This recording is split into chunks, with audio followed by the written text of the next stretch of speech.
so hard to put up all these things. Look what YouTube has, though. Start a Q&A.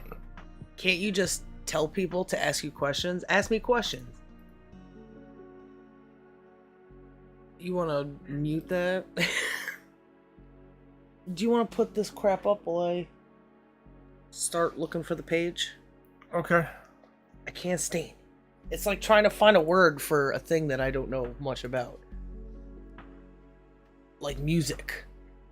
Or something, you know? The assimilator. Do you know how an assimilator performs? An assimilator? Yeah. Can't say that I do. I think I made that up. I don't even know what that shit is. Do you remember where we left off? Not off the top of my head, baby. I have to take a look. I know we were talking about, or Polemarchus is talking and not his father. We're still talking about justice. Oh, and we concluded when anything is to be used, justice is useless. And when it is not to be used, useful. Yep. When it comes to justice,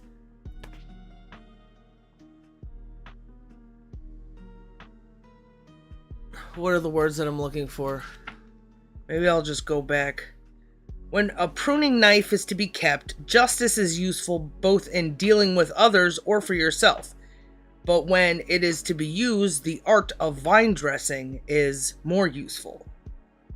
As how you use the knife is more useful than controlling when or where or how you use the knife.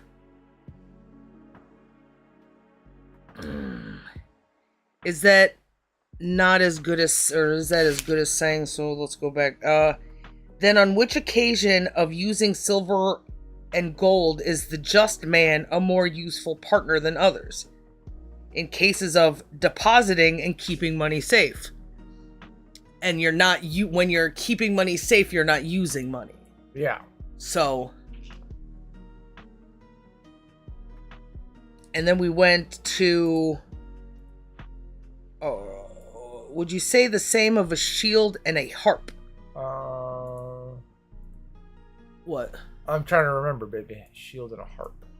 I'm not asking you. I'm reading the thing. Okay. Oh. You asked me earlier though, and I'm trying. Oh, okay. Figure it out. Would you say the same of a shield and a harp? When they are to be kept and not used, justice is useful. But when they are used, the arts of fighting and of music are more useful. You want me to take that? Yes, please.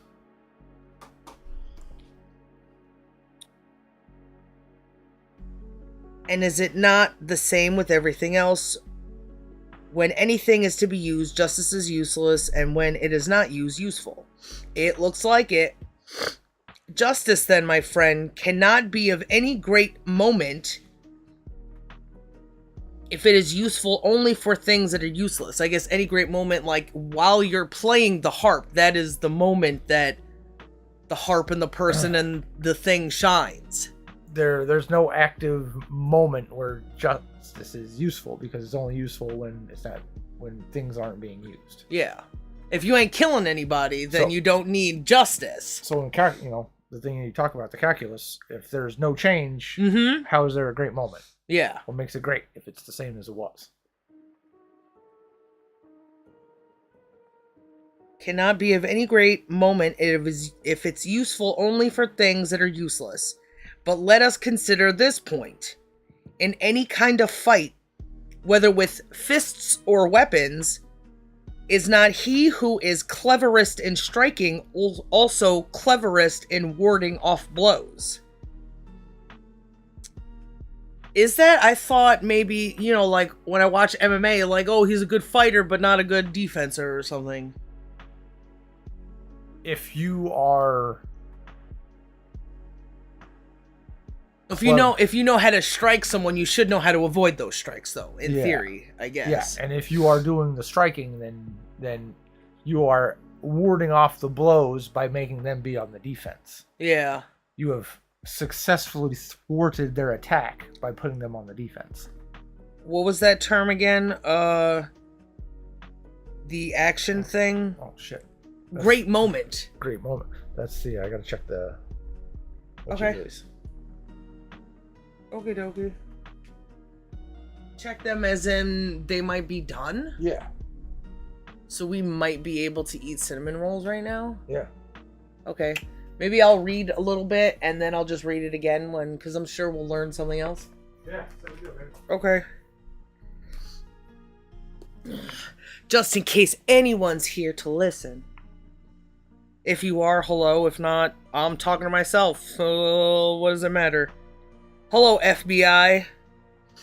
Well, you get fucking smart, idiots. In any kind of fight, whether with fists or weapons, is not he who is cleverest in striking also cleverest in warding off blows? Certainly. Moreover, is not he who is clever in warding off disease also cleverest in implanting it without being found out? Implanting disease. Poison? Is he who is not clever in warding off disease also cleverest in implanting it without being found out? I don't know about that. I think so. And he is an excellent guard of any army who is clever in stealing the plans of the enemy and all their dispositions. Certainly. Then whoever is a clever guarder of anything is also a clever thief of it? Apparently. Then if the just man is clever at guarding money, he is also clever at stealing it. That is certainly the drift of the argument, he said. Then the just man stands revealed as a clever thief.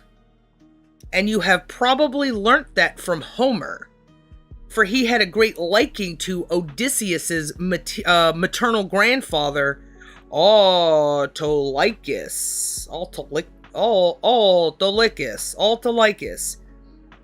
and says that he excelled all men in theft and perjury. That's probably how he got rich. Justice, then, according to you and Homer and Simonides, seems to be a form of theft, for the advantage of friends and the harm of enemies. Have you not said so? Good heavens, no, he said. But I do not know now what I have said. Still, I am of the same opinion, that justice is to help your friends and harm your enemies. Do you define a man's friend as those who seem to him to be trustworthy, or as those who really are, whether they seem so or not, and so with his enemies? It is but likely, he said, that a man should love those whom he thinks trustworthy and hate those whom he thinks evil. But do not men make mistakes in this manner, so that they think many men trustworthy who are not really so, and vice versa? But do not men make mistakes in this manner, so that they think many are trustworthy who are not, and vice versa? They do. Then to those men are not the good enemies and the bad friends? Certainly.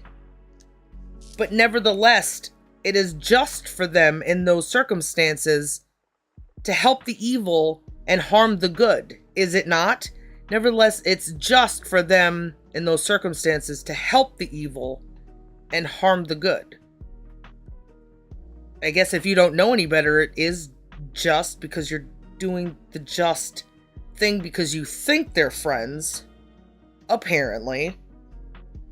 But are not the good just, and such as do no injustice?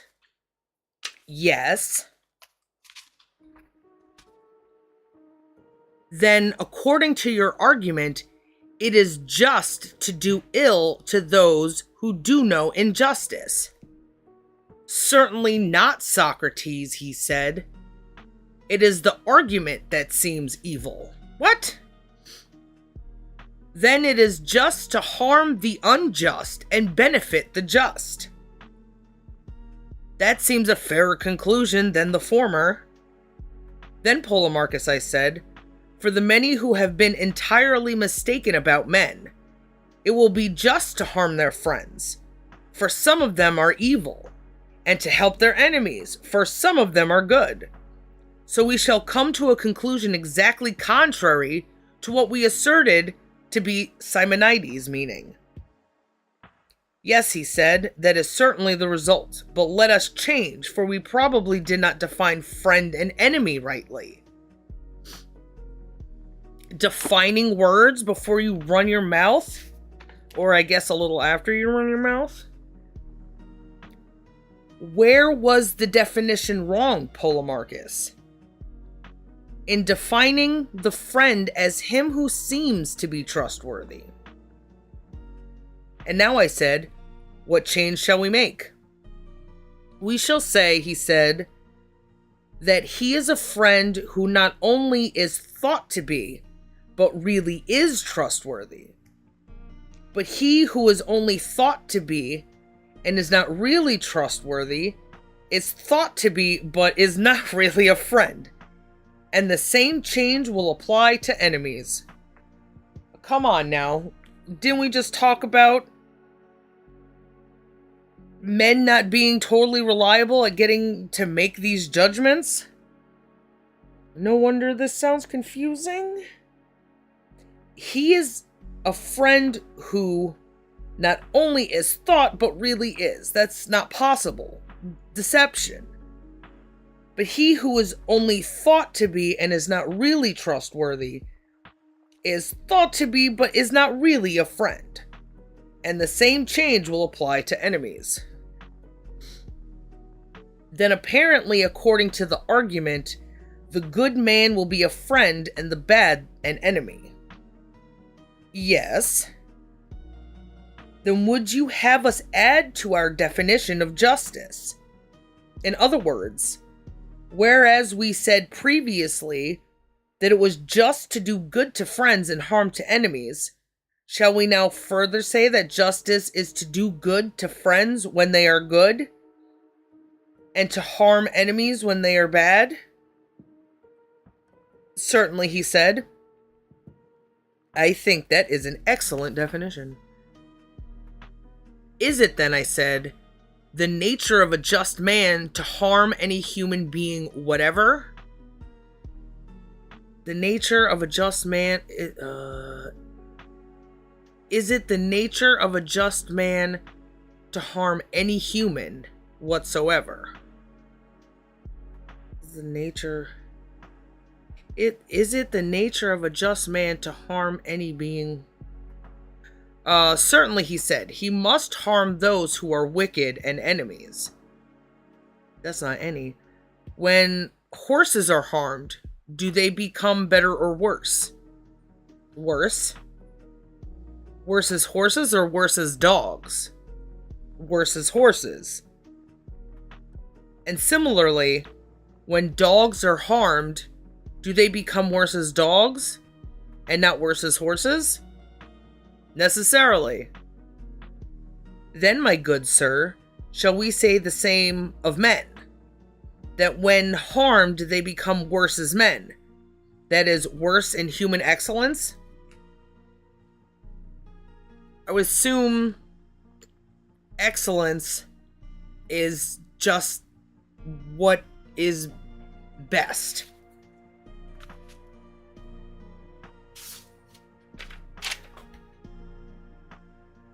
Certainly. But is not justice a human excellence? That too is indisputable. Then, my friend, it is also indisputable that men who are harmed become more unjust. Apparently.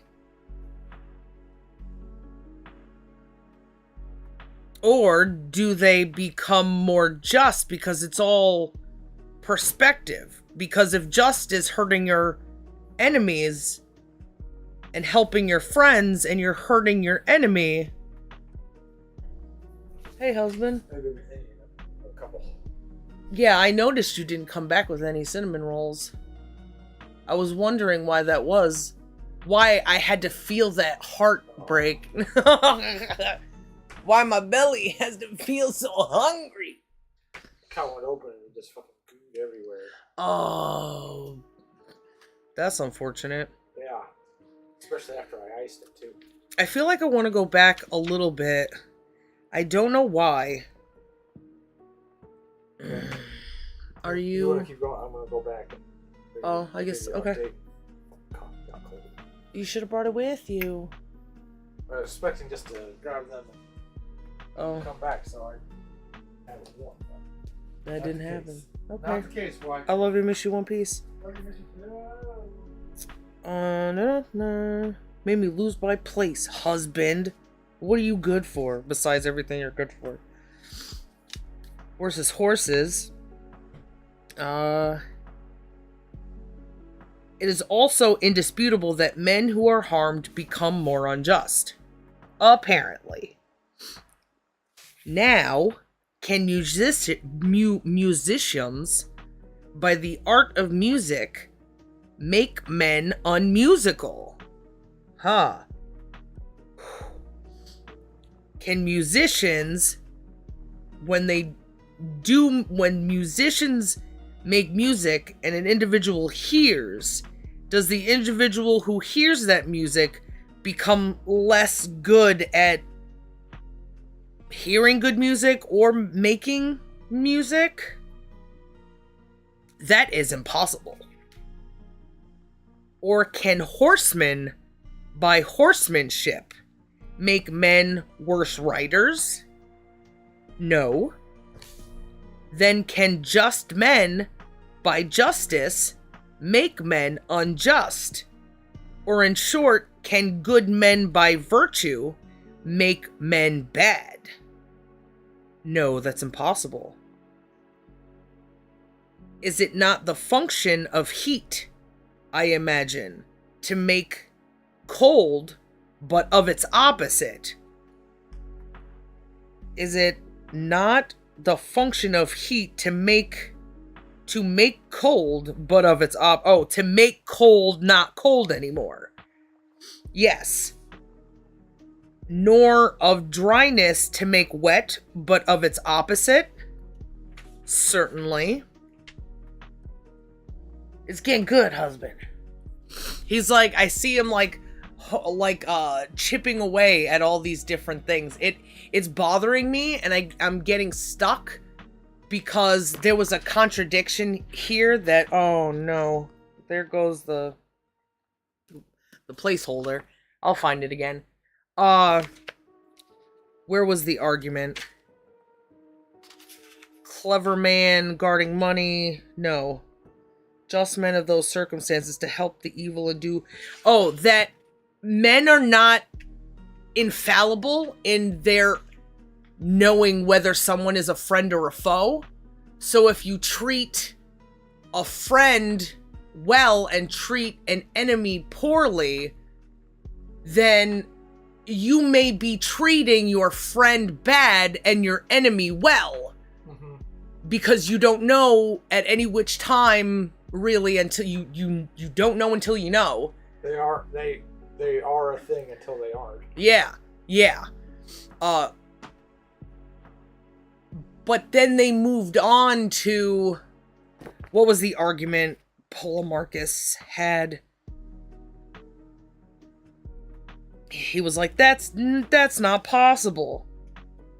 Good heavens, no. Then the just man stands revealed as a clever thief, and you have probably learnt that from Homer, for he had a great liking for Odysseus's maternal grandfather, who excelled in theft and perjury. Justice, then, according to you and Homer and Simonides, seems to be a form of theft, for the advantage of friends and the harm of enemies. Oh, wait, what? Justice, then, according to you and Homer and Simonides, seems to be a form of theft. What's going on? Oh, well, is it gonna burn or something?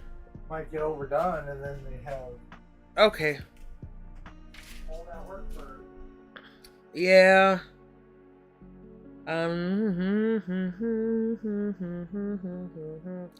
Then, my friend, it is indisputable that men who are harmed become more unjust. It's not the function of heat, dryness, nor of the good man to do harm, but of his opposite. Nor of the good man to do harm. So a good man should never do harm. If dryness only made things the opposite of wet sometimes, then it wouldn't be drying. It's hard to say, but it's like impossible. But a man, something that dries, can't choose to not be a dryer. A man can choose to be good or bad. Nor of the good man to do harm, but of its opposite. So then a good man can't do harm even to its enemies. That is evident. And is not the just man good? Certainly. Then to harm either his friend or any man is not the function of a just man, but of his opposite, the unjust. Then to harm either his friend or any man is not the function of the just man, Polemarchus, but of his opposite, the unjust. What you say seems to me indisputable, Socrates. Oh, man. Do we got a sticky plate? No, it's wet because I washed it. Oh. Well, now we have napkins all over the place.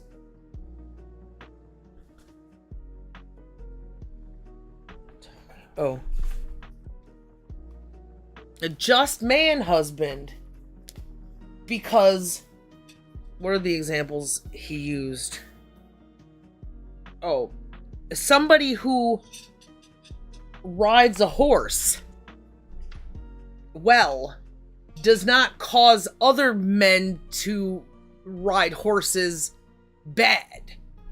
So a just man, how did he say it? Can you, oh. Thank you. A bookmark for the soul. Do you think we should become professional podcasters? And welcome back to If someone wants to pay us to do it, that's what makes you a professional. that will never. No, it doesn't. Well, should we do this the Socratic method way instead of saying no, it doesn't, and then do it? Because I want to yell and scream.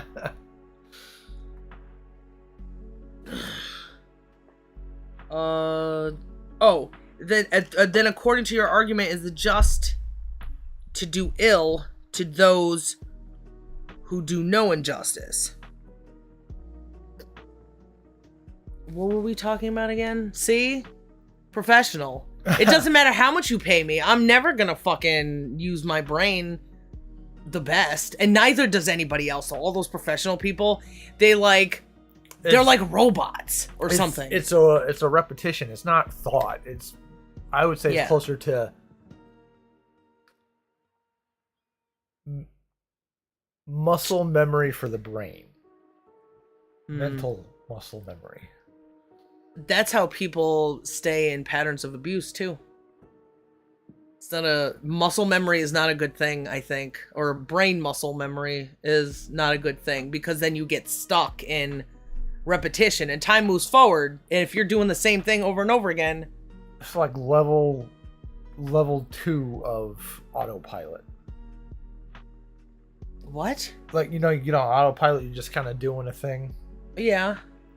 But if you upgraded autopilot to you're slightly more aware, then the autopilot has slightly greater skills, because I know I can. I disagree. Enunciate. Okay. I think that autopilot because it's the same. You exist in that same place when you're in an abusive situation is not good. When you use autopilot to work at a factory, just keep doing the same thing. Oh, but now I could do it more efficiently, you know? It seems bad. Does that make sense? I have this thing in my head, and it's always so hard to say the words exactly how I want to say them because of, like, time constraints, and then, you know... What? I forgot to put the thing that helps make our microphone less shitty? Yeah. Great. Oh, wonderful. It probably doesn't help much.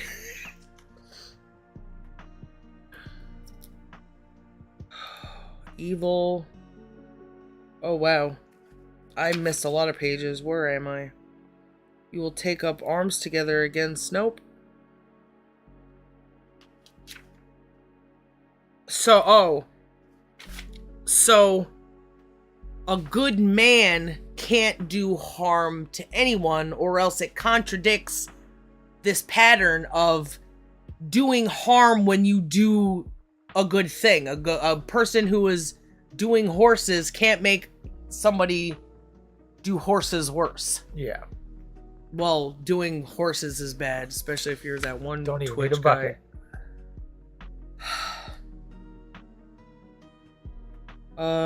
Nor of the good man to do harm, but of his opposite. And is not the just man good? Then no harm either his friend or any man. For some reason it got darker when you sat here, even though there's no light that you're blocking. Then to harm either his friend or any man is not the function of the just man, Polemarchus, but of his opposite, the unjust. What you say seems to me indisputable, Socrates. Then if any man has said that it is just to restore to each man what is owing, and if that means that the just owes harm to his enemies and help to his friends, he was not a wise man, in that he said what was untrue. For we have discovered that it is never just to injure any man. He says, I agree, next, but he also didn't agree before. He got swayed multiple... It would take going back to kind of draw that picture. I think we should a little bit. Am I talking too loud? No. I'm going to turn on the light here. Oh, thank you. There's something that Socrates said that Polemarchus didn't agree with. Then if the just man is clever at guarding money, he is also clever at stealing it. That's the drift of the argument. Then the just man stands revealed as a clever thief. If you're a thief, then you're a thief. It almost seems like when Polemarchus disagrees, but then agrees, he's disagreeing that a clever man is a clever man, right? And if he's good at keeping money, he can steal it. Yes, so then he is a good thief. No. What do you mean? It's disagreeing with the same argument because it's just reworded different, or reworded. Okay. So you looked like you were thinking. I didn't want to... I listened to us, and I'm always interrupting you. I think it's vice versa. I feel like I'm constantly interrupting you if I have anything to fucking say. Oh, it's just because I talk so much. I can't believe you haven't had a bite of cinnamon roll yet. I know, it's so hard because I... What is this retarded ass thing? Is this the doughy one that you took out early? Yeah, I threw him back in for an extra 5 minutes. Did you answer my question? Yes, that was the original. Is Is I only that asked one question. Is that one the original one? Yes. Did you cook it with the rest? Yeah. I took one out. Uh-huh. And Did you recook it? Yes. Okay. Oh my goodness, this is so raw. They need more time. All right, I'll throw them back in. Sorry. No, it's okay. I have a note in there to not have them in for any more than 20 minutes. And I think I've had them in there for 20 minutes. Maybe we're running out of propane? Or maybe... No, I checked the other day. Oh. Maybe there's just extra moisture in here. Last time I didn't make these. I don't know what makes an oven work less hot. That's not a thing that they teach you in school, although we all have fucking stoves. And yet we gotta learn about Martin Luther King. Social justice.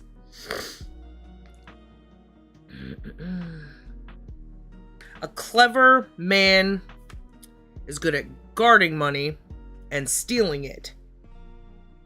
So justice seems to be a form of theft. Or at least potentially.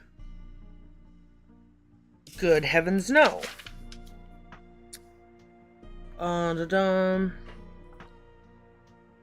Where was the definition wrong? What you said then, if any man has said that it is just to restore in each man what is owing, and if that means that the just man owes harm to his enemies and helps his friends, he was not a wise man in that he said what was untrue. For we have discovered that it is never just to injure any man.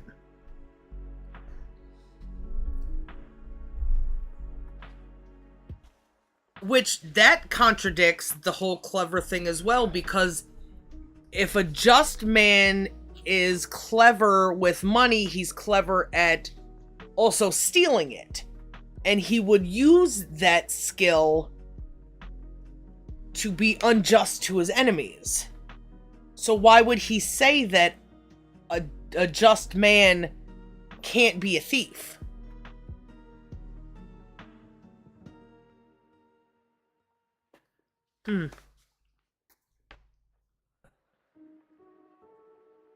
So Polemarchus agrees that it's never just to injure any man.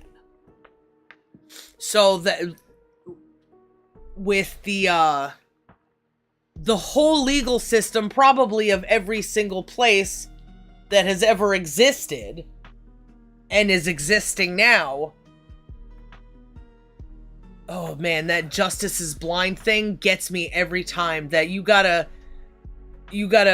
close your eyes and hold, as a woman, close your eyes and hold the scale for someone else to see. Because how is the person who's holding a scale gonna know in what side the weight is favoring? Yeah, it's opposite of the truth. Yeah. To even participate in it is to allow that auto mode in your brain. There are probably, when driving, it isn't really an auto mode. It's another place though. It's like the same place that I went when I played Guitar Hero, was like kind of watching myself do things, which isn't necessarily autopilot. What? Middle, the kick thing there, baby. Oh, hello, Alina. Are you a designer of sorts? Graphic artist, I guess, is the name. And do you have a portfolio for our bunghole?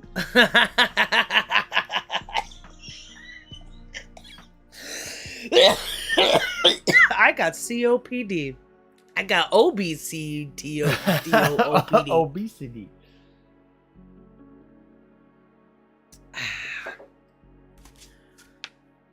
What were we talking about before? I'm just reading. Justice and being blind. Oh, yeah. every person I've talked to about justice and judgment in like the last, I don't know, few months, because it's been a theme constantly. People saying, yes, the death penalty's good. Yes, it's good to justice is getting fucking angry and this, that, and the other thing. These people are, they all get to the conclusion that justice is an opinion. So how do you argue an opinion when you don't know what's really true? Just fight over it, right? Yeah. And isn't that what a court does as well? Uh-huh. It's let's appeal to sympathies, and appealing to logic doesn't work anymore unless you're convincing with ethos or your authority over information. All of that is the pathos, ethos, logos. Only one of them is where truth is. And if you learn how to be on autopilot with your head, everything that happens to you that shouldn't happen to you becomes just wherever you fall, wherever you path of least resistance, feeling more comfortable where you are. That's kind of autopilot. Justice is based in law I think is based upon a feeling. Mm-hmm. Because feeling and then wars against those feelings, or wars to fight about those feelings. They don't they blur the line from what is to feelings, because they say you're guilty because you decide upon things. Your justice, your decision has got to be based on reasonable doubt, not what is the truth, but beyond. What is reasonable doubt? Like, people don't understand reason.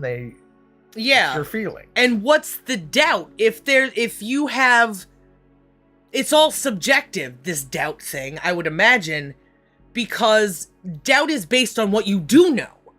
So if you doubt things, and everybody on the internet fucking loves just doubting things. They don't know what is. They don't talk about the things that brought on that doubt. Just, I got a feeling, and I am a person who deserves to have their feelings recognized.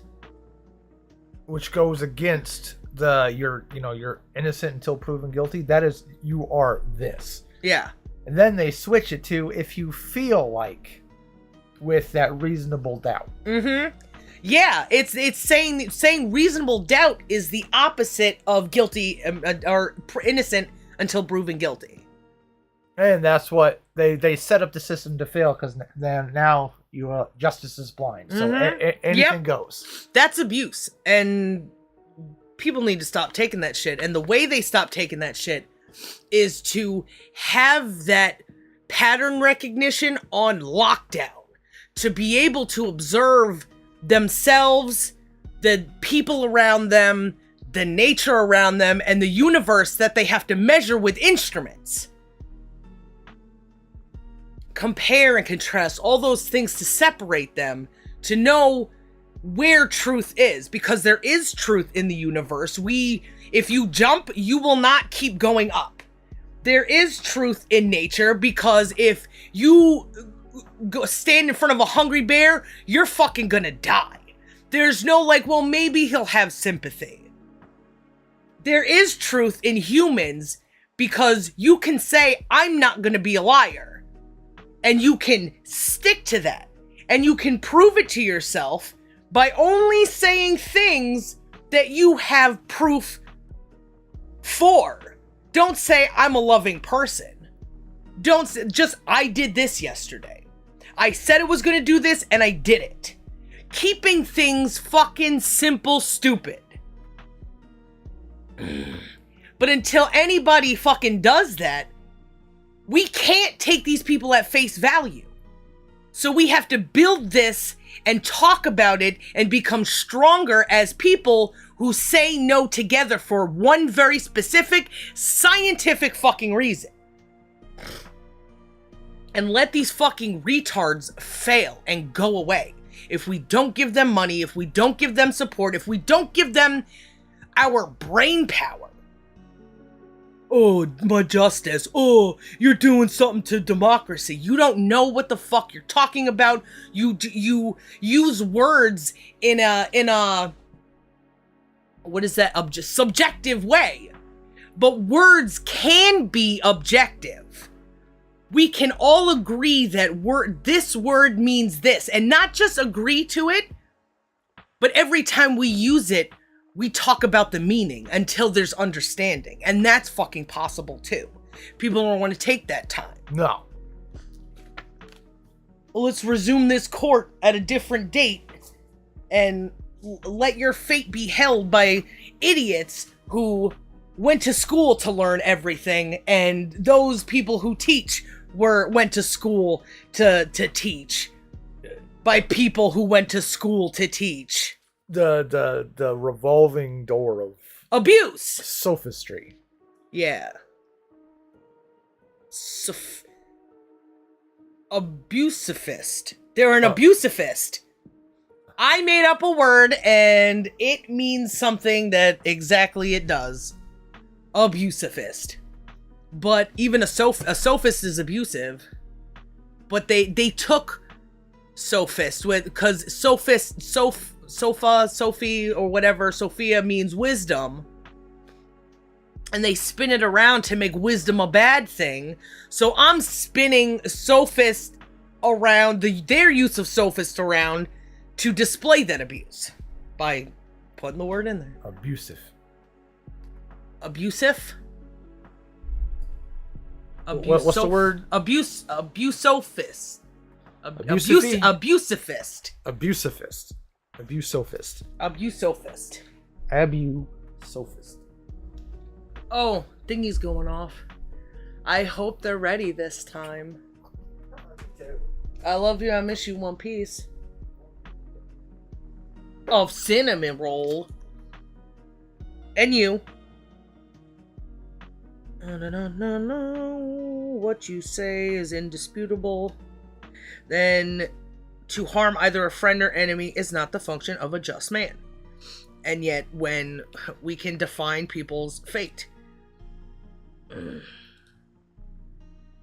then if any man has said that it is just to restore each man what is owing, and if that means that the just owes harm to his enemies and help to his friends, he was not a wise man, and that he said what was untrue, for we have discovered that it is never just to injure any man.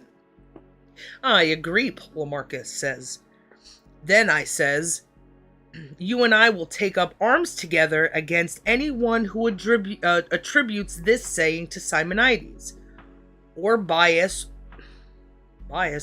or Pittacus, or any other wise and blessed man.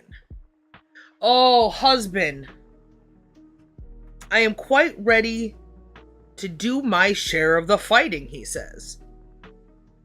That's what we need.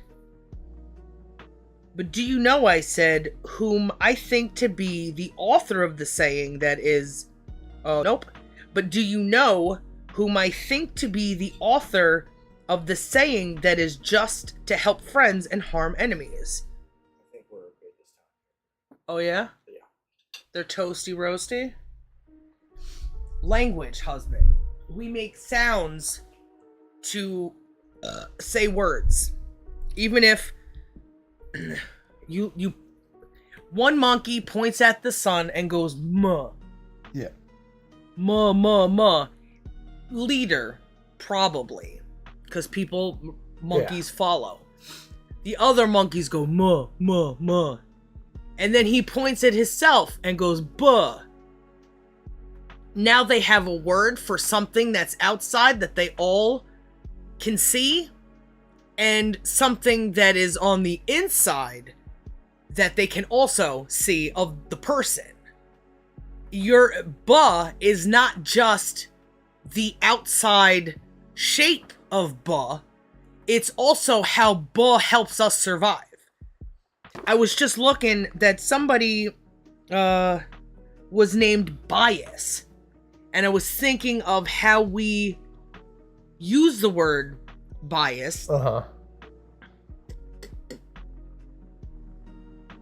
And wondering like how we could come up with a word for something, because we need other words to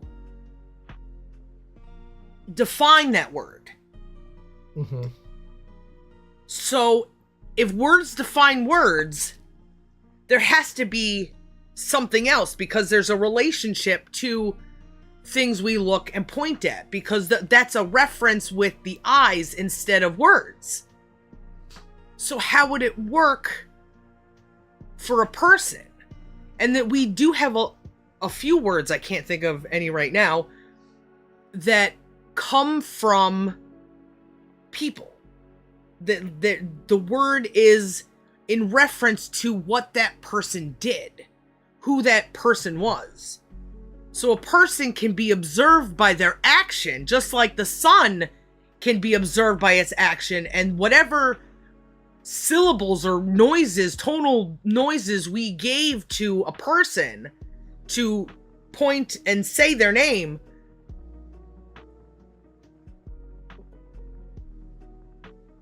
I forgot how I started that, but that can describe things once we can see it before we can say it. Just like I can see things before I can say them, because language and communication is a lot more difficult than anybody thinks. But they make it so easy for themselves. Actually, as a matter of fact, you know, I should put this down and take a bite of... If someone says as a matter of fact, I know I'm about to get an earful of bullshit. Oh yeah. I've used it too. But I try not to, because I feel like if you're going to communicate, then communicate. Yeah, it's... I'm finding there are words and things done in our language that have been developed as shortcuts, and I'm still a victim. Or I'm still guilty, not a victim. I'm still guilty. Guilty and also a victim. Of using those things. When we talk, it's like, oh, I'm just this. Just? There's a skipping of steps. Yeah. Like, actually, as a matter of fact. Those skipping of steps, that shortcut. Well, you know, will be useful, because it's not like, hey, let's never use these words again. When I use just, I'm trying to convey an observation of the singularity point, or the origin point of this thing. Actually, I hate it so much I try not to use it, but if you're comparing and contrasting something, like, I thought this bug was an ant, but it was actually a bee or something. This guy went on a tirade of actuallys. It was like maybe 2 minutes. He was talking about cereal or some shit. Another YouTube essay. He was a guy, one video and thousands, probably because people didn't like the cereal. Thousands of views, thousands of subscribbles. Maybe he deleted his other ones, but I don't think so.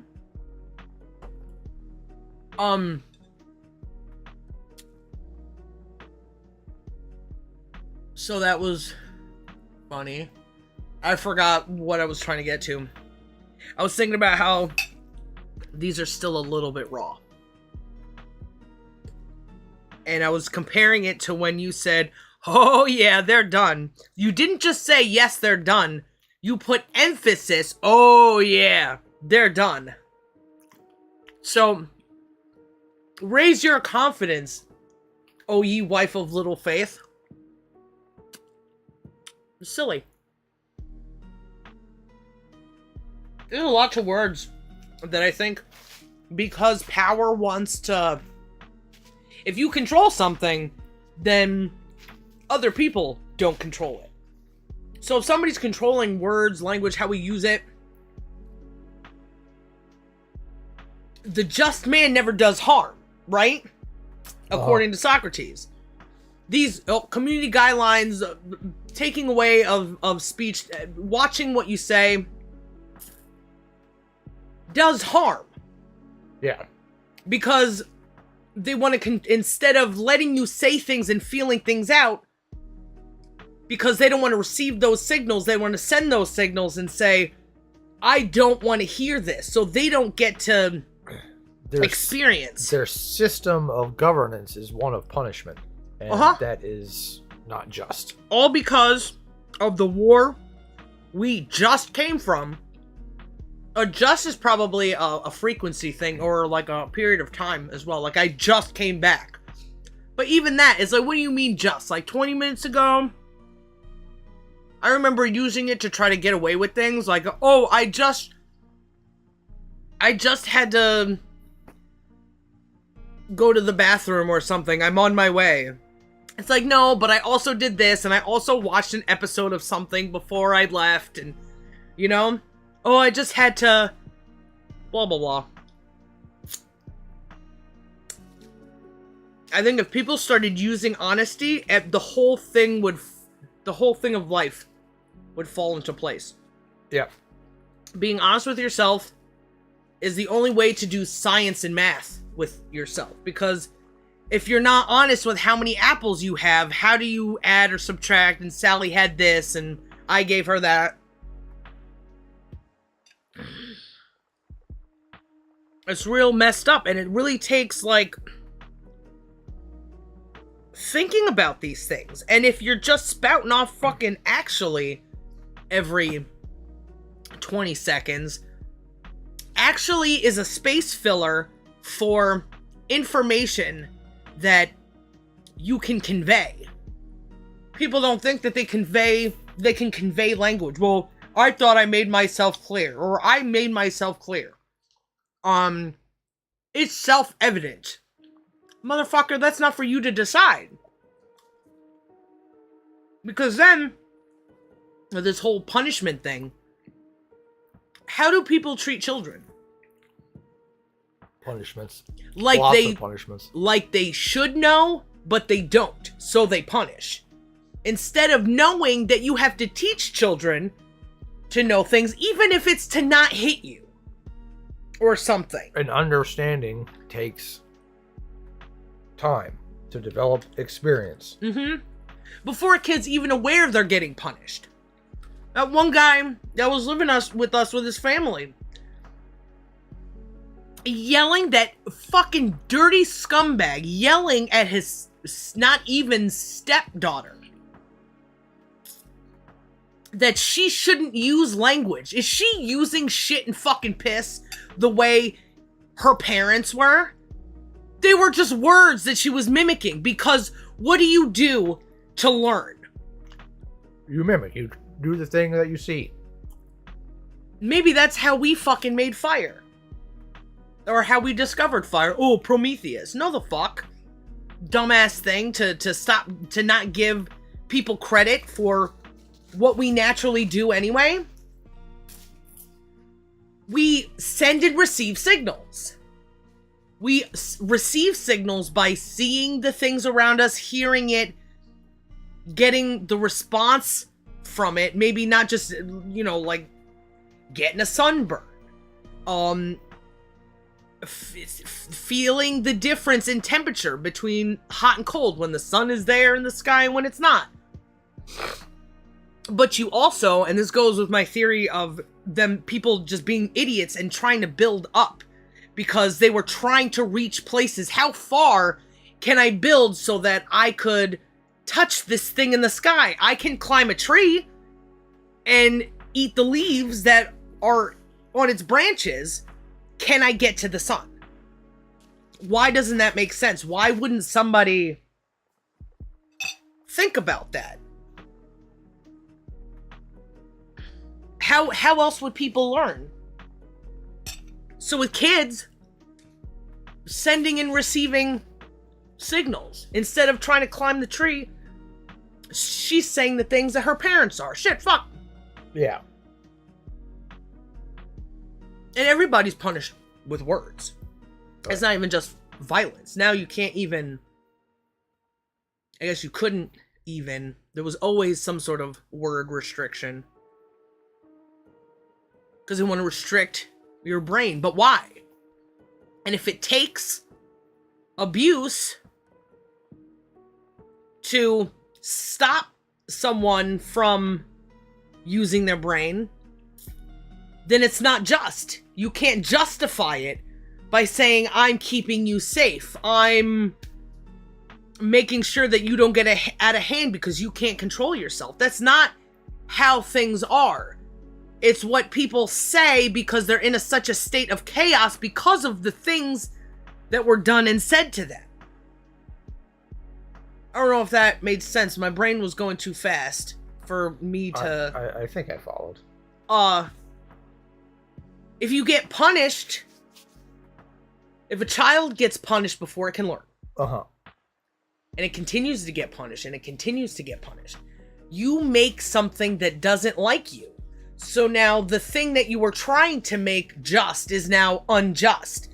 Because it's going to hit you, it's going to fight you, because it wants a level of freedom. And along with that, at the same time as you're doing this, the nature of learning and stuff doesn't stop. It's being actively worked against, and survival is fighting back. So if it's also survival to learn, and you're being forced not to learn, then survival kicks in and you fight back.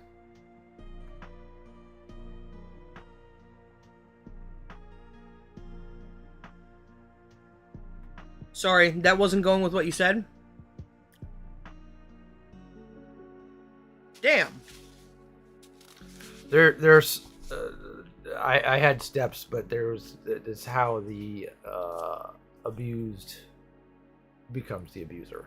It's long story short. Too long, didn't read. Don't too long didn't read me fucking bullshit. I hate that. Maybe I can come back to it. No. Listen.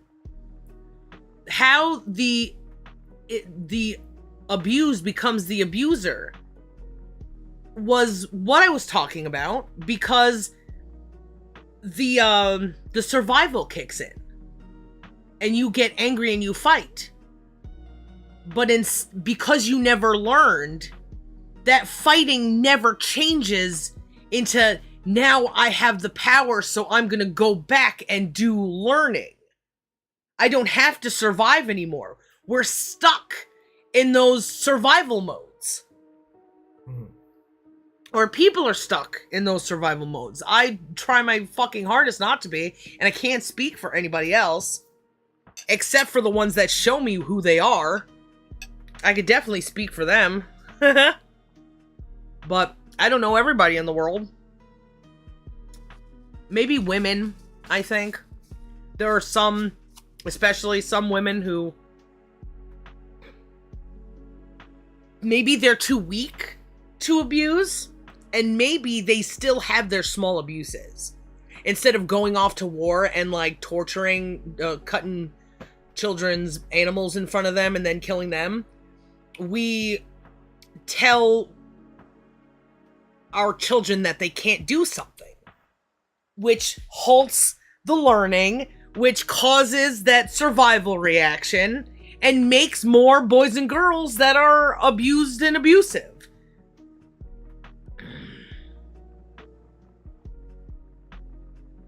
If children are not altered with this pattern of abuse, and I think that's what separates me from most people, is because I never let go of my my young self. Like, it's almost like I can still... The wants, the desires, it's far enough away that I'm not it, but I can still look at it. I remember trying really hard to hold on to memories. I remember always doing the why. I remember asking weird questions to people. For example, when I was in school, like pre-K kindergarten, there was this celebration of your graduating or whatever. So and of course I was talking, so I was told to not talk, but I was asking this fucking idiot next to me, and he just so happened to be named Kevin. He had kind of like, Still listening. that face where he breathes with his mouth open and his tongue kind of out. So I assumed that he was stupid, or like, I guess I felt it in my brain or somewhere, but I still asked him this question during this, oh, you're graduating, look at how much you learned. Asking him if he saw the things that I saw. And I always tell you how I can see, like, in my eyeballs, there's like a graininess. And so there was like, sometimes it appears to be a little sparkly. But it's just like the film grain of my eyeballs is the only thing that I can think of at this point. After years, I've held on to this question too for like years. And then like some years ago, somebody told me about it. I was like, holy shit, that's, you know. And I also read some article there's, oh, you could have a disorder or some shit, but fuck them. But it was a theme. So during this thing where it's like, you're graduating, you learned all this stuff, I was asking him if he saw these sparkly things too. Because it bothered me. And of course, he didn't know what I was talking about. And they were like, oh, you got to shut up and listen to the celebration. It's like, fuck you, you know? I'm trying to learn I also like those magic memory, or those 3D magic pictures, allegedly magic, you know, it's just like color. Oh, it looks like colored static, and you have to put it close to your face and then pull it out, and it's supposed to... Before I had one of those books, I used to cross my eyes, and I remember I was in a crib because it had those like spokes, those lines, so it's a really far off memory. And using my eyeballs and crossing them, because my mother would put me in this thing and I would be bored. Crossing my eyes so that the spokes connected, and it would kind of be like, because there was such symmetry with them, they would just snap together, and my eyeballs would like fix there, and I would always practice that. And these are just like weird things but I have that connection to that weird childhood stuff. Oh, you're autistic because you didn't know, you asked a stupid question, or because you did this weird shit. It's like any tactic to destroy that questioning child aspect part of us that never got to develop is always stifled. But I refused always to let it go. There was never a time where I just accepted submission as well. I've kept my child rebelliousness, infantile, or whatever you want to call it, that since I was aware, there's always been that thing that my parents ruined their relationship with me when they lied to me about Santa Claus. That was it for me. That and the whole, oh yeah, we're gonna die one day. It's like, what are you talking about? I'm a child and I need you to feed me. So I always measured them by those experiences. If you can talk, now that I'm an adult and I'm trying to tell you what I've learned that you didn't, and you're fucking fighting me with it instead of like being curious or asking questions or meeting me instead of fighting me, then, you know, eat a shit. I like that. It looks like I didn't Photoshop it. Yeah. A little bit. I mean, from a distance. It's good, baby. Thanks. Should I I remember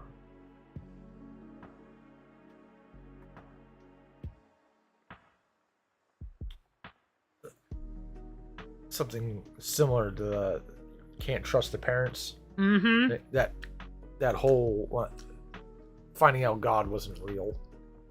That wasn't the same time Santa wasn't real? No, I had known Santa wasn't real for a long time. Hold on. So, here's a comparison, I think, we can make right now between you and me. How old were you when the Santa Claus thing happened? You were like 4 or something, weren't you? Your younger brother was alive, so maybe not.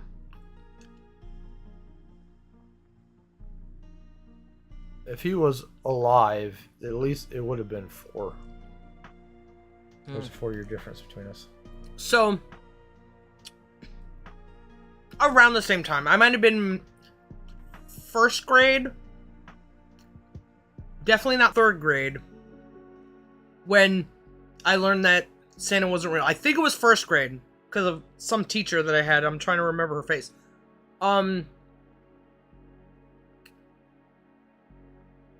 So, yeah. 1st grade. So we're around the same age.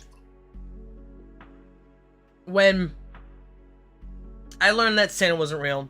And you too. What about when you learned that God wasn't real? What age did this happen?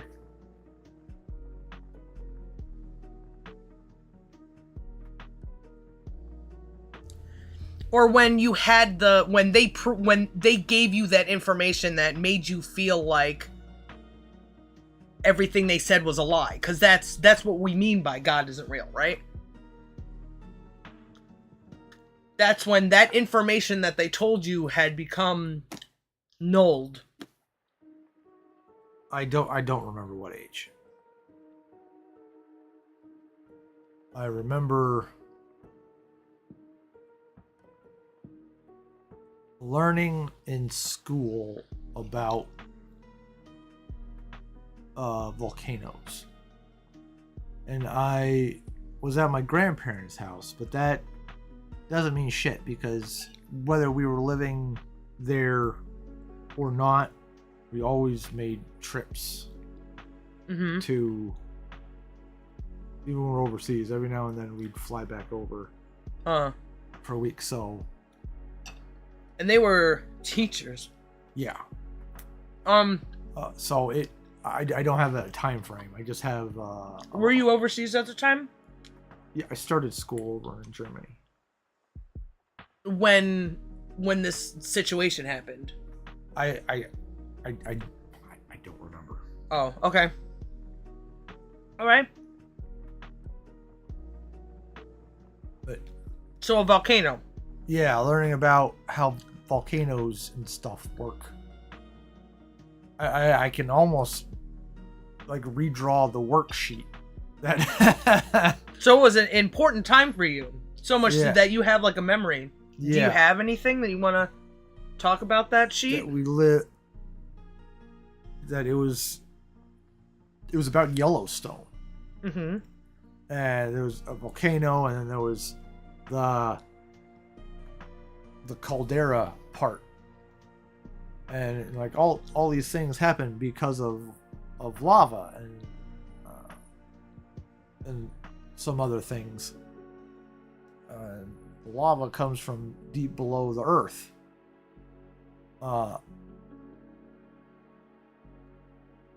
And just a few very basic, simple things that a kid could grasp. Okay. And I remember asking... But you don't know these things, right? Did they do anything to show, like, experience or make sense? Or did they just say lava, and lava is hot? Yeah, I think it was that. Okay. So you did have some sort of trust with the information that you were learning from school. Oh. I remember watching a video, too. And, like, watching lava shoot out of the earth. And, like, it comes from deep... Oh, okay. Like, it just... All this stuff makes sense to me. Uh-huh. Oh, you also watched a video. Yeah. Okay. So, I then was fascinated by this. and I wanted to display my knowledge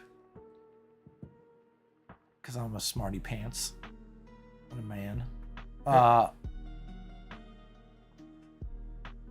So I started questioning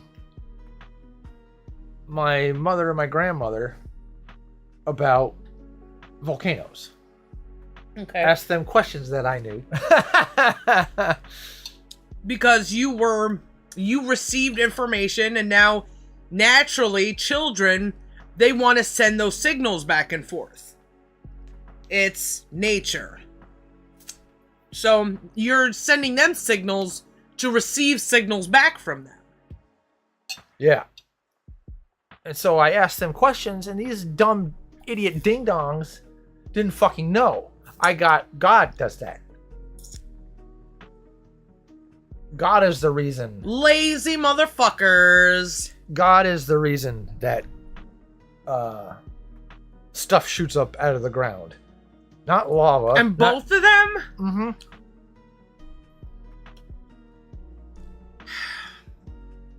So I had a piece of paper in my hand that said almost scientific fucking things on how the world works, and they're like imaginary man, and I can't believe anything you say to me. And it puts you at odds with them, because the school tells you one thing, parents say another thing, but parents are the ones that have you go to fucking school. So it's like a very strange fucking relationship. And going to church so fucking much. There was Sunday school. Imagine that, trying to teach you like a school, but about God. I never went to Sunday school. Did you? Yeah. Oh yeah. Lots. What did they teach you? Did you ask them about volcanoes? Yes. There was a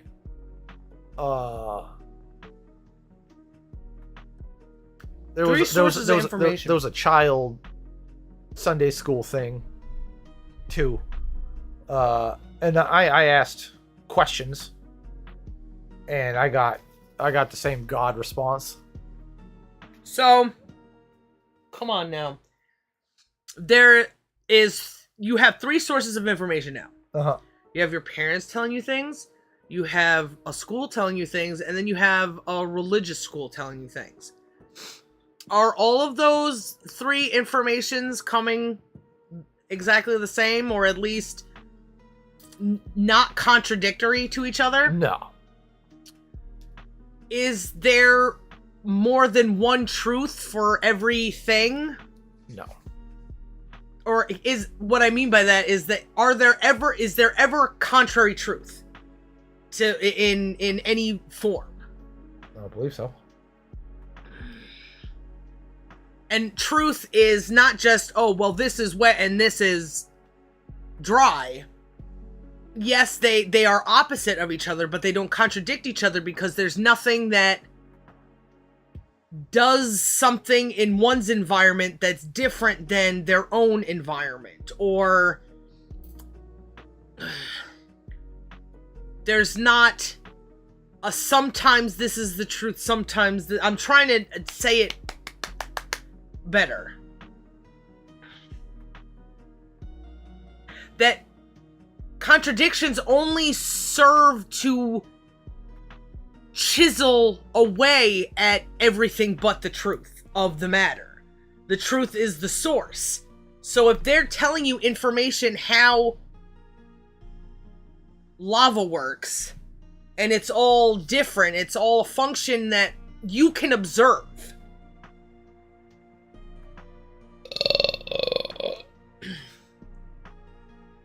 When you observe things, there's a lot that doesn't change, and you can prove that over time by, well, we see this every year, this lava does this, but so it's not contrary that it does something different one day than it does another, but that's what it will do, and we haven't observed it yet.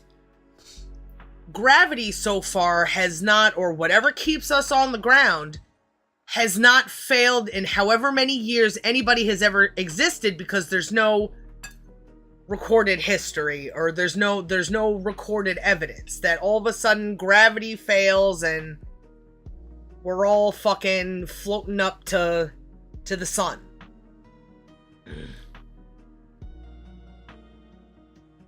So why then would we consider a good system a bunch of people who talk about the unobservable, unchangeable truth in 3 different ways, while telling us that we're wrong about the things that we observe?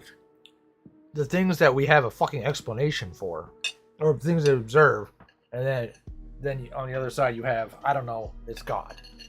The best thing, I think, is just to be better parents. There are some things that we should all know and observe. Everything that is observable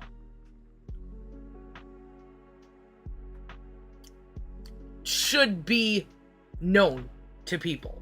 If it's observable, there's lots of ways to observe it, so we don't all have to have the same experience, go to the same school, have the same picture of what the sun fucking looks like or whatever. We can all look at the sun at different times of the day. So if we know and we pass it down to our children, and I mean, we had to make all the mistakes, right? So this is only something that can happen now if people decide. And everybody always tells me, oh, what you don't hold your breath, what you want is impossible or whatever. But it's the only way that things get better. And it's the only reason that things have been so bad. People just, this black hole of negative energy that everything will always be bad. We had to learn these bad things to do the good thing. We had to make all these observations, but we don't know how to because we were abused as children, and now we're abusing children and not learning. Always giving off that signal. If you get too many signals and you don't get to send signals, there's a backup in the buffer or whatever. That's how people become introverts or spend lots of time by themselves, because they're building that environment of more signals. They're transmitting them, because you're always going to transmit. You have energy. You are a thing that is meant to transmit energy. You are observable, so you are transmitting. Yeah. If something else can I see you, therefore you are. You see me, therefore I am. And we can transmit that understanding that we see each other. And your brain automatically, if you clean out that sorter, your brain would automatically go, if I see you, then that might mean you see me. And I know I see you because I'm reading what my eyes say. Or I'm reading what my eyes say. And I can then ask another person, do they see you? And I can collect data and Yeah. compare. Yeah. Oh, you don't see him? And that's the thing justice prevents. Gathering that fucking data. Because somebody is deciding that they are right and somebody else is wrong. But we had to do this. We collected all the wrongs now, so that we can see what is definitely right. We can't say that being gay is good anymore if we factor everything in about a man's relationship with himself and others. Comparing it to nature. Yes, it is because you can only make babies with a woman. Because that is a trend that you gotta follow to sow that pattern of what am I? Everybody's confused about what they are, so they're just making it up, creating all this chaos. How many different fucking characters can we have? Everybody's a fucking cartoonist. They want to fucking transmit their signal of what I understand in the world. Well, you exist in a world you don't understand it very well, because you exist in a world where you can only make these characters and make a living off of it if it conforms to the construct, to use their words. They always talk, this is the world has been constructed, and there's nothing you can do about it to a point. That's where man and a woman comes along. You will not find what is best if you don't conform to what nature does. And doing all the wrong things is to figure out what nature does versus how we bastardized it and why. The who, what, where, when, and whys.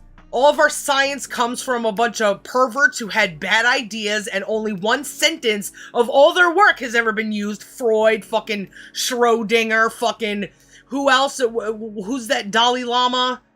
Motherfucker, the Burr.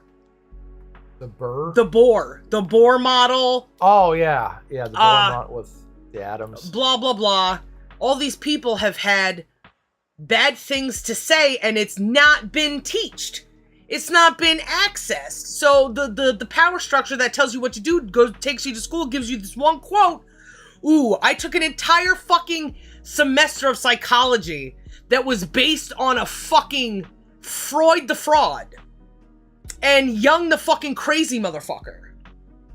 Only to know, hey, I can observe myself without you fucking telling me how to observe myself.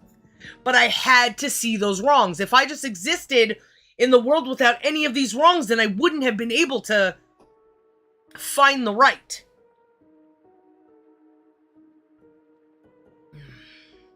So it's a good idea to, I don't know, not be gay. I forgot. I see arguments about, you talk about finding things that are in nature. The big argument is, well, there's homosexuality in nature. So what? It was in nature is about greed.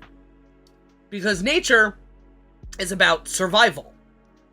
And when you don't have to survive, the thing that comes as a result of that, the 3 that turns into the 1, is thriving. And if there's an opportunity for a man to get sex, then a man gets sex. I think like the main thing comes from this stuff with frogs. Weird how frogs are involved. Oh, but also it's the GMOs or the pesticides that they switch sexes, right? Well, if there's too many males, some become females. Hello, kitten. You can't come up here. You were bad. You'll get a pet, but no, you don't want that. You just still sit near me. Not.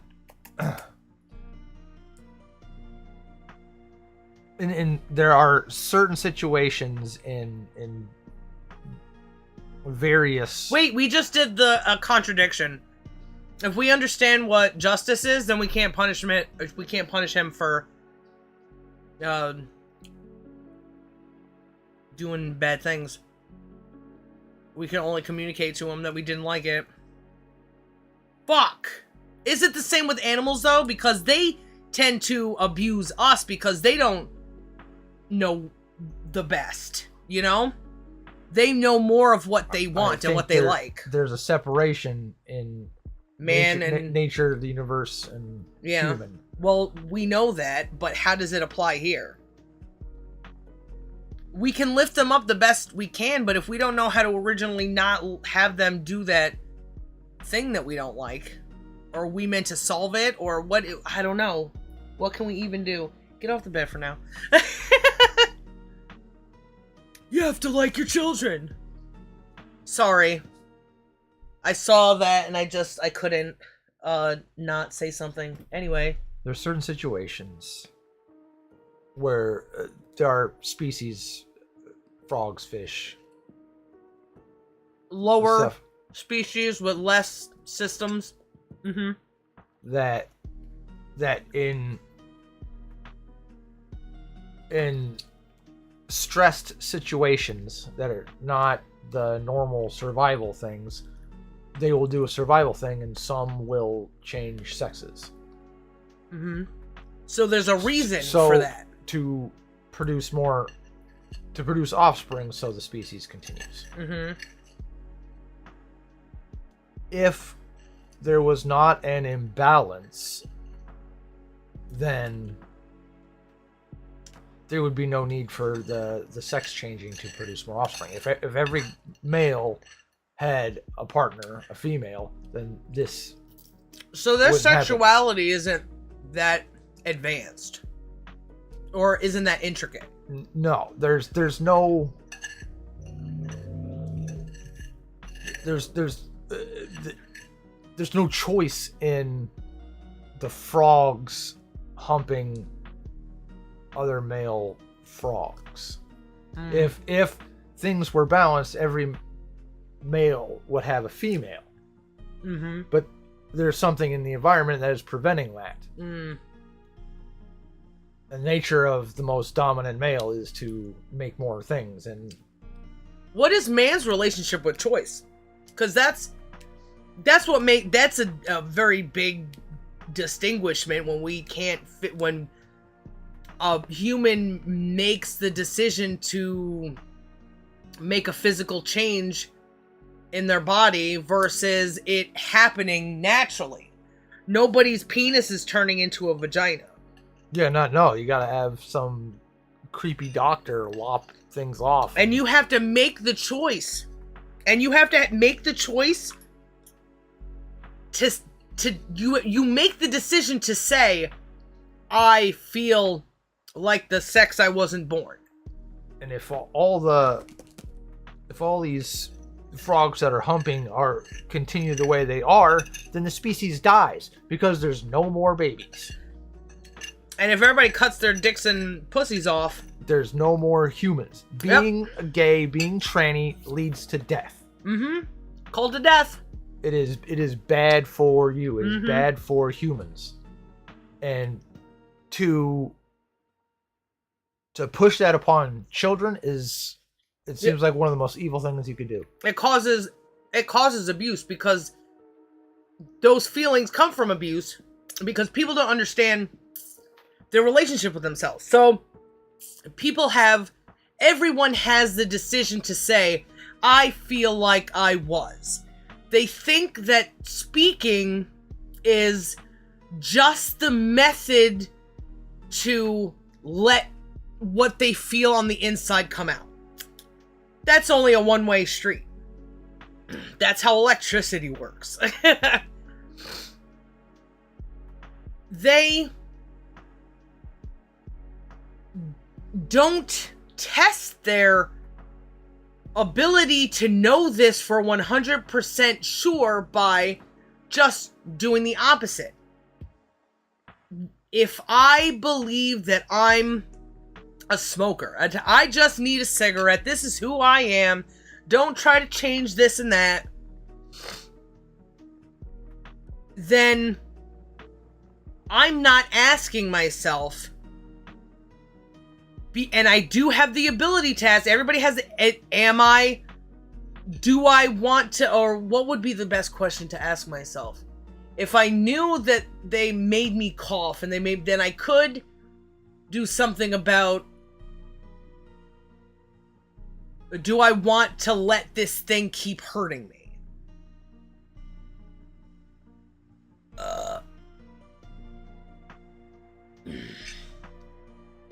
Or even, and by asking that question is, am I a smoker? What is a smoker? This thing exists outside of me. Is it part of me?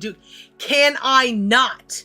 That's the easiest thing. If I say I'm a smoker, can I not be a smoker? How do I know if I'm a smoker if I haven't tried to not be a smoker? And be honest with myself when the situations arise of, yes, I have to be a smoker, but do I?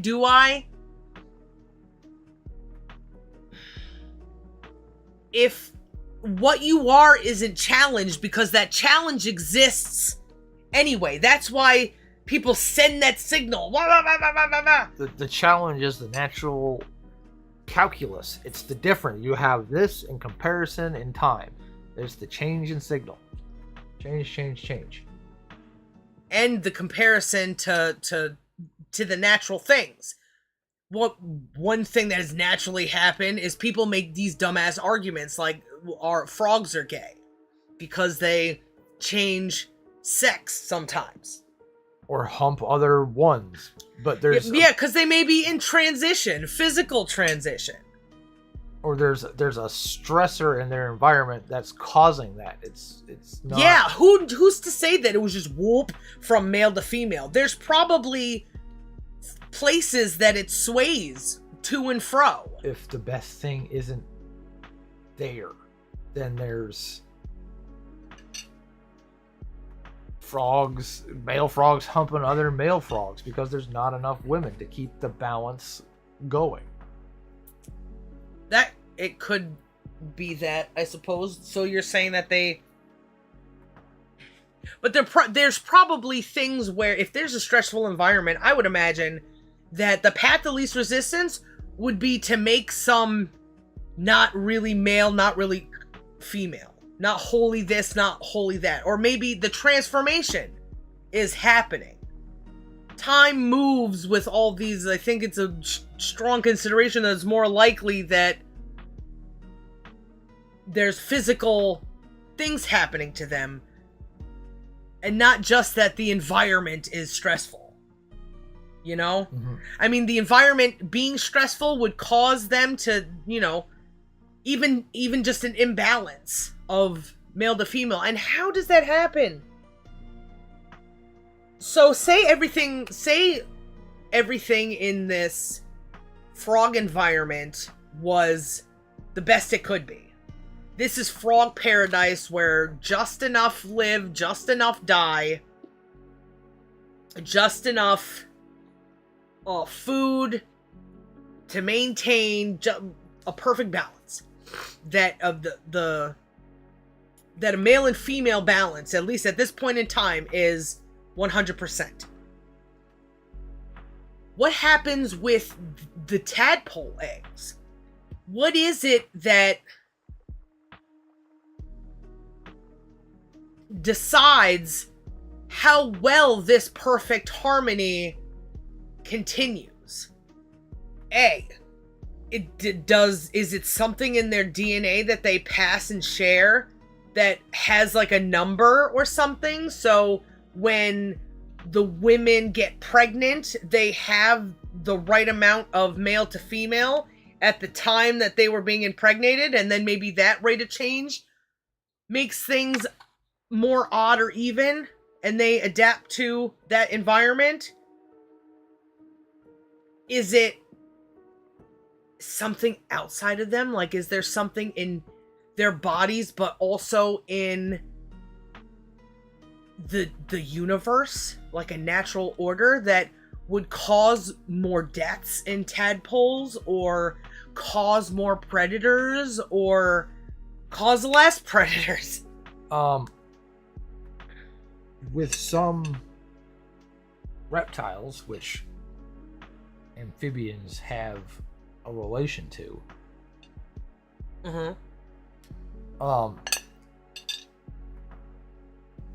heat is a rather large contributing factor to the development of male and female. Like, is that why they thought if you keep your belly warm, you'll have a boy or something? Different human myths like that? It might be. I've seen stuff with like alligators that when they hatch them for either letting them back into the wild to, quote, maintain their numbers, or for, harvesting purposes. You got an alligator farm. That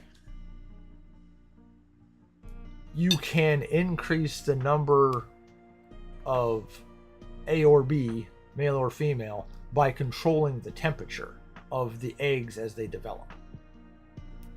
Well, if true,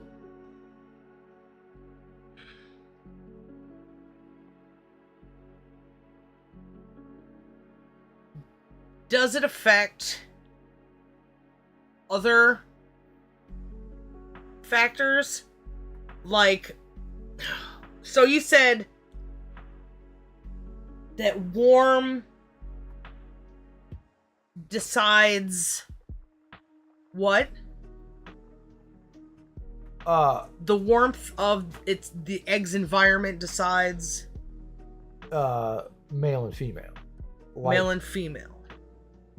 Like, I think even like not just like in these environments, but in nature,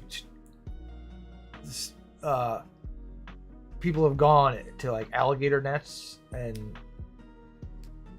like because there's like big mounds of things and vegetation. So you can dig out the eggs, you can examine them, and it's like the eggs on the bottom because it's like a big pile. The eggs on the bottom, they get cooler because they're more insulated than the eggs on the top. And they've witnessed the eggs on the top, I think, more likely to be guys, males. So warmth equals males. I think so. And females equal cold. Isn't that strange? Definitely. Maybe that has something to do with protons and electrons too. I could be wrong. It could be backwards. But there is the eggs on top tend to be this, and you can measure. The so warmth. we should look that up or something before. Okay. That says a lot about nature and male and female. That's for sure. It says a lot about the path of least resistance and how it's survival. Warmth and cold has to have something to do with male female, because maybe females are needed to keep going because they get pregnant. If the cool thing is true. And there'll be more males when there's more prosper, so that you can grow more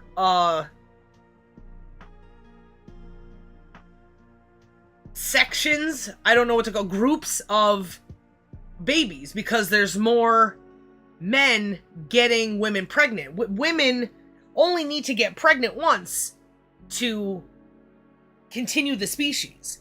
But when we're thriving, they could get pregnant by many males in their lifetime.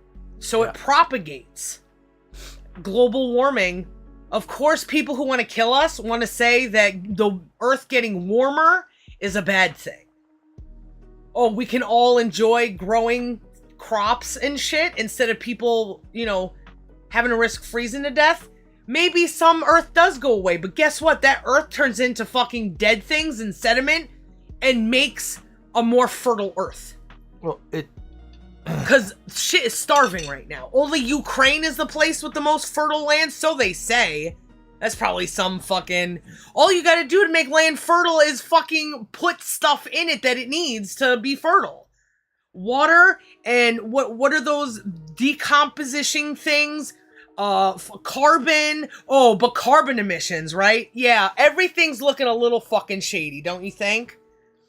With the heat thing though, it's that balance, of course. That deep sea convection current that we've talked about.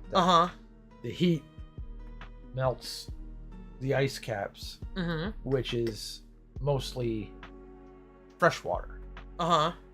And that fresh water then goes into the ocean, decreases the salinity, which disrupts the ocean current. Without the ocean current, then we don't have the jet stream, and things will die and it'll become salty again. Which without the jet stream, that's the thing that moves the hot and cold air around the Earth. That stops. So we're saying in extreme freaking conditions, but it's maybe not gonna melt the fucking ice caps like that. It'll find a better balance, or a healing balance based on the damage that's been done. That's where the direction goes. There's the hot leads to that. But to your point, things get warmer. Maybe can be a more restoration process. Uh-huh. So some of the fucking islands will go away and all the fucking losers on it. I mean, it sucks, but it's what the Earth has to do. Maybe it needs to become more salty, and it will become more salty to decompose all this fucking plastic shit and bring it back into its natural state. Because every plastic still comes from nature. Everything, where else would plastic come from? They just put these things together to do bad things that create bad molecules. So they fucking break down into fucking protons and electrons or whatever. They'll become hydrogen again at some point. Maybe. At least something that isn't fucking plastic, that isn't supposed to be there. Oh, but my private jet. Oh, Leonardo DiCaprio. What's global warming? Oh, I can't ask you. I can't see your fucking I can't criticize your dumbass opinions because you don't have to listen to me. You don't have to listen to fucking nobody in your fucking echo chamber in isolation, fucking in some tower somewhere. Fucking, I wanted to call him a nigger.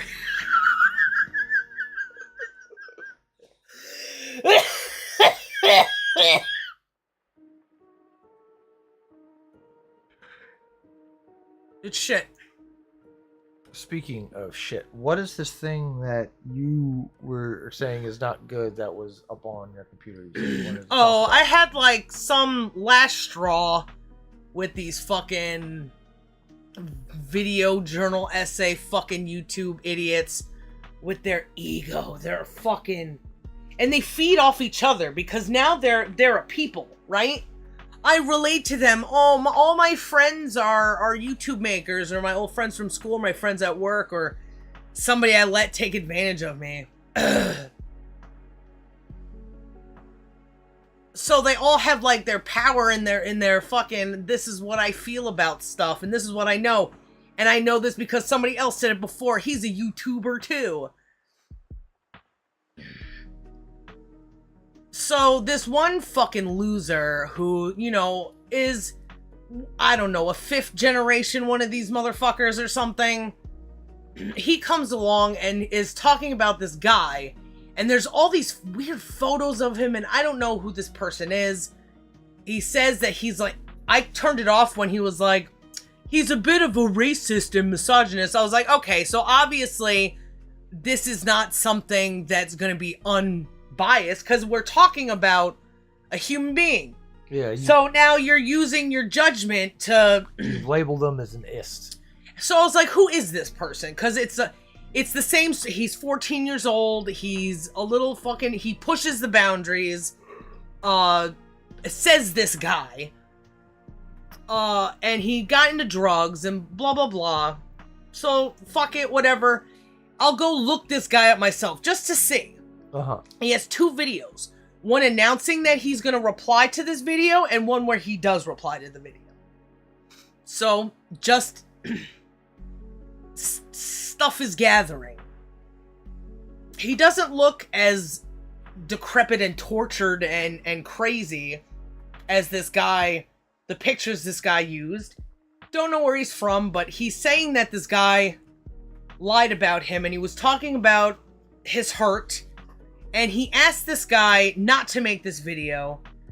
And he talked about how he lied or whatever. So, and in the previous video, he shows this guy saying, I'm gonna make you look like a poop eating fucking blah blah blah. And this guy says that it was lemonade and ice cream. So he wasn't eating poop and piss or whatever. And this guy's like, oh, look at this poop eater. Watching this back and forth with them, and the whole thing just looks sketchy. I didn't watch all of it because I took a portion and I looked at the evidence for and against both of them. And the guy who made the YouTube thing, not only do I think these bad things about people on YouTube who make fucking essays and how they don't question themselves well enough to think, gee, maybe have I looked for another side of a story? You know? like that OKI guy, he said something about like he does like specific things like, oh look, the government tried to tell this guy that aliens exist. Oh, but Jews never did anything wrong. So somebody who thinks that the Holocaust was different than it was, or what they call the Holocaust, is exactly what people say. So don't look at the other side, and now you think that, oh, so this guy who is a Holocaust denier is how they like to coin these people, because they can't they can't just say the words that describe what they mean. This is a bad person who we will criticize in a different way. And it builds up with these fucking people where they have all these fucking biases. They couldn't make these videos if they didn't, because it would take fucking years. It took me fucking years to sort all this bullshit out. They could be sorting it out as they're doing the videos. So I have a disgust for them. Okay. He's one of those people. He's doing the thing because he's using all these words, the ists and the... He's looking like a duck and starting to quack like a duck. Yeah! Ooh, 1, 2, 3. If you look like a duck and you smell like a duck. And then I see this guy posting their conversations together. Could have been altered, but I don't think this guy would have come out and done the things that he's done in the way that he did if he doctored those. Because it's not just like a blame. That's what all these people say. And it's an opportunity to get on a podium and say, fuck this, fuck that, whatever. Not do it. He's not quacking or smelling like a duck. And this guy is like, I'm gonna fucking make you look like shit. It's like, damn. So there's a person actively trying to destroy someone's life and using his own judgment to exact justice. And I hate that. I see that every day on YouTube, and that's what I saw today, and that's what I wanted to... Gotcha. It's... I don't know what words to use to describe anything, but it's an abused person abusing another person. Those are the things like being gay that you have to question all the time. Everything that you do, everything that you are, it's not just question being gay and answering it. It's having questions for everything. Anything, I enjoyed this. Did I enjoy this? What didn't I enjoy? Is there some, and doing it for everything, eventually there's going to be things that come out on the other side. And you start weighing, it's like me. I was only me, and then I had you. Things slowly accumulate to paint a different picture. It may not be the same picture, obviously, but they are equal in some way because they were or they weren't. But those ticks create like maybe like a thing ultra symmetry, like when one thing shapes into the other or something. It's like increasing your resolution. It appears to be one thing, and then you increase it. Like, oh, the picture's changing a little bit more. Then you keep going, increasing. Oh, is it the same picture, or is it switching again? Yeah, because you're some things when you were just seeing all the pictures, or you see just the amount of pixels that you do. So you're always like, yes, this, yes, I am this, I am that. You're viewing something. You're creating this picture with these yeses. But sometimes there can be no's where you did put yes. All this, how does the pixels work? Because it's always pixels, right? Is there an illusion maybe of those pixels there, or you just see more clearly when you have more pixels? See more clearly when we have more pixels. Imagine we're so starting they're like off... little holes that we don't really see until we see those holes being filled. if we look at like a TV, a tube TV Yeah. versus an Ultra HDK fucking whatever, we can notice the holes in VHS, right? Yeah. In like the tiniest, subtlest, I don't know how to describe it.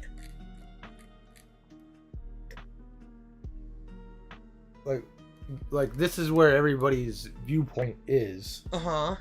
And then the more you question, the more is this what I think it is? Did I enjoy? Did I not enjoy? You gotta take a step back. You've increased the number of pixels that you can see. What creates the blur? Is there so little pixels that our eyes compensate? Or because the same amount of space is being taken up. The TV isn't changing. I enjoyed Tuesday night.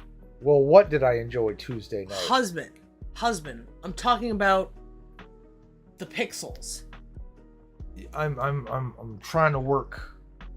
I'm trying. No, I mean how the TV works. Okay.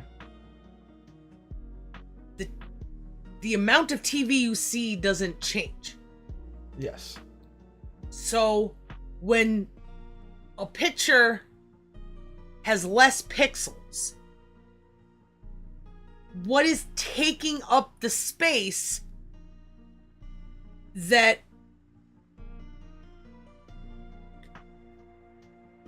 isn't taken what's taking up the space that the new amount of pixels completes, fills in?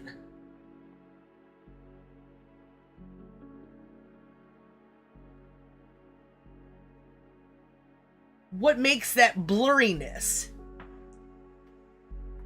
Because the absence of pixels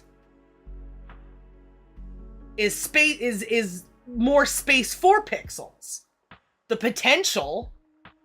I believe it is the ratio of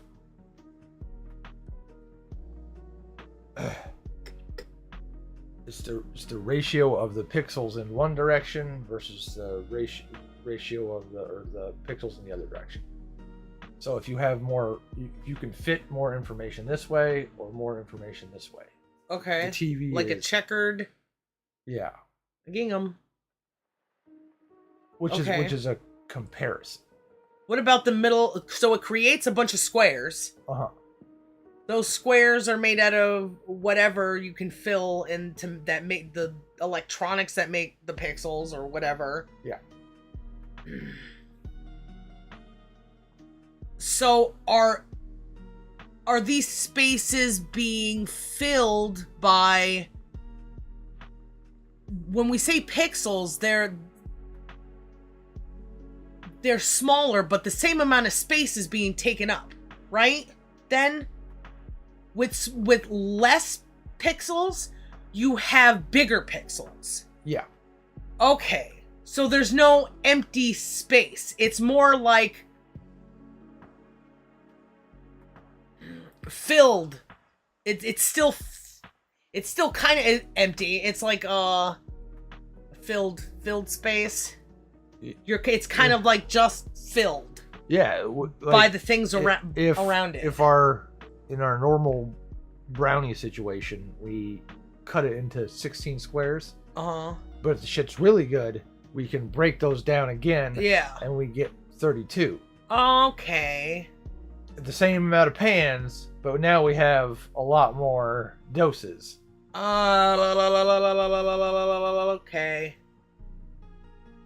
I get it. But now I forgot what I was comparing it to. Oh. So when you have pixels, more pixels, you can put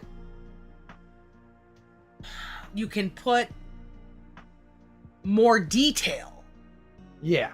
Because you are a whole person. You have all the space that you're gonna have. Can you stop? It's good milk. Oh, he's stuck a freaking piece of garbage in there. Oh. That was nice milk. You just got it. And it's not just yours. You have Craven to consider. What do I do about this? You're a cat and I'm talking to you like a human.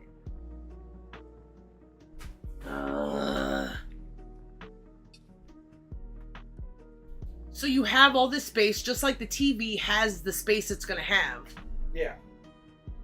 But when you have more information, you have more detail, you have a better resolution, a better view of what you're seeing. It's just like fucking human. TVs are like humans. Humans made TVs. Fuck. Would that blow anybody's mind? Tommy, make a sword.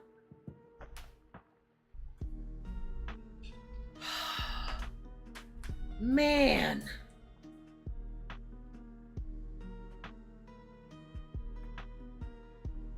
So everybody's got like 1 pixel because they be retarded as hell. We had the space as children to fill out all that. The opportunity to know that space when we were children without anybody's help. Of course it advances, but we would still get some of it because there's still advancements, more things to consider around us. And you're punished for trying to increase your resolution so you can see the picture of stuff more clearly. Mm-hmm. Fuck you, it's God. That's against my culture. Mm-hmm. That's against the law. Instead of getting... I was thinking of times that I've got punished. Uh-huh. Instead of punishing when a child goes to touch a bad thing, and punishment could just be, what are you doing? Giving them a scare, or like, don't do that, you know? Yeah. Or even just, mommy doesn't like this, or, hey!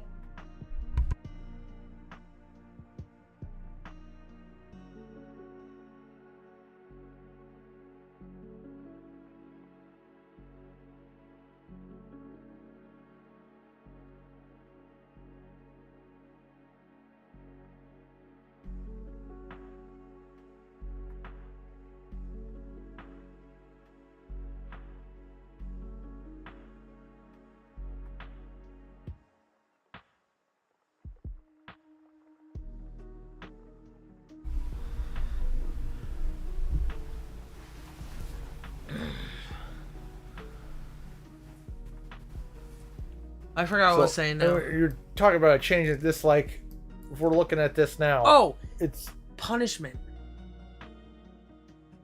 If children are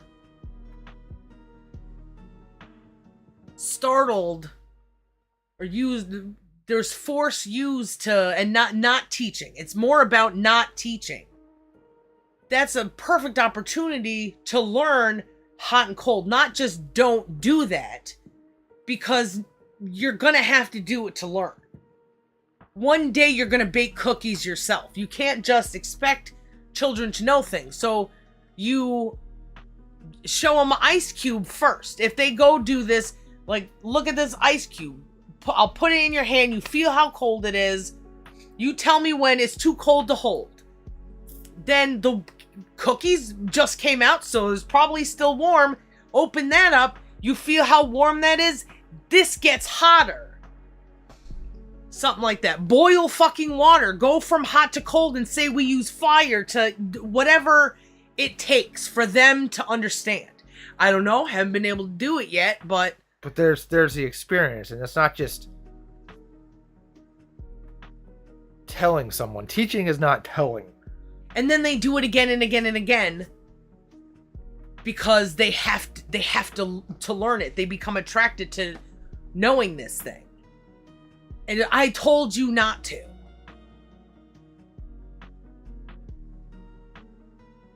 But that's not doing anything because they still need to learn hot and cold. even as an adult, feeling good or miserable, driving in a car, going, what would it feel like if I just crashed myself into this fucking tree? There's these points of feeling the whole shape. It's not just about feeling the warmth. It's also feeling how hot you can feel before it hurts you. Not sticking their hand in a fire, but, you know, touch it yourself. I'm sure, you know, be like, are you ready? You just do it real quick because it's gonna hurt. And it's just a blister. As long as you're not fucking frying your hand, they're gonna know that hot is hot before it has to physically hurt them. Yeah. But getting that, you know, if you're ready, if you want to feel this, controlling that environment, but also giving them the information of both sides and letting them experience it, and then it comes from you, that's where the power of learning and love and development and trust. Does that exist, Craven? All you want to do is be held, and not even hold you in a way that's comfortable for me. How do you feel about that? Come here. Come here. Come here. Come here. You can come up.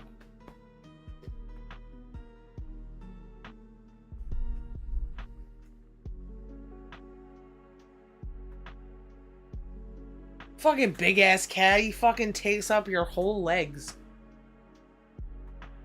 So everything is so disgustingly backwards, isn't it? But it's disgusting because if I could understand these things by observing, other people could. But I understand that they were all abused and are abusers, and I've done the same thing. I'm not infallible. It's just I had a little bit more than. Now I have to blame myself all the time for the things that I've done bad, instead of just going, it's justified. There is no justice. My brain came up with another kind of analogy thing. Mm-hmm. Fucking video bullshit. It's update. not even running, or I guess it's running in the background. Speaking of like increasing your resolution, Mm-hmm. it's like a jigsaw puzzle. Mm-hmm. You know, when you're super zoomed in, your puzzle's only 4 pieces. It's still the same 18 by 36, but it's made of 4 pieces. All you can tell is, oh, yeah. And then the next, so when you get more information, hey, now I can break that down into like the 16 pieces. And you know how we deal with the 1,000 piece. Everybody thinks they're the fucking genius of the world. Their puzzle pieces, while it's the same size as ours, they got 4 pieces, but they think they know all the fucking things. They're expert puzzle builders. Yeah. We can put all the pieces together. Look how good we are. It goes from getting a whole bunch of clues, like, oh, this is definitely pink because this is definitely black. This is definitely a circular shape because the other shape is a triangle.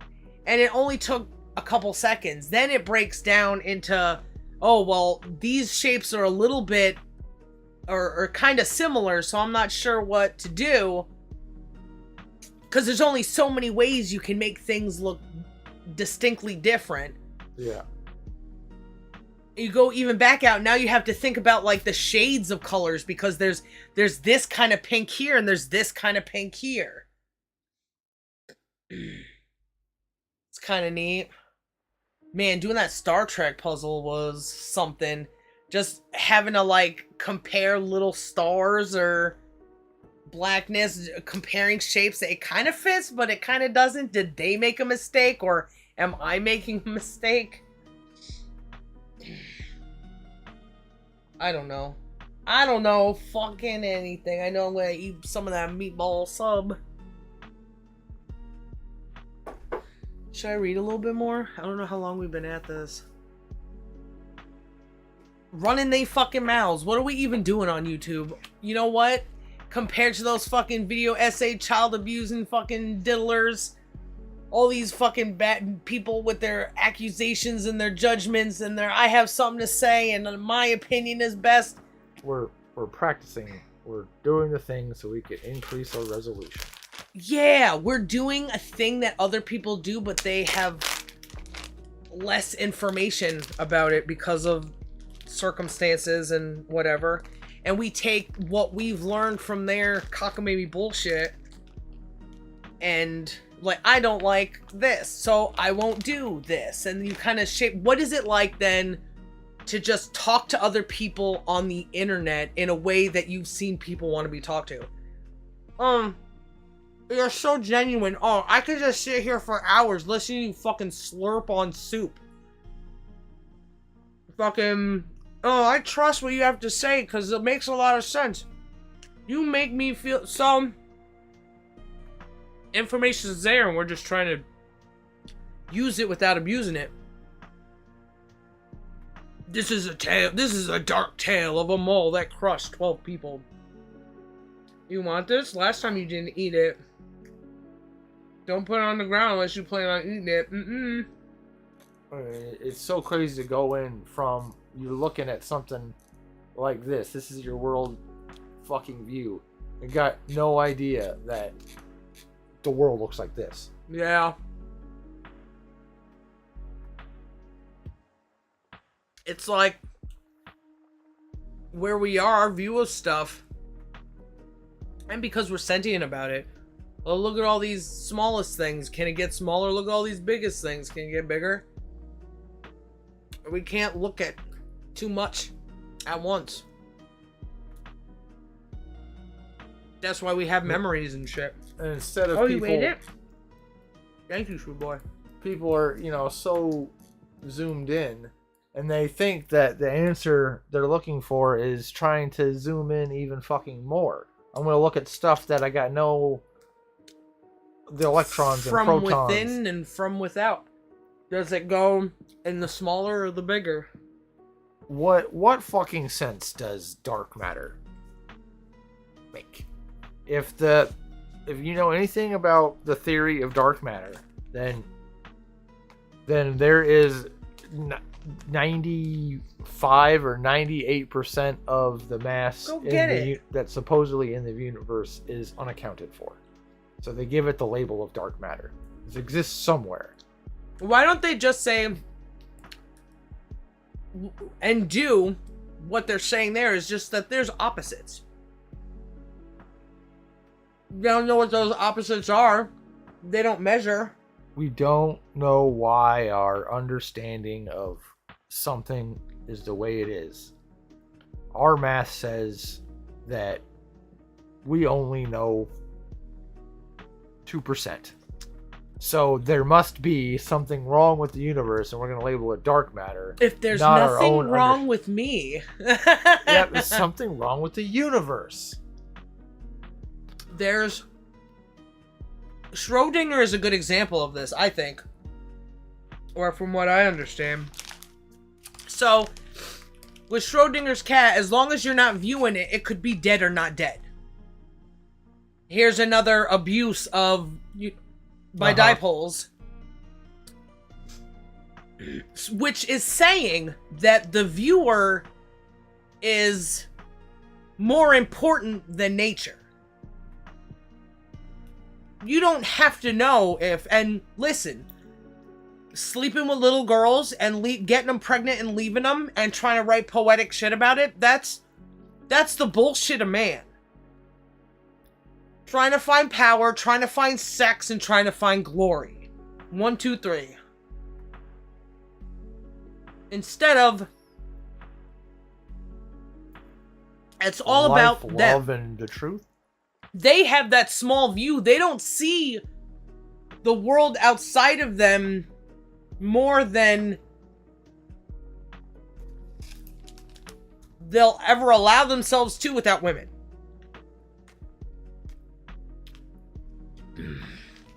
There's a lot of, and soon, maybe, hopefully, this understanding is going to come from a woman. It ain't going to come from a man. There's nothing man, what makes another thing that separates man from a woman is this insulation of self. Whereas women always feel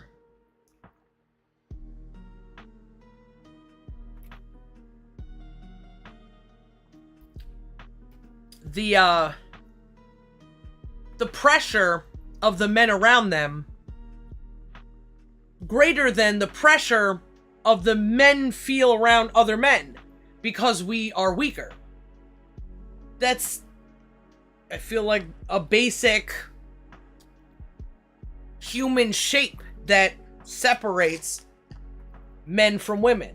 So you don't have a view that I do, but on the other hand, I don't have a view that you do. I don't know what it's like to have that, and I'm sure it's helped discover something.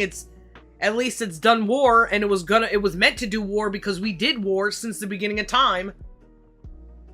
Or since the beginning of whatever we were.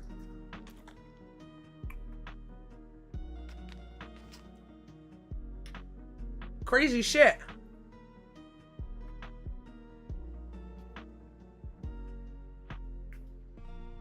Peace was probably invented by a woman.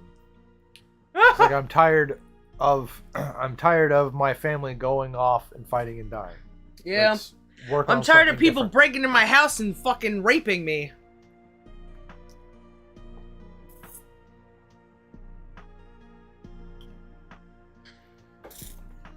Yeah, I would imagine.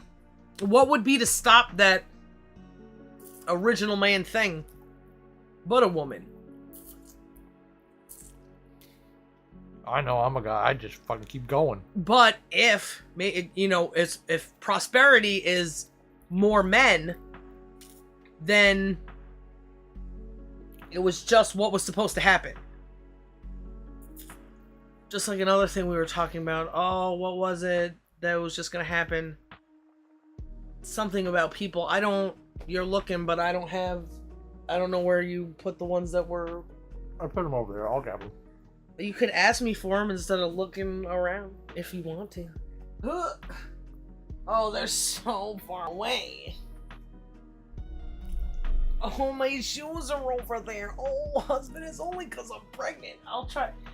Do you have a grabber? Do you have a thing-alonger? Love it. It's okay.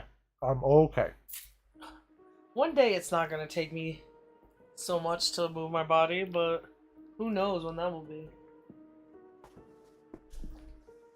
I watched a thing on YouTube. It was a video essay about some Jew who met some other guy, or a guy who met a Jew. He was like some famous Jewish seer or some shit. Had him do a bunch of stuff. It was like magic, whatever.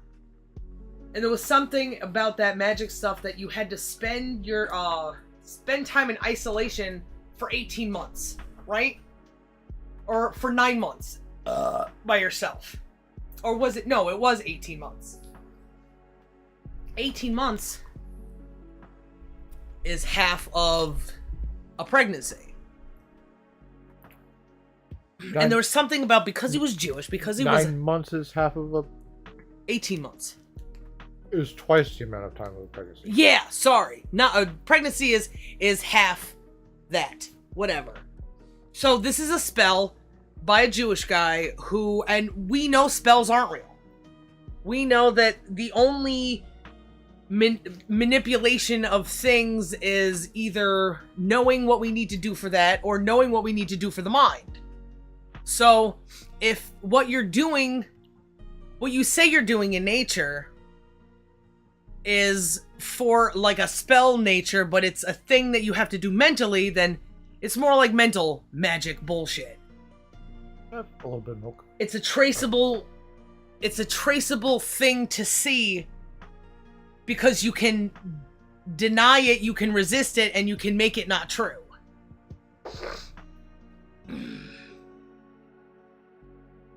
The reason people pay taxes is because they don't want to deal with the fact that it's that or war. or personal responsibility. So they don't see that when they're told that paying taxes does this and paying taxes does that, they're also not letting the narrative of you're letting someone decide where this money goes, and you think that they're doing the best, but you don't question them, and when you do, you're punished. When you criticize, there's no conversation, you know, like, it's madness. So what was I talking about? Oh, magic. So this Jewish guy makes a spell that this guy has to stay in isolation for 18 months, and then he can learn something about information. Well, what happens when you're in isolation is that you think about the things that you wanted, like there's no drinking, there's no sex, there's no interactions with this. You have to set the whole thing up so that you don't. And he cheated a little bit, but it still worked. So he says, and he got to like control demons or some shit. When people spend time in isolation, their imagination is unchecked by the outside world. So this guy says that he can like raise the dead or whatever. So a Jewish guy who manipulates a guy in his head, and then this guy thinks that he knows magic. A lot of it had to do with like women couldn't do it, and you couldn't do anything with women. Like he couldn't see his wife or like. Oh yeah, okay, I remember. Yeah. So, man tries to double pregnancy, maybe, and maybe there's something physical about that. There's something that, if that happens naturally, long story short, maybe it's just gonna be double, because I don't know. People force things all the time. People have been starving for years or in stress and war for years, and babies have come in painful ways that maybe it's not supposed to be like that. And maybe men's lies represent a physical truth, because it does. Because men control the situations that we're in. We have no choice because man. But what he says is not necessarily what is in another person's perspective, but they don't have that other person's perspective because they have more power than other things that are in the world. We are second to them. Oh, I've been feeling good. There's he is in a place he's not supposed to be.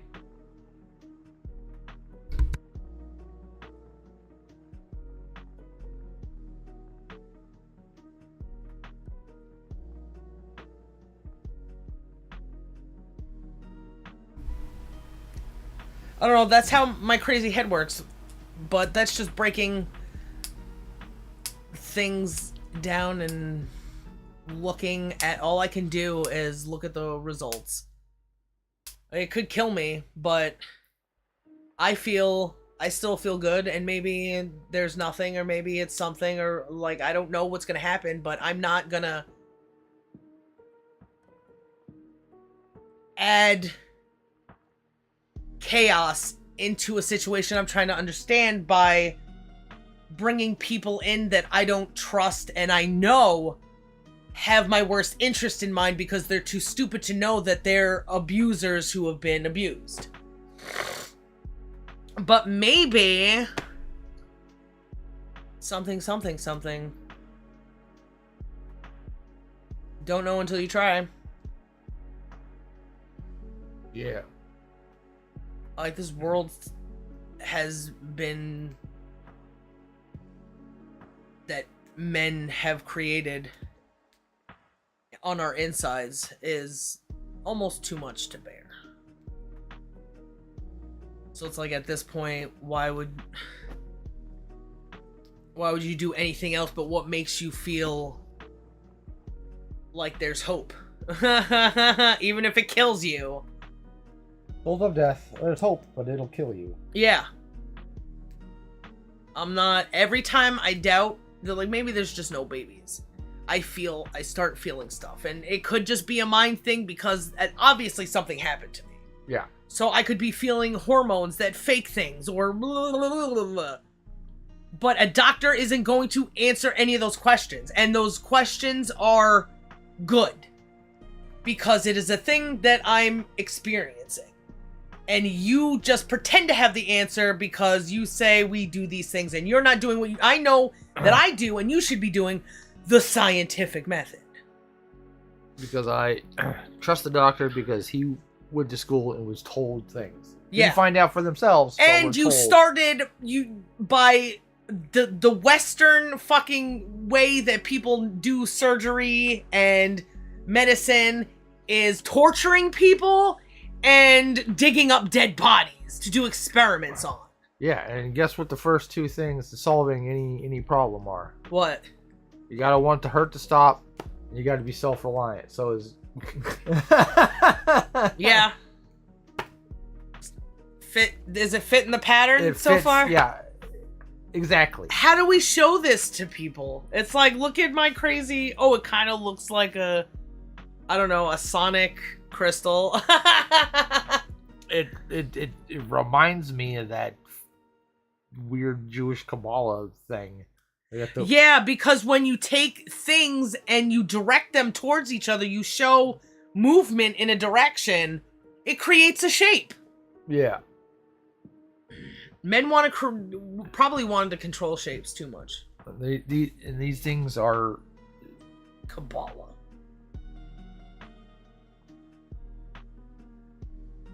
It looks complicated, but it's less complicated than all the shit that's in our fucking brains right now. Most of that stuff can go away. I don't give a shit about fucking George Washington or what fucking cherry tree he chopped down. I don't want to fucking think about Channing Tatum. Oh, that same episode of The Simpsons.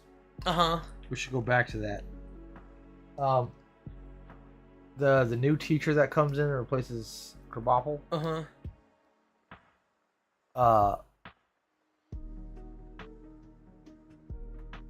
He's this cool guy, and they all use cell phones, and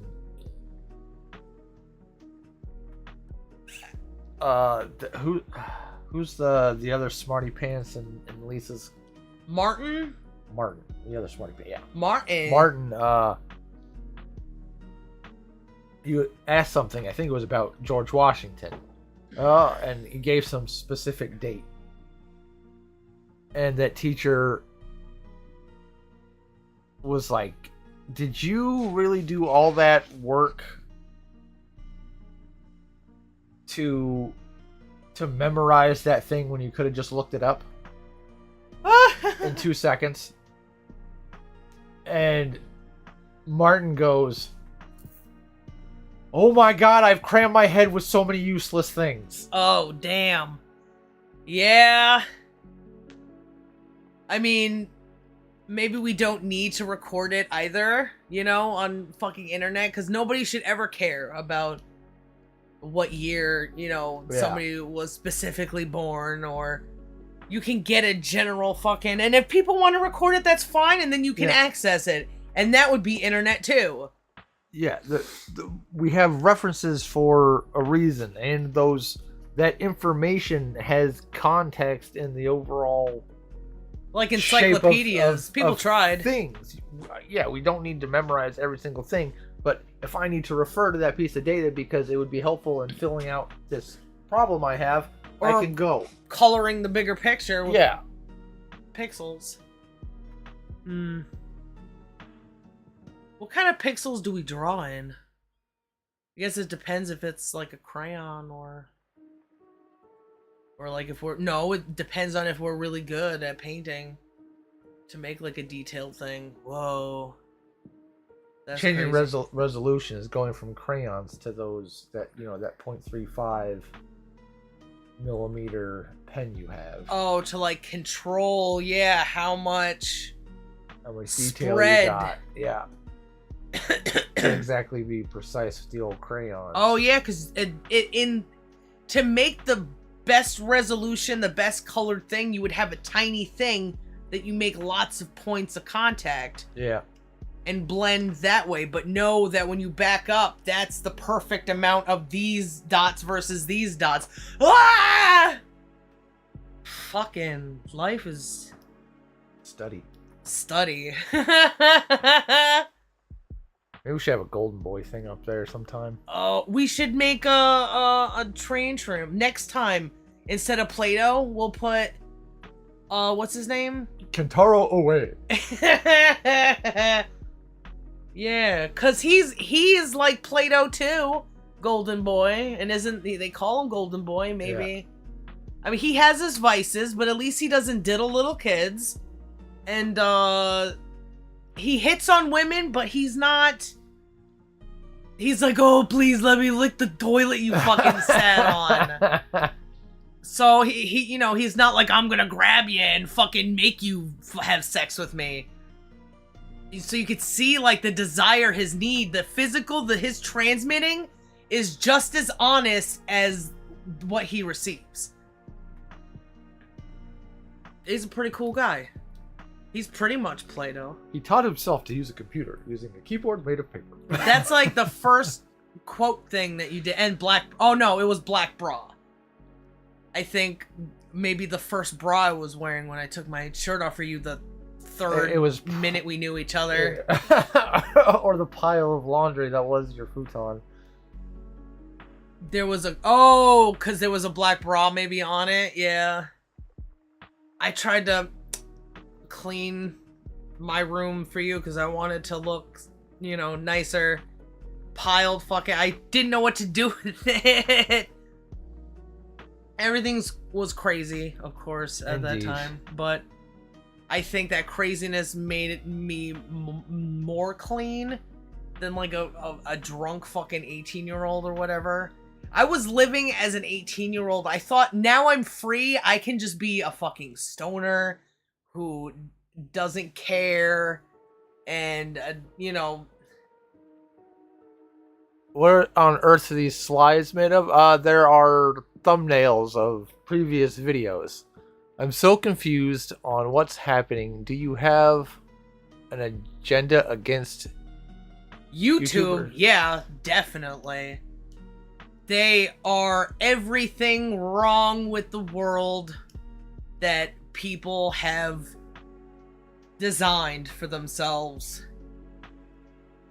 Just like most people, but YouTube specifically harbors people that I've had qualms with recently. Those video YouTube essay people, you know, they have such an air about them, like, oh, I follow the community guidelines. Nobody, you know, that aren't really. It's a brotherhood of people who do bad things. They have a certain mind think too. You have to be a certain person to not be criticized by these people. They just criticize, they don't question, they don't try to draw a picture, they for themselves, they try to draw a picture for you. And it's gone too far to the point where people can just abuse each other and call it not abuse, call it justice, call it good judgment. Call it the truth. Yeah.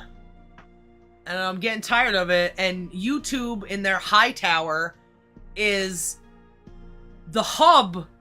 It's like the man behind the curtain in Wizard of Oz. Yeah. Where you can't have a good conversation with any of them. Then just talk to this person, talk to that person. This person gets to decide this. This person gets to decide that. There's no cohesion. It's like a Medusa monster or a serpent, Cerberus, like a Hydra, a multiple head enemy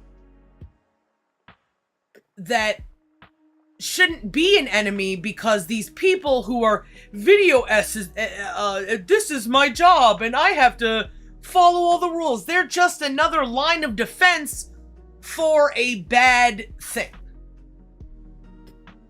Yeah, it could serve as something for people, but opinions, community guidelines, being judges of who gets to do this and that. Community pressure are all things that interfere with getting to the truth. Forced compliance. And anything that gets away from the truth is bad. Yeah. So you can't talk about child rapists. Censor yourself. You are inhibiting the learning. Yeah. There's lots of other examples. It's what's best for them while they pretend to do what's best for everyone. They're abusers. Yeah. They created an abusive giant from their collective abuse because they were abused as children and they don't know how to grow up into adults.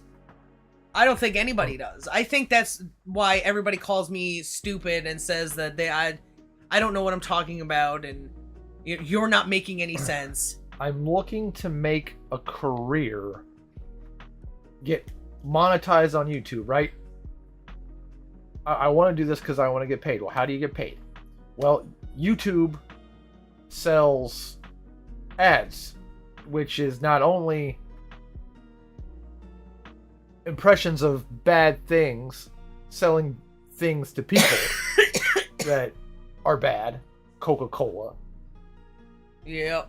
But mentalhealth.com. But then selling your information to other people, that's your personal information, and you get no fucking cut of it. Step in boundaries. So wanting to I want to get paid for participating in a vile environment. That is my goal. Mm-hmm. So YouTubers are disgusting. And that's just life. Oh, that's just the things we have to deal with. Yeah, no. If your goal is to make a career on YouTube, you are pointed in the wrong direction. Yeah. Oh, look, I'm going to be as popular as PewDiePie. But you know what? I will sacrifice the part of myself that makes me want to put my lips on my own fucking microphone. Because YouTube They boss already says no. did. They already sacrificed those things. A lot of those things. So they're just getting benefit now from those things that they had to sacrifice before. Oh, I have to have a place where I do things that I don't necessarily want to do to make money. So I'll do YouTube instead of working at a factory. But then with that comes stuff that they're more than willing. Because, hey, we have the better stuff, but we're going to take more from you. We're going to give you less money. We're going to not give you any sort of, like, protection. So it's not so much a standard job, but now you're free. Look at you. You're not doing this job, but you have to give me everything in exchange for what you want from me. What if I want to not have a phone? What if that's the way I want to live my life? You can't. So if I choose that path, which is my choice as a human being, you're thrusted out of fucking everything. You are now denied because YouTube requires two-factor authentication if you want to be monetized. Uh-huh. So they say if you want to make money, if you want to go down this path to survive, I get to dictate your lifestyle outside of Do they understand YouTube. How much that's intrusive they are? Do they even understand themselves the negative effect that they have on everybody? No, not even close. We never got those napkins, but there is one over there. Just for me. Oh.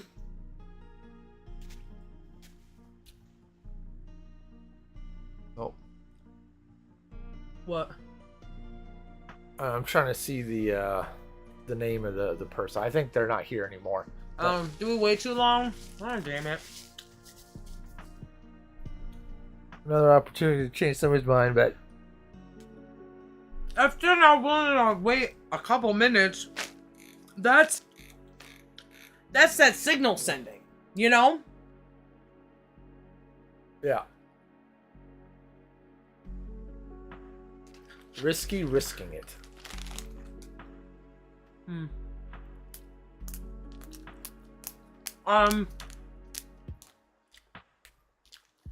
Yeah. That's So if you come back and listen to this, here's your answer. It is enslavement, and they know it. Because, like, YouTube is a puppet of government. They have to get all their papers in order to be a company. Yeah.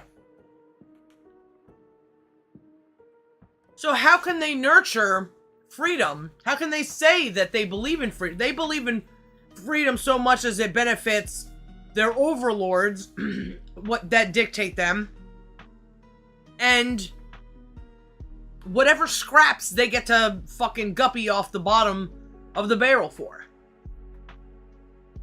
Oh, you told me that being critical of fucking government is bad, so I'll take those things down. Oh, aliens are bad. Take that thing down. Reduce everything. Reduce your resolution. Stop. Mm-hmm. For sure. And what are resolutions but signals that are going one way or another way? Right? Yeah. I mean, that's what it is in the middle, because how did those get there, and then what did they produce?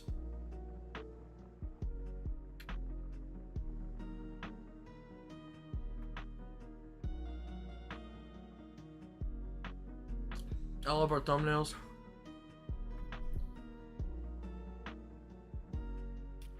I want to make more. But I want to be inspired for them. I like the 1984 one that I made. It was a weird process because instead of starting it when I was inspired, I sat there and tried to gain inspiration. A different direction. It happens sometimes. Oh shit, we got a live stream, but then I'll think about the things I'm thinking of and like, just pick something that you've seen recently or something, you know, and build off of it.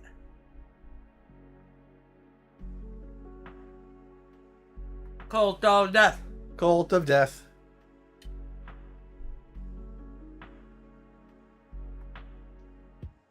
I forgot the day Shanks was in that picture. Oh, down there in the bottom. Yeah. That guy's such a jerk op.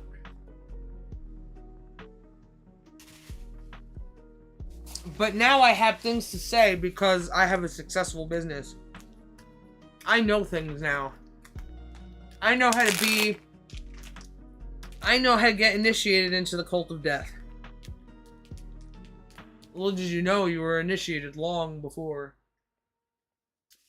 What's that meme with the astronauts shooting themselves or shooting each other? Oh, it always was. Yep. Always was, but doesn't always have to be. So, if gay people don't question a lot of the things, and they just have, like, judgments, two opposite things, they judge and they refuse to be judged. Isn't that some shit? If they're not trying to ask those questions ever, and really, I mean, if I had to work hard for it, they would have to work hard. Can't just be like, nope, there's nothing different about me and you. Unless I'm better than you, then you could do it too. And I would say my state is better than anybody else's state. Yeah. Because I wouldn't kill people. And I wouldn't do bad things to children. And... and I know you don't have to make those decisions.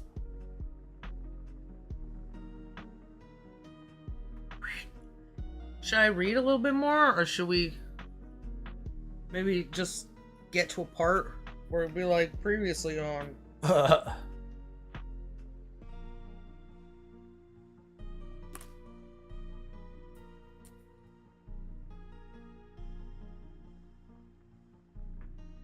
Yeah, reading would be good. Okay.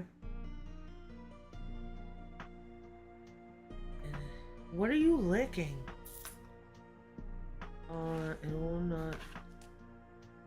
Oh, should I go back because you weren't here for a while?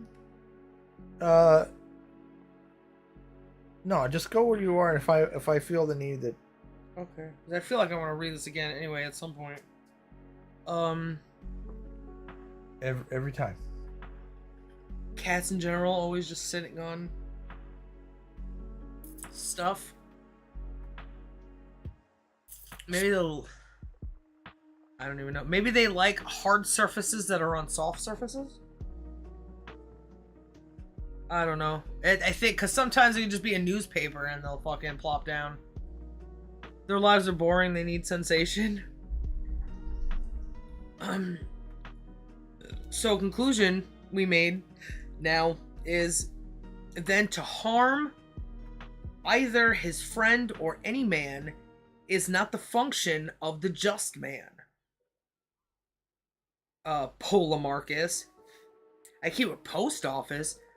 Then to harm either his friend or any man is not the function of the just man, Polemarchus, but of his opposite, the unjust.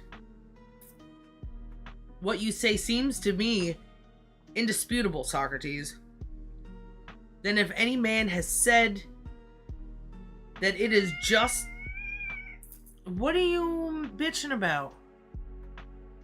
Will you stop kneading his nuts? He yells before he even gets a reaction. He's like, hey, I want this. If you don't knock it off, I'm gonna pile drive. You gotta be shown who's the man. You understand that I have incredible power. Look at you. What are you gonna do? You're dangling in the air. You're dangling with your wangless out. Sweet boy. I like you. I will not choose to use my incredible power for your destruction. Then that's man. That's man making a good decision. If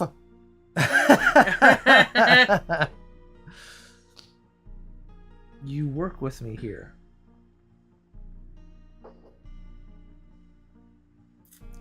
You trying to hump me and my wife in all manners of the day is knocked away to coexist with me. I don't know if he just like he gets off to the sensation of kneading. He starts kneading and just dribbles. He was knocking around that pen. It fall on the floor.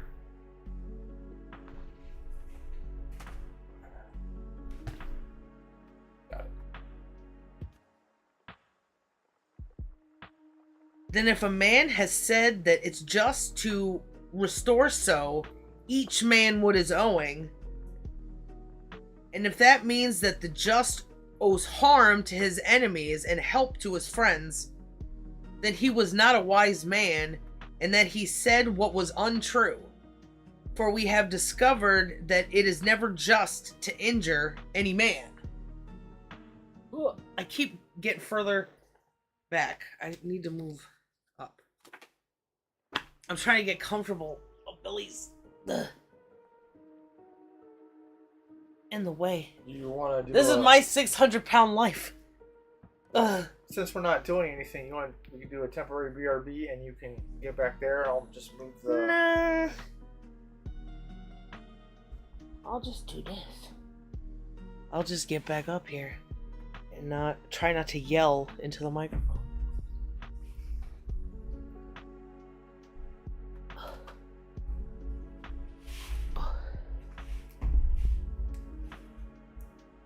Also, I find it very strange that people on YouTube are able to make videos about people who did bad things, but those people who do bad things aren't able to just show themselves as they are, because you get banned. But then the people talking about them usually don't get banned. I think there was a moment like that Mumkey guy was some point in history where some guy was doing a thing about that fucking autist that shot a bunch of people. The incel hero. Yeah. I forgot it. Marcus, Demarcus, Polamarcus. So, he did a lot of shit, like making fun of him or doing this and that, and YouTube banned him forever, and they wouldn't talk to him. He had a whole bunch of people who subscribbled to his dibble, but couldn't get his shit back. So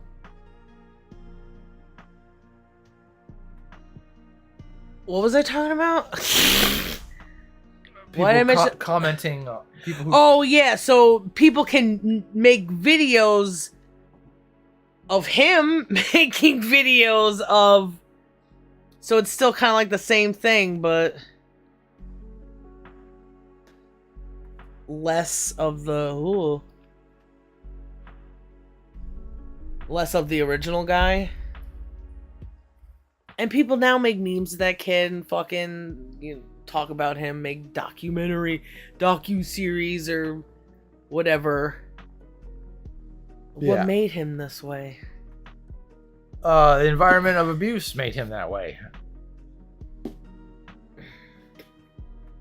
Yeah.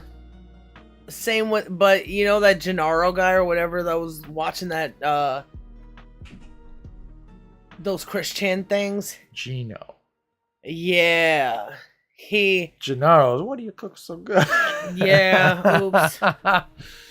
They both have funny accents. So there's only like, look at all this stuff, but we haven't collected any data yet, or there's all these people, because he's just showing the information, all the people are like coming to their conclusions in the way they communicate in the comments, and they don't know that it's just abuse. And if you start abusing that understanding of the abuse, you are now the abuser. Yeah. You don't have to agree with Chris Chan, but you don't have to keep doing the thing that kept him, you know, that fucked him up to begin with. Yeah. Let you turn this. He ran away from being a boy so that he could have more power over the stuff around him to make those battles for him. I'm a girl, call the cops.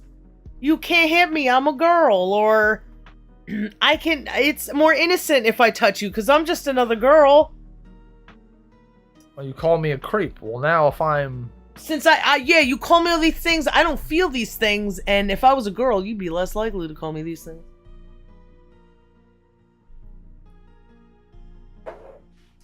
Roundaboutly.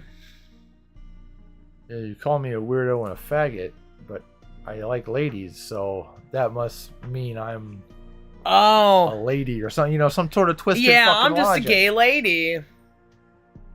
Look how what a respect for YouTube.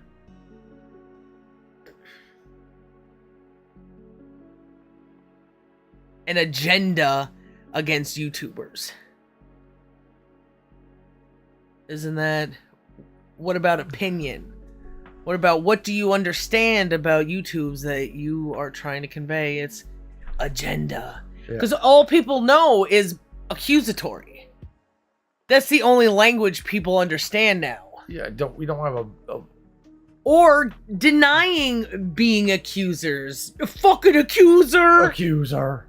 I was wondering if I was ever going to be able to use that meme. Now I can. And then capitalizing YouTubers. So what side do you think she's on? Oh, YouTube. I'm not gonna... Interesting. And look at that. It's the agenda 2024. There's something to be observed about them that they are not good for everything. And they're not much good for anything but to learn wrong. Everything until people started applying reason again. That's the reason that's been beaten out of them since they were childs. Or children, whichever one you were born as. Sexy children. Listen. Isn't that right? No! It is correctly wrong. The environment that can be, if the environment doesn't have reason applied, then you're doing a bad thing. And even if you don't, just know that you could be doing a bad thing. A thing that's bad for yourself, and eventually... Hold on, because I was thinking of something and I got distracted.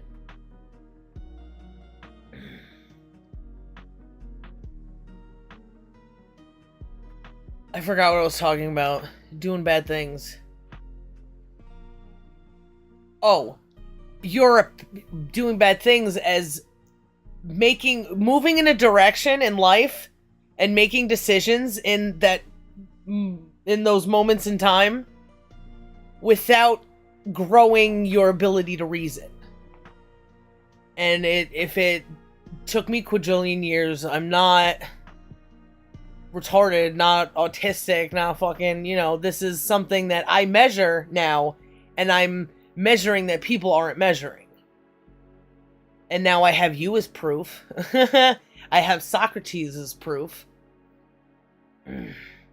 There are only 4 lights, motherfucker. I'm accusing. Accusing for a bruising. Something it was a joke that my parents said, but they had bruised me before. You're cruising for a bruising. Oh yeah, well, you're gonna die, and I'm not gonna be upset about it. But I was upset that I didn't know how to. I was like, I don't feel bad, but also it's death, but also, there's a morbidity to it. So am I upset about him? No, I'm upset about having to be exposed to death and having to put more pixels in that resolution. It was a trying time, and I tried to care about it. I remember driving home drunk one day, of course, and then waking my mother up. It wasn't. I've never been not in control of myself drunk. I've always chosen to let my inhibitions go. Ooh, oh, my skirt's up a little too high or something like that.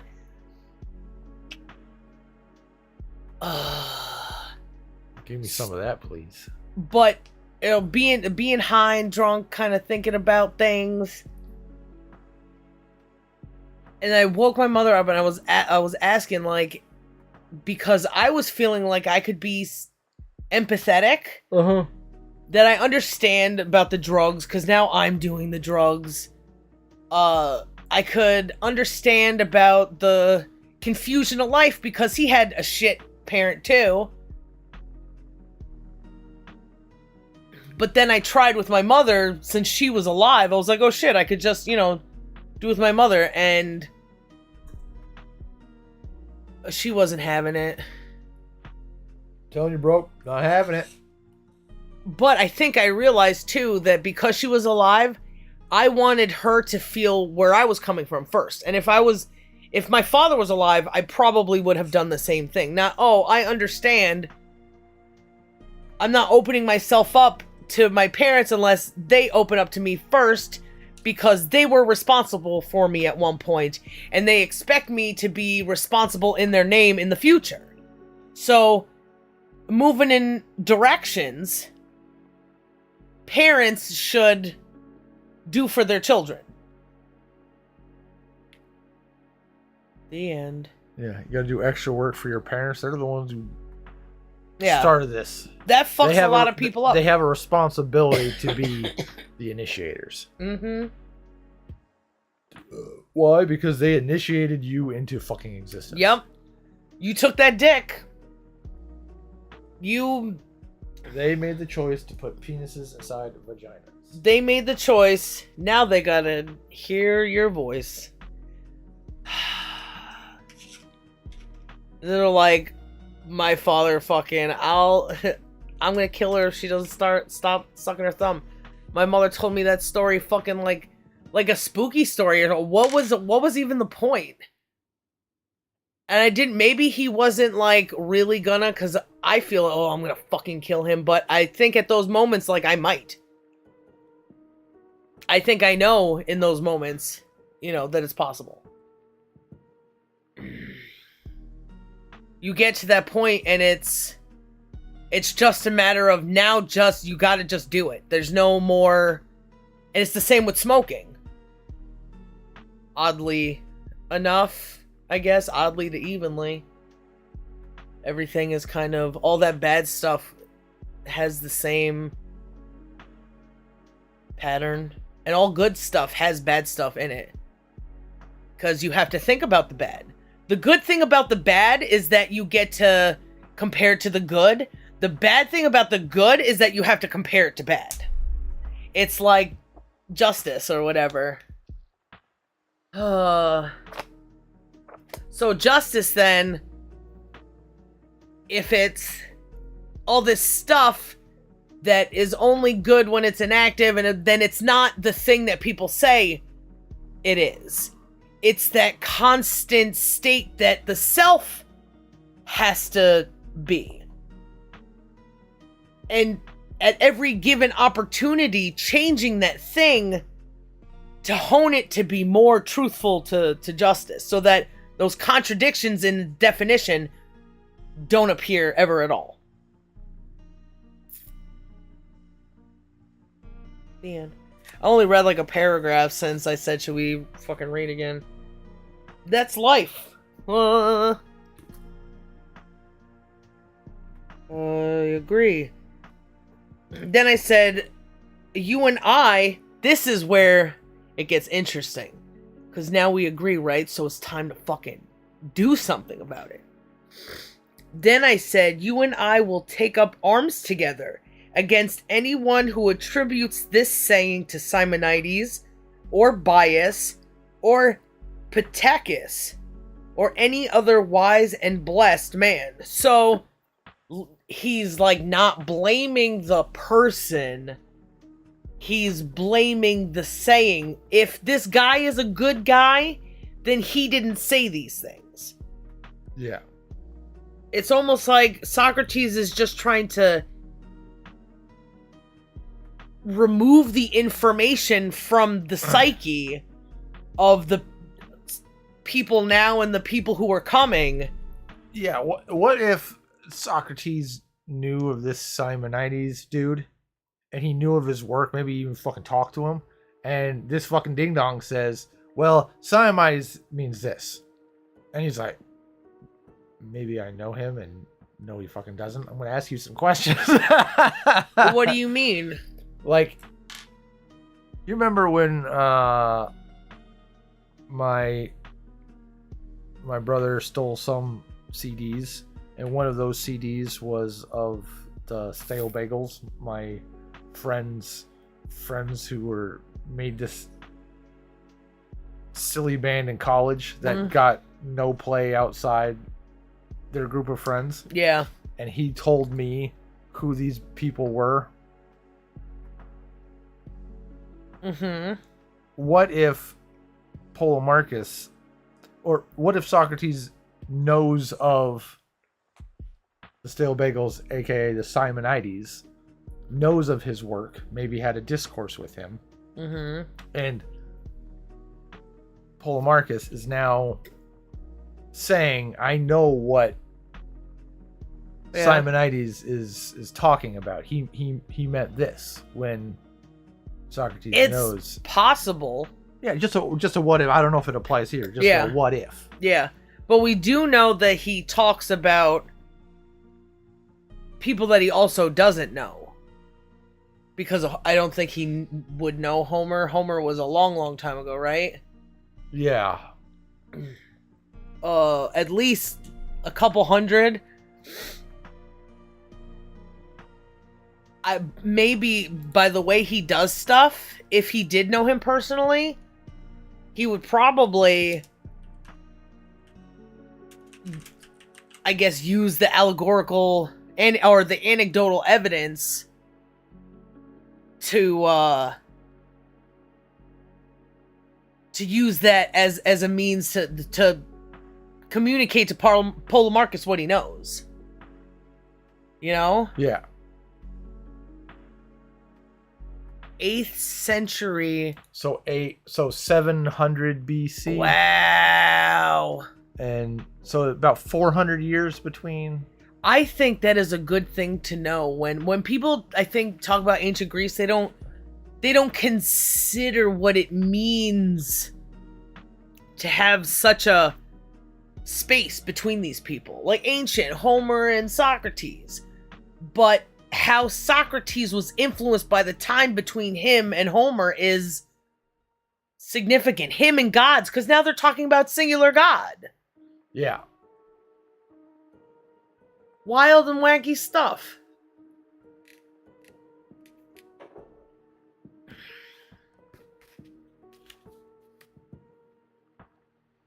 Who was Homer? How do you know? Don't people know as much as we do? He's the presumed author, and he's the most influential of all time. Wow, if you can't, he's the most influential, but It's presumed he did this. So, like, talk about sitting right in the fence there. yeah, what if that statue was made in the time of Socrates when Socrates wasn't really digging all these stories that they were fucking talking about? Their dumbass haircuts. Get out of here. Copy of a lost Hellenistic original in the 2nd century BC. So this was It's a hand-me-down story. It's just because somebody wrote it down. What's 2nd BCE? Is it 300s or 200s? I think it would be the 1st century would be 0 through 1. 2nd century is, so it'd be the 100s to 200s would be the 2nd century. Okay. 100s to 200s. Yeah. So it was like 70. It was so Socrates is like a teen at one time, but probably going to a school, or potentially, I mean, going to a school potentially about and reading this story that was written by or that was passed down all these centuries. And however it got manipulated playing telephone from then till now, that's what Socrates has to read. And he's reading all these contradictions, and everybody's living this way that is contrary to what he observes and what he can know based on the contradictions that are in all these words. Yeah. I feel like if this is Socrates, maybe it's Plato, which is even more time fucking. And then that's the version we have.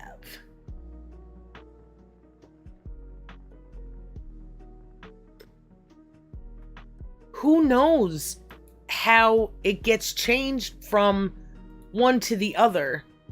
I have a feeling, because of how people act now,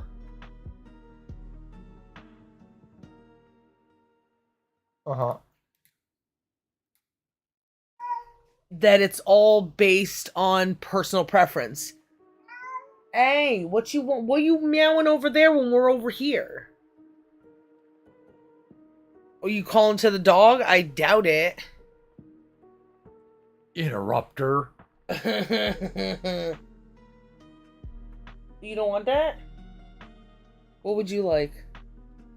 I'll put my hand out and you get a soft one? Oh, you just want to rub on me? Why didn't you do that before? You don't need to call me to do that.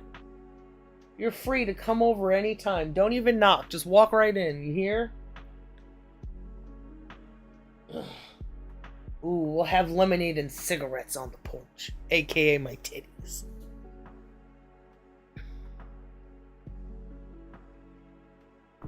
And we're still reading fucking Homer, and we're like, what does it mean? I don't know, but it's old, so just remember it. It's the same thing for it's the same reason for us now is the same reason that it was for Socrates, that there are contradictions with the way people act, with the way people quote these fucking things, with the way people respect these things, with the stories that are inside these things. And it's revealing a picture of what's best for man, because these things are making things are associated with the bad things. War. Yada yada. Power struggles, bullshit. You know, if we have brains, is there a truth? I think so, because there's one of this, and all of this is the other things that you guys want, and it happens to be the things that you fight over, and that's why they get into the politics of, like, one supreme ruler that is most benevolent and is only there because they have to be.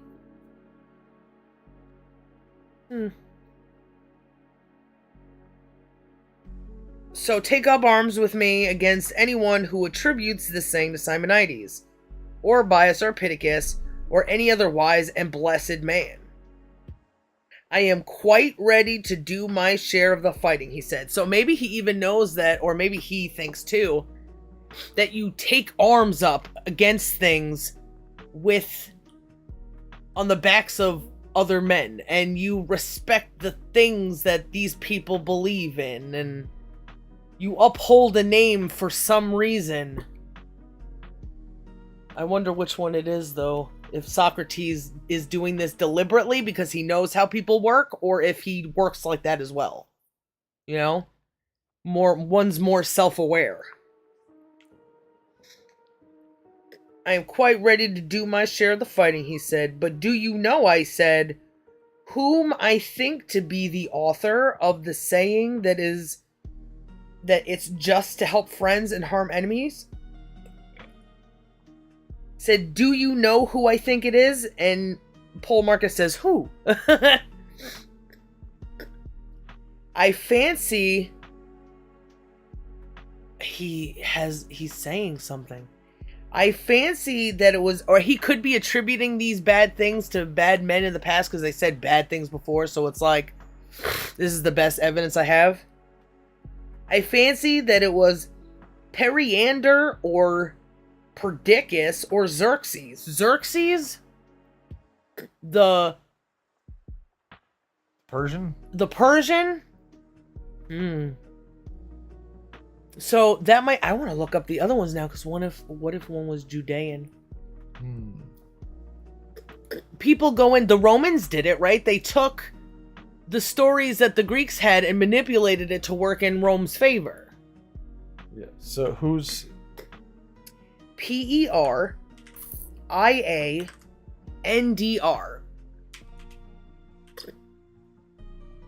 If one's Jewish, you owe me a blowjob. ER.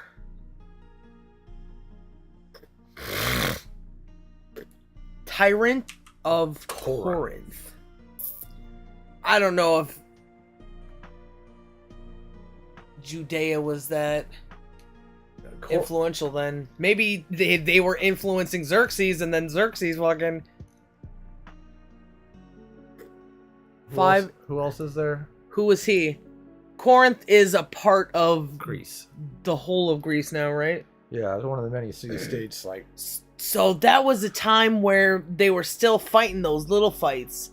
Because they were pretty close to each other, even compared to Persia, and then compared to, like, fucking... I don't know. All the other things? Yeah, Periander. Per. We got that. It's another one. Per. Okay. It starts the same. Diccas. Dicccas. Of Macedon. Oh, that's the place that Alexander came from, right? Was a general of Alexander the Great. Wait, what?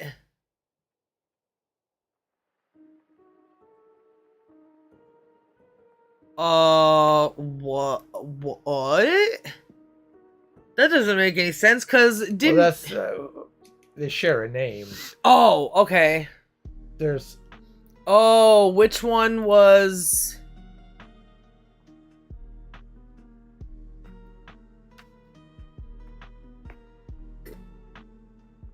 Alexander the Third.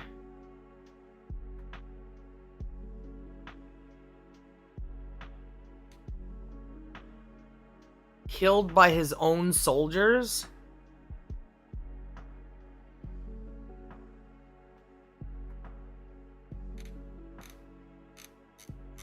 He was probably just collecting people, but he was pissing people off probably the whole time. This will happen in Rome too. In Roman A2 Brutus. Before and after. Ba-da-da-ding.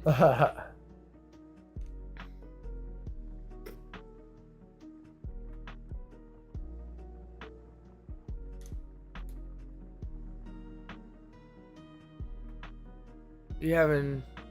I'm looking for.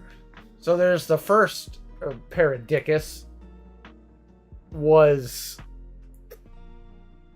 in the 600s BC, which is 200 years before. Do you think that they tried to... Did they have the same stories? Or did they manipulate the stories within Athens to, like, try to infiltrate their culture and religion and shit? Can you ask that again? Who is this doing? The change in text. Uh-huh. Did these civilizations share the same stories? Because one was from, is it Macedon or Macedonia? Macedon? Maybe it's Macedonia now or some shit. Yeah, okay. Is Macedonia and Cyprus was the other one? Where the other guy was from? Corinth. Did those two countries share the same stories as Athens? Or I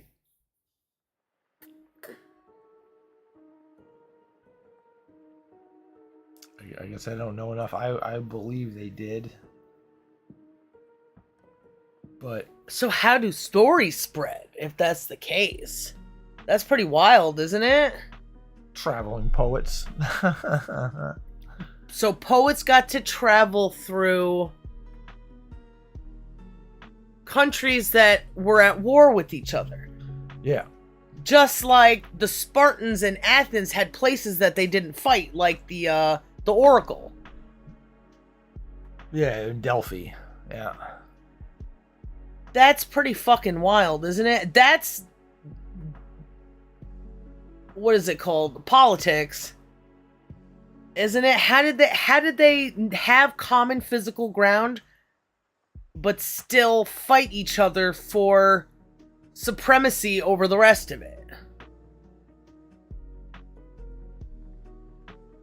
There seems to be a lot of outside-inside shit, like people fighting on the inside, fighting on the outside, but there's equal space that they share in these spots, and they don't use it as the tether to reality, or the reality that they shared together, because somehow this religion stuff, but maybe because there's people who didn't believe in the religion stuff, and maybe that eventually, Delphi isn't fucking an independent state right now, so eventually somebody had to come along and fucking... And Xerxes is another thing, because he probably didn't have those stories. He probably tried to manipulate their culture and their stories, right? That tactic was probably there for years and years and years. The first Xerxes was 100 years Oh, They were the before reason Plato. the reason the Peloponnesian Wars ended, right? Because they had to fight together to fight Xerxes. I think that's. I think the Xerxes that those Greeks fought was Xerxes the third. What Greeks? Socrates Greeks? The ones like with the Spartans and the ones that Xerxes eventually took. So then at this point they would Because be allies for a while. That's all that changes. That the Peloponnesian War ended because they had to fight against a different enemy together. So by the time Socrates was walking about, they had been doing that for a while. I think so. Okay. King of Kings. They call them these things, and it's like, what? You're just using, it's like pronouns, Ooh, I'm the King of Kings. I'm better than all the kings. Ooh, I'm a god. I'm a this. I'm a that.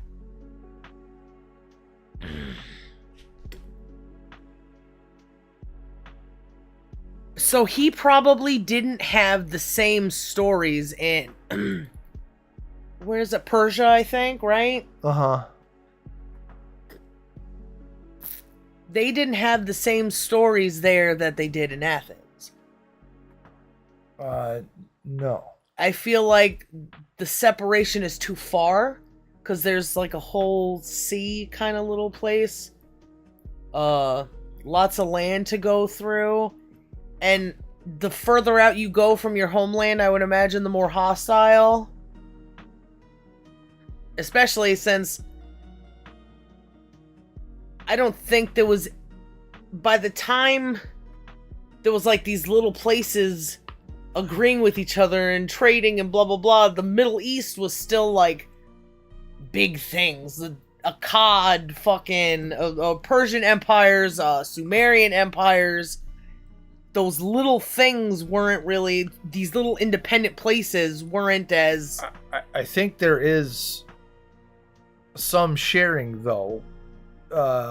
And we know this because we read that story about Zeus banging that chick, and to hide his Io? chick, I think Io, he turned her into a cow. Remember, she travels down to Egypt, and that's closer, isn't it? Io is. So you got to go through the Middle East to get to Egypt by land. Why not just go down to Africa? It's only a small canal or something.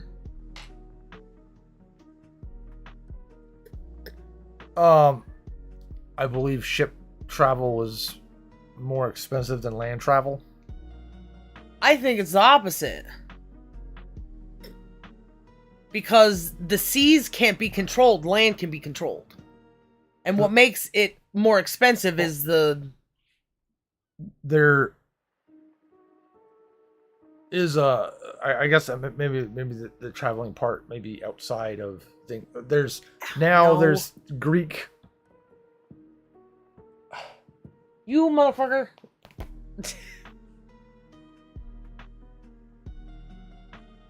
Greek thing is now there is an Egyptian god that has a tie to Greek stuff. Io is in both Egyptian mythology and I think that makes more sense than Persian. Do you want to look it up on a map and maybe we can deduce something? Because Greece is in that area from the Atlantic Ocean that goes down around Africa and Middle East separation. Is it the Mediterranean, maybe?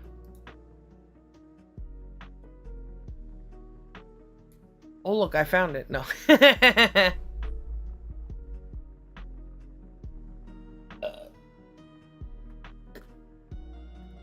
Oh my goodness, we can't look at a fucking map. I'm not interested in that fucking shenanigans.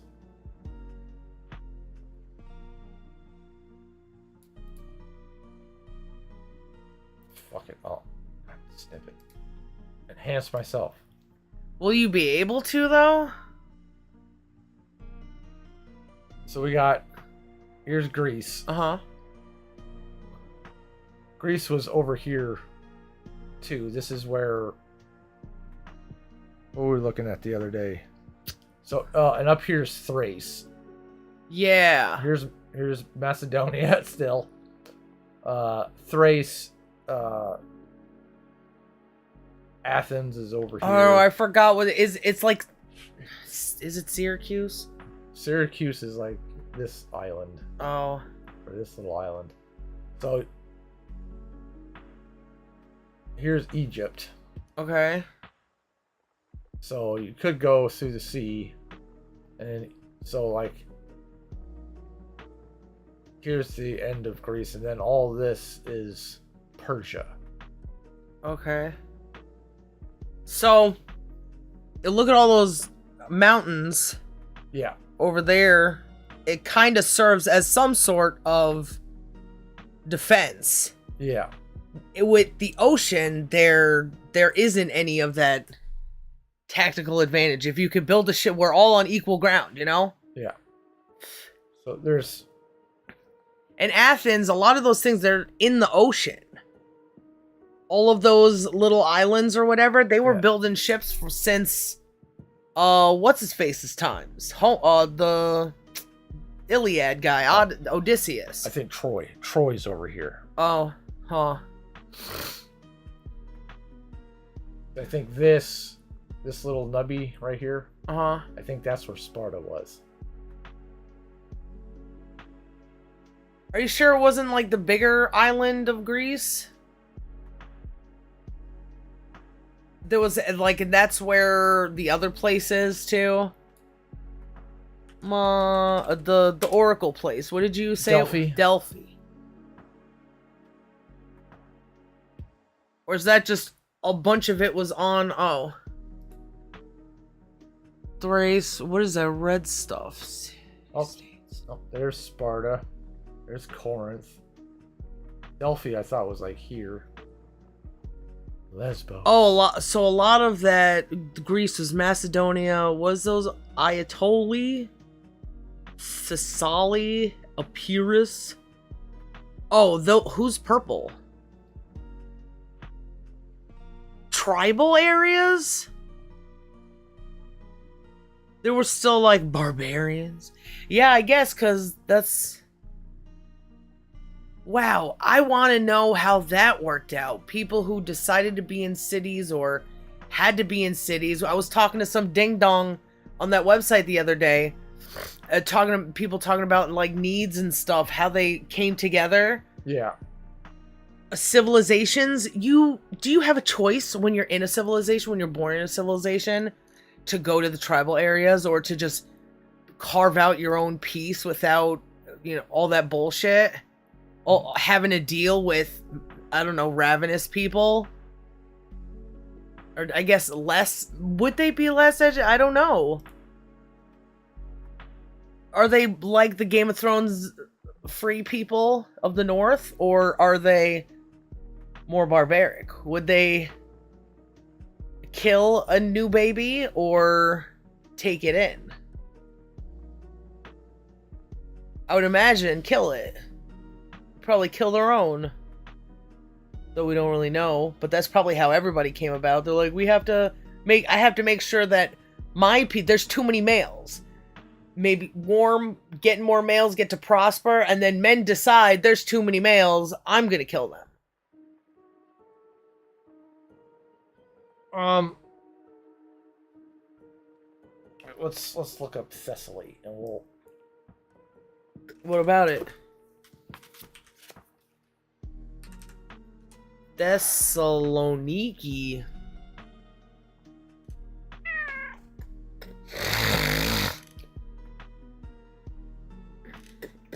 I got an itchy throat.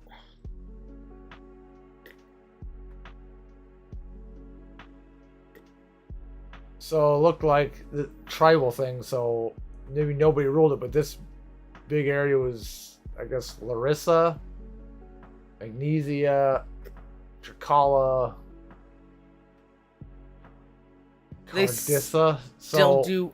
Do they just call them tribal because they live a different way where they were freer?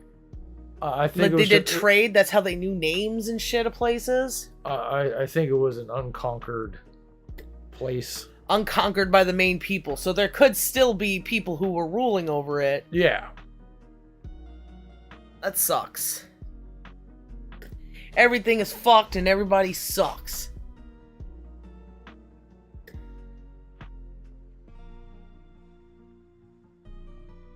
In that white fue dust. Ooh.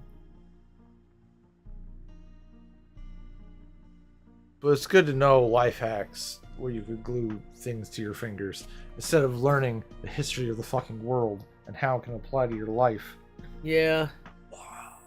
Is that right? How to make it. How to not just keep doing what stupid people did back then. That's what you can learn from that. You don't need to know anybody's fucking name or, those people want to be remembered forever for the bad things that they did. Maybe we don't need to know about them. No.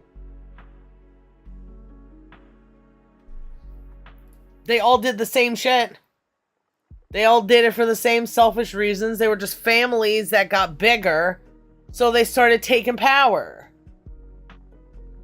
Family means an army that you have to pay less for. You have an allegiance to each other, and then something happens and that fucking breaks and the family gets too big, you become fucking Cleopatra's ancestors.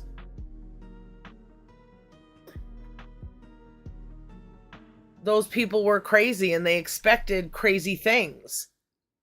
They had families, so maybe they had more control over their family. Like, hey, you're a newborn in my family, I'm the king, and I'm telling you I'm locking you up in a room and giving you drugs so that you could talk to fucking gods all day so I can keep your fucking purity and you could tell me what the gods say.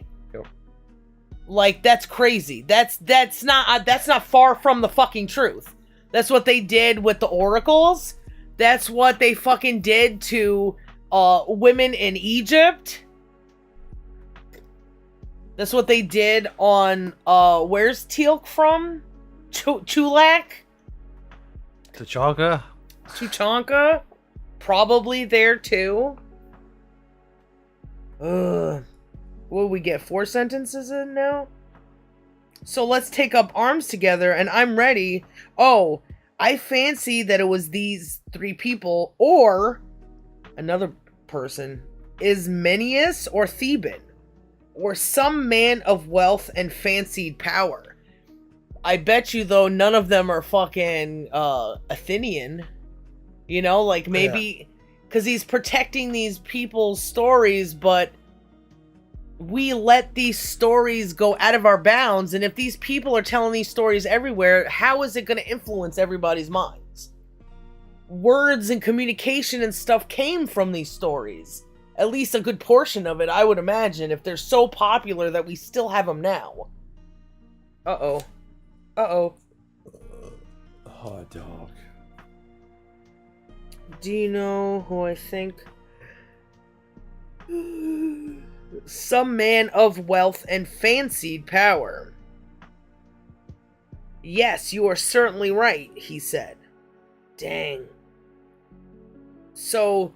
these people who told shit stories, that he's trying to take these words out of these stories' mouths.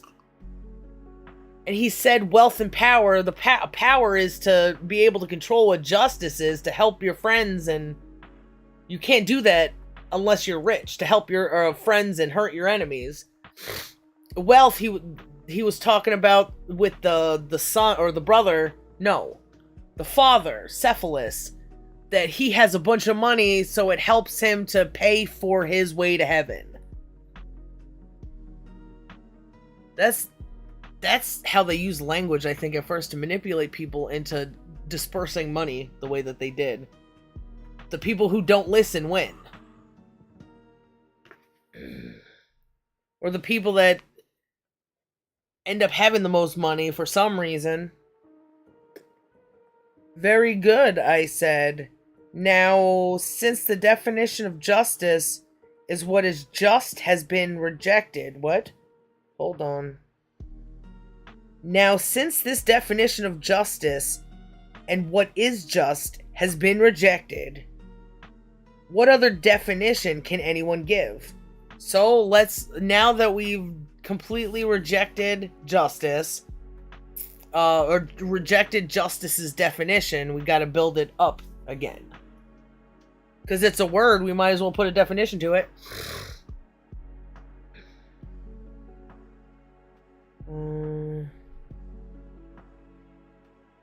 Now, while we had been talking, Thrasymachus, oh, here we go, Yep. had several times tried to interrupt the argument, but had been restrained by those next to him who wished to hear it to the end. When we stopped for a moment, and I said these words, he could keep still no longer. But gathering himself up, he sprang at us like a wild beast to make us his prey. Almost like everybody wanted to hear the conversation being broken down into its essential parts. Yeah. Thrasymachus always wanted to send his signal fucking in. Oh, I have something to say about this. I have something to say about that. What is a YouTube person but somebody who wants to say a lot of things? The only reason we made a fucking account is to say a lot of things. Most people who write comments want to say a lot of things. They watch the video just to have something to say, you know? Shit be crazy. Fucking Thrasymachus. Gather himself up, he sprang at us. So, Thrasymachus is a new character. Should we stop here? How long have we been doing this? 3.5 hours. It's not been too long. Should we read a little bit more? Yeah, but I would like to do a BRB. Okay. I feel like the song was still getting repeated. Is there like a length we can change on in the options for how long something will be played before it restarts? Like it's only like 30 second, like a toothbrush from the 90s.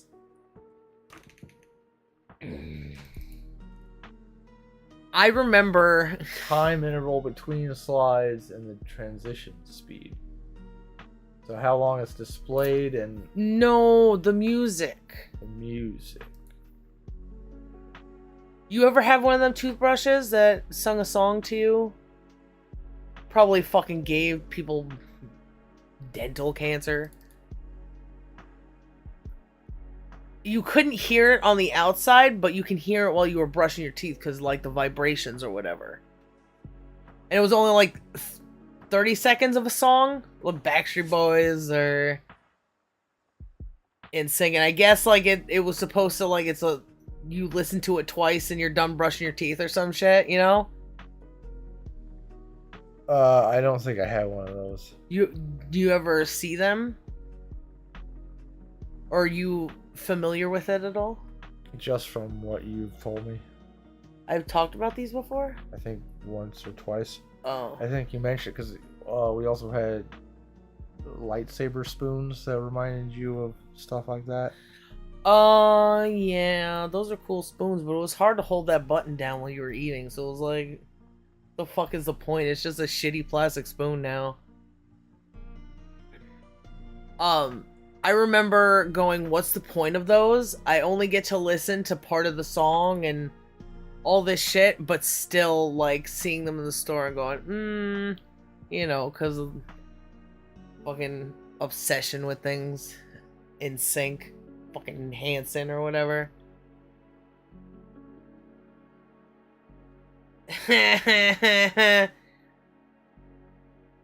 Sorry. I told you the story already. My lesbian experience with Hanson. Oh yes. So I'm gonna do a BRB. Okay.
Hello, if there's anyone really out there. If you are here to hear reading stuff, we'll be starting that in a second. Just need another cinnamon roll. You know how it be. I wouldn't mind hearing things if there is people here, but I also don't mind not hearing things if you're not a person that wants to be heard.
Ooh la la. Oh God. Do you feel warmer in here? The bed's still warm with corn bag.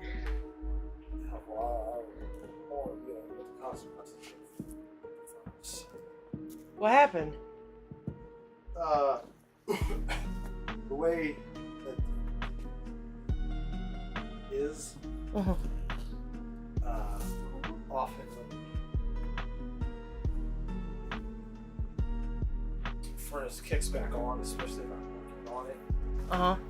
there's a blow of exhaust that goes in the face. What kind of air is that? Polluted air? With like grease or Yeah, gas? it's Oh, gas smell. nice. Yeah. And normally it's not too much of a problem. Got a headache and stuff. Like, oh shit, it has to be. It's not good that it's fucking sucking in poison. No. I wish I would stop. What if you don't work on it while it's turning on? Then it doesn't start. There's like a thing that has to be done to it to get it to ignite. So if I don't work on it and adjust the airflow as it's trying to go, it'll just do the same thing and not light. Dang. Can we make that stop, husband? Because I need you.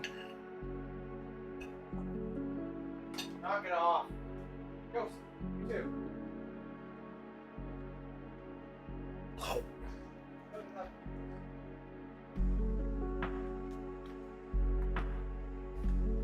You ready to read? Oh. You need milk wash.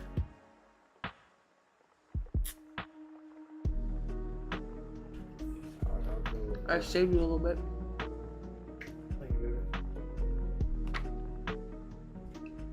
We're getting to your favorite part, husband. Yeah, Thrasymachus. Ooh, need my glasses.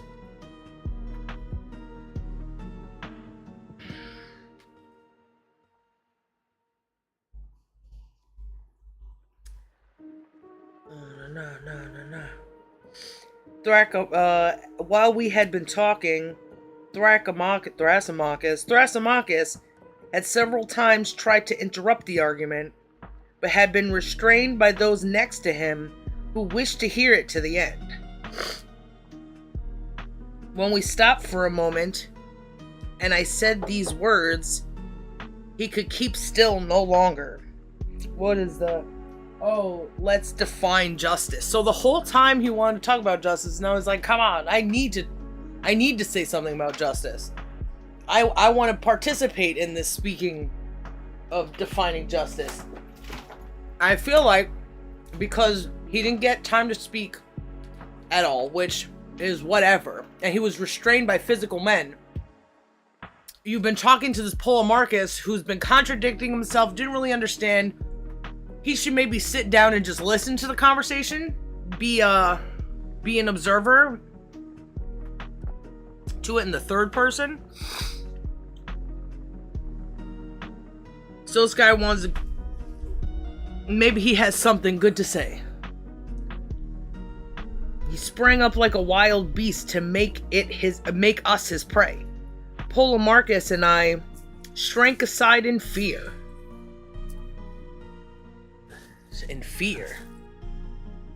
Then, even the Polemarchus is one of the guys who was like, hey, motherfucker, we could beat you up or you could come talk to us. I think he was the guy, the leader of those people. What nonsense has possessed you two all this time? Socrates, you too, Socrates. What do you mean by all your polite bowing and scraping to one another? If you have a genuine desire to know what justice is, don't confine yourself to asking questions. The way you learn things is to confine yourself and then it's the easiest way to take notes, to observe some things instead of all the things. How many you got? A room full of grasshoppers. What are you going to learn from just watching all of them at once? You know what I mean? Yeah. Start studying one so then you can study the many. Yeah. Or you confine yourself to small pockets and move on to gather information where you feel is necessary. You try to figure out the answers to the universe by watching everything in the universe, or do you start with some things? You gotta confine yourself. Yeah. And otherwise you end up in God. You confine yourself to a world. The way where Socrates confined himself is himself. If I want to know what something means, I have to do that thing and gather the results of how I feel about it done to me and how I feel about doing it. Yada yada. So, fuck this guy. Don't confine yourself to asking questions and making a show by refuting any answer that is given. So you're doing two bad things. And you're confining yourself to questions, and you're confining yourself to addressing the to contradictions answers. To those.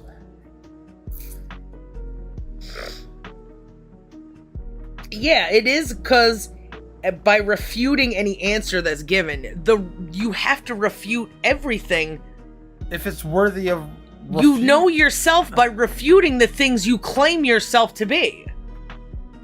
And you prove it with the actions. How do I know then if I'm refuting? How do I know?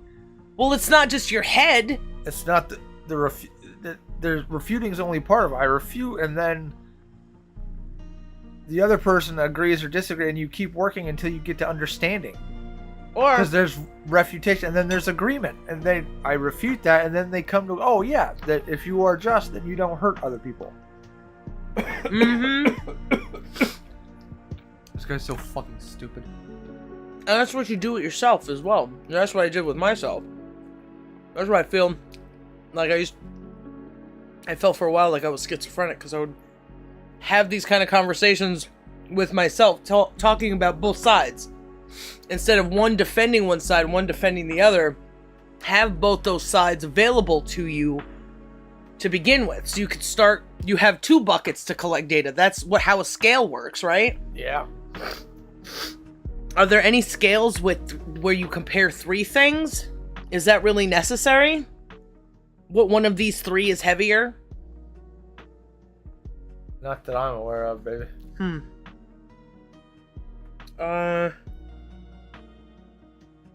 And making a show by refuting any answer that's given.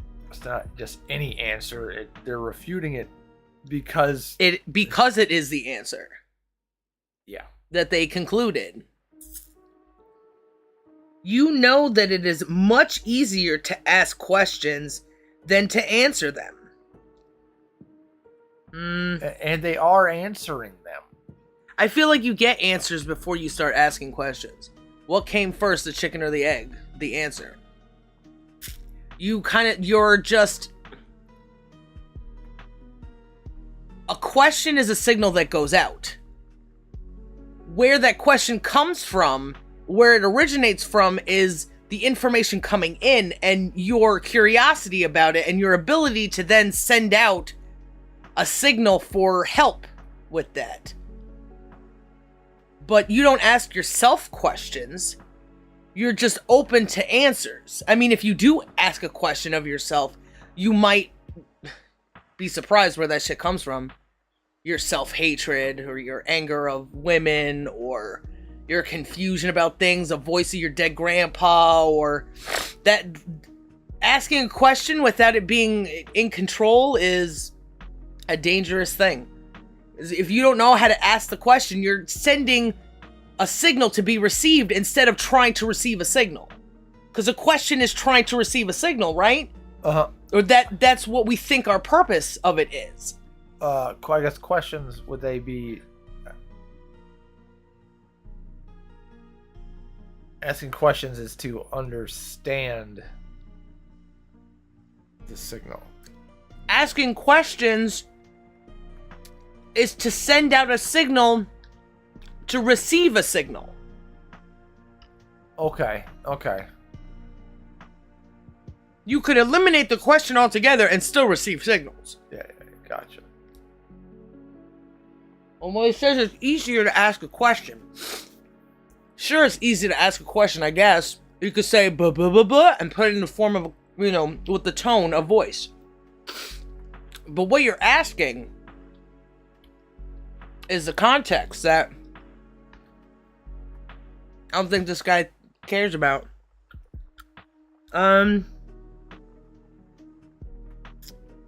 Polite bowing. You know that it's much easier to ask a question than to answer them. But answer yourself. And say how you define justice. And don't dare to tell me that it is the obligatory, or the expedient, or the profitable, or the lucrative, or the advantageous.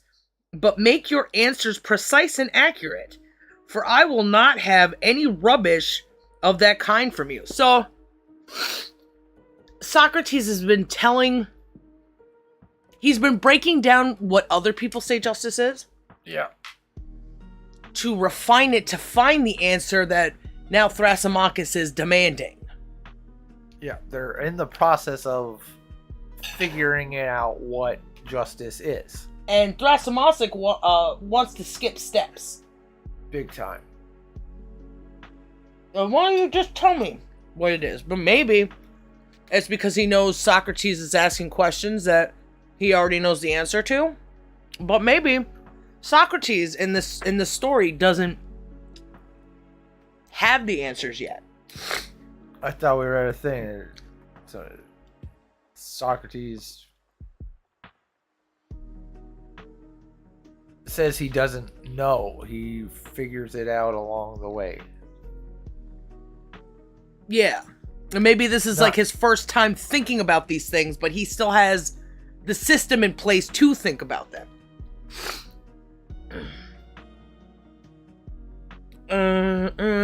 Don't confine yourself. Define justice and don't tell me that it is the obligatory. What's obligatory? Oh, obligation, right? Or the expedient, fast, or profitable money, or lucrative, maybe bigger business, growing things, or advantageous because it's in your favor.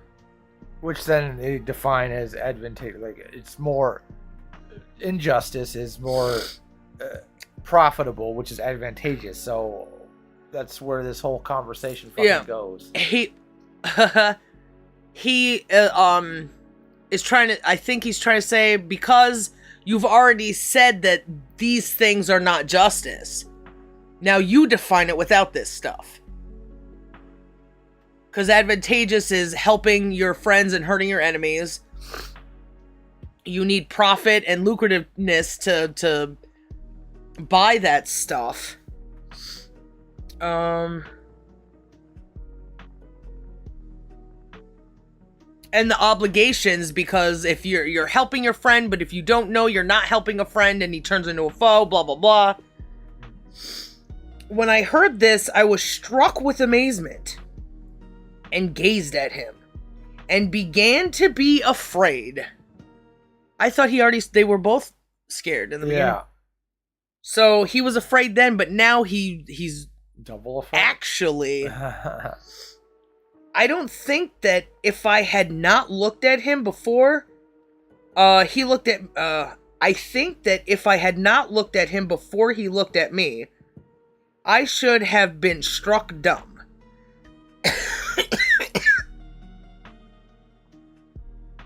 If Thrasymachus had the first glare or something, it would be more powerful. If he hadn't been paying attention, seeing that Thrasymachus has been trying to interrupt this whole time, if he hadn't noticed and this fucker just jumps out of left field and... Oh, yeah. I'd be struck dumb, but... Oh, what? With the passion that he's talking about, if he had been, it's like the Silent Bob trope or whatever. Silent Bob stays quiet through the whole movie and then he has something prophetic to say because it's his first words. Yeah. Even though it's all kind of whack.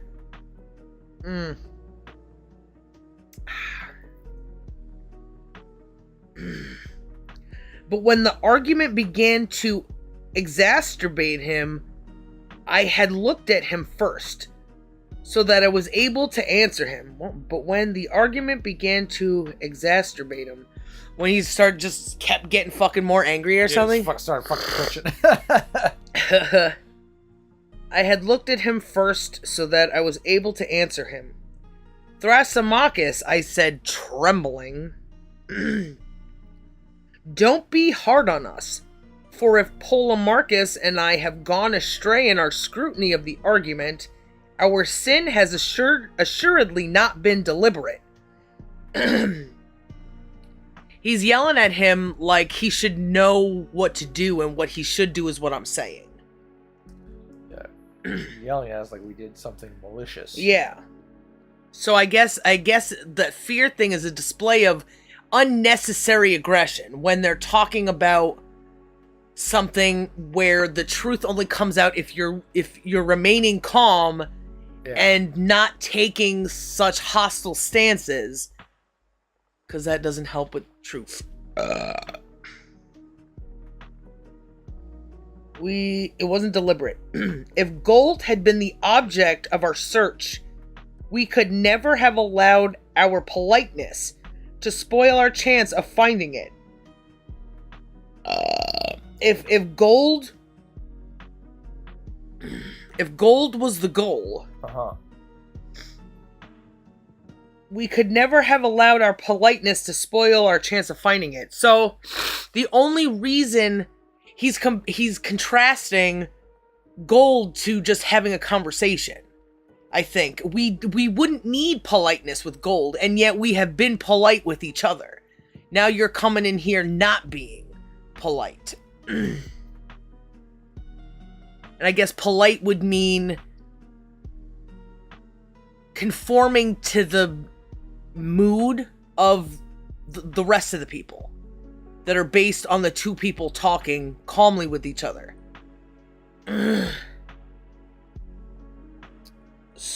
Of gold. And now we are seeking for justice.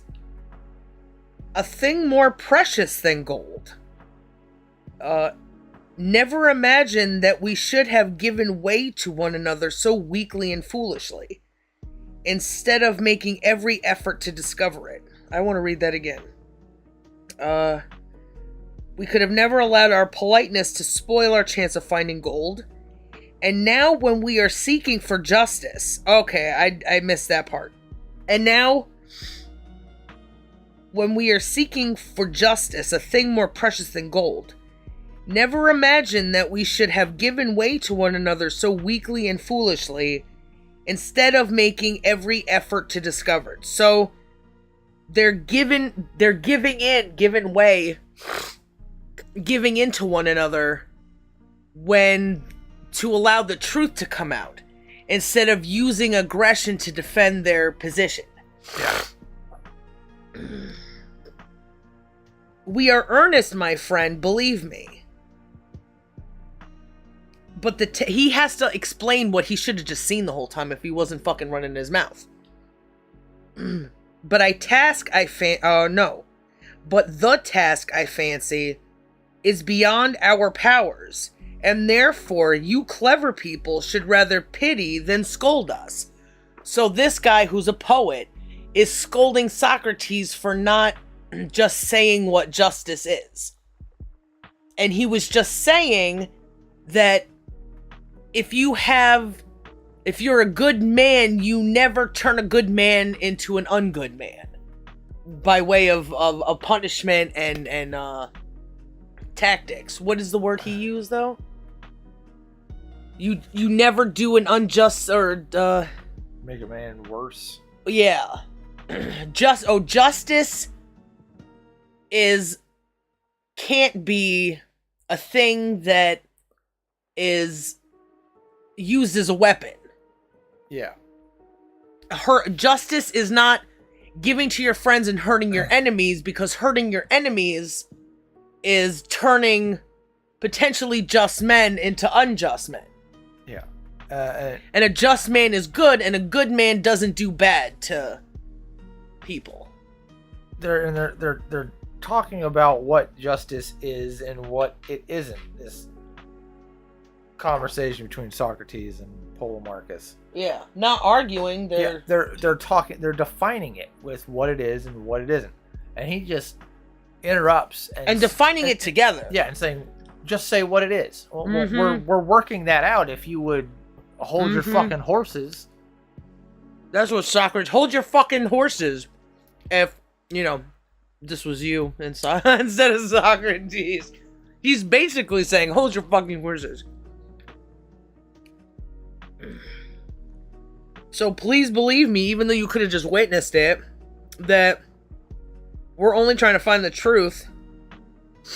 And we can't define justice as beyond our powers.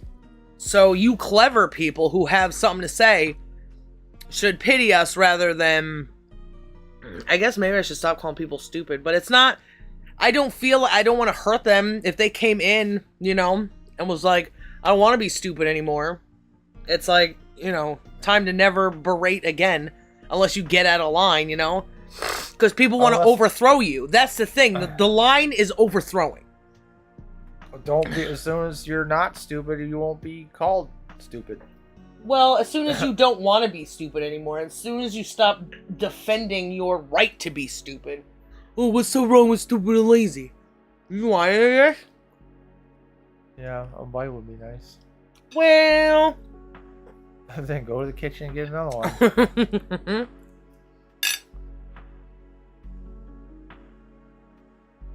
Pity us. Like, the people who want to be pitied these days, they want the power to punish you for not pitying them. Uh-huh. And that's where the overthrowing shit comes from. Or comes into play. That now you just want to do to me what you think I'm doing to you. Or maybe what I am doing to you. But regardless, I'm not gonna give you the ability to punish me. That's ridiculous. That's what politicians are for. To sit there and play middleman where they get to benefit off of all of it. Unbiased third party, my ass. When he heard this, he burst out laughing and said, everybody's always, every time I ever want to say something serious, it's always fucking laughing and you're retarded. Oh, Heracles. This is our sly Socrates, whom we all know so well. It's almost like he's talking to the people that they write about. They have these poets, have these stories about these things, and it's almost like these people live in their head. This guy is a, what do they call it? A dreamophile? He's a Heraclesophile right now. He's talking to a character in his head and using the ethos of this mythical character that's spread around this small world. Is speaking to the muse. Yeah. He's like, look at this fucking guy over here. Oh, Heracles doesn't like you, so now it's like part of the story or something. That's kind of like Marvel, you know? Well, now we hate white guys. Super cock. Ugh. We all know Socrates so well. I knew how it would be. And I told, I know he's hitting all the buttons that everybody does these days. If people talk like this, they are not good people to listen to. If they got fucking more jokes than they have fucking facts, that's a problem. If your debate is laughing and going, come on, dude, you know, calling something not a debate and then telling you that you suck at debating, that's like ridiculous. It's all tactic. And Thrasymachus is using all those tactics right now. In one paragraph, 2 paragraphs. I knew how it would be. And I told the others that you would refuse to give an answer. So he went in there fucking sneaking his fucking voice like... So while Socrates and Polemarchus were talking, this guy was talking all sorts of fucking shit to everybody else in the group. Mm-hmm. Or maybe even before Socrates got there. Maybe they're fucking rivals, and when Thrasymachus is talking about Socrates all the time, all that fucking guy. If we see him, just watch. And maybe he didn't talk to them at all.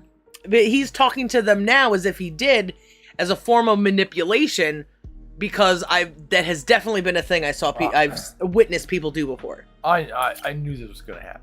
Yeah. I warned everybody. You would refuse to give an answer, but would take refuge in slyness, just giving definitions to what he's doing before people understand what he's doing. That's what everybody does. You're an ist. You don't know what I'm doing. You don't know anything about me. But you want to villainize because pre-villainization is a good tactic for you to, I don't know, get your fucking SSI check, you fucking swarthy ass. You would take refuge in slyness or anything to excuse your answering a simple question. Now he's defined this conversation. He's just taken over the whole thing and said, this is a simple thing and you should know. Will he have proof? Because I could see myself saying this a little bit if people kept asking the same questions and didn't ever come to a conclusion and they just kept going in circles. It's like, come on, let's move to the next fucking step, you know? Yeah. You are a wise man, Thrasymachus, I said. And you know that if you ask someone, what are the factors of 12?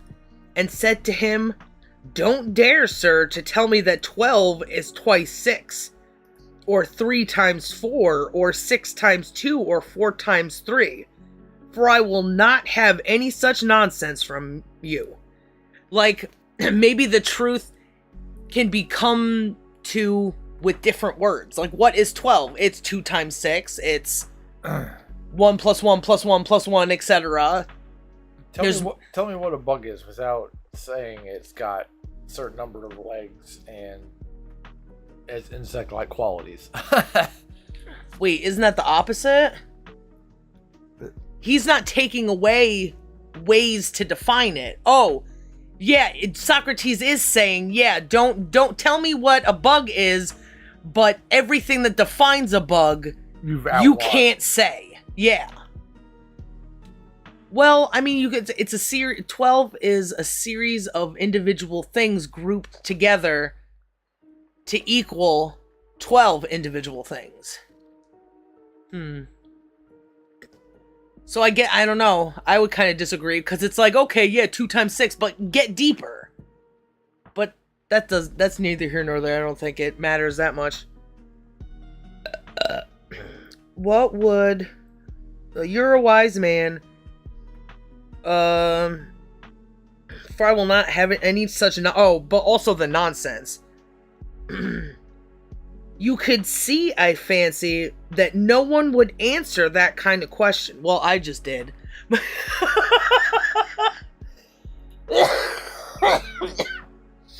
But I get the 2 times 6 is not nonsense.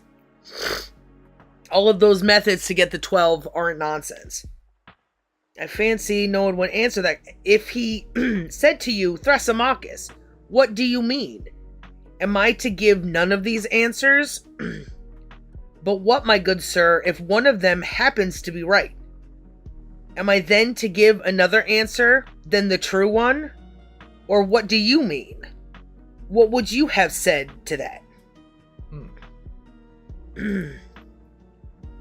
Oh, well, he said, the cases are so exactly parallel, are they not? I think I've made myself pretty clear, have I not? There's no reason why they should not be, I said. But even if they are not... But nope, but one of those answers seems true to the person questioned. Nope. There is no reason why they should not be. Should not be what? Oh, these cases are exactly parallel. There's no reason why they wouldn't be, but even if they aren't. Okay, so say you're true, but let's just look at the other side. Even if they aren't, but one of those answers seems true to the person questioned. Do you fancy that he will not answer as he thinks, whether we forbid him or not?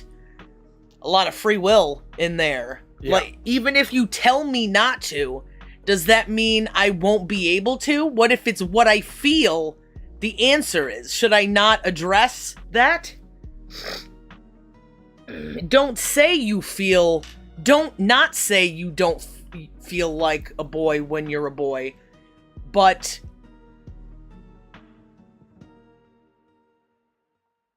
don't demand to say you know the truth of that, because now it's up to me to say I don't. It's like almost like a reverse thing, you know? Like now you're trying to tell me how to think because of how you decided to think.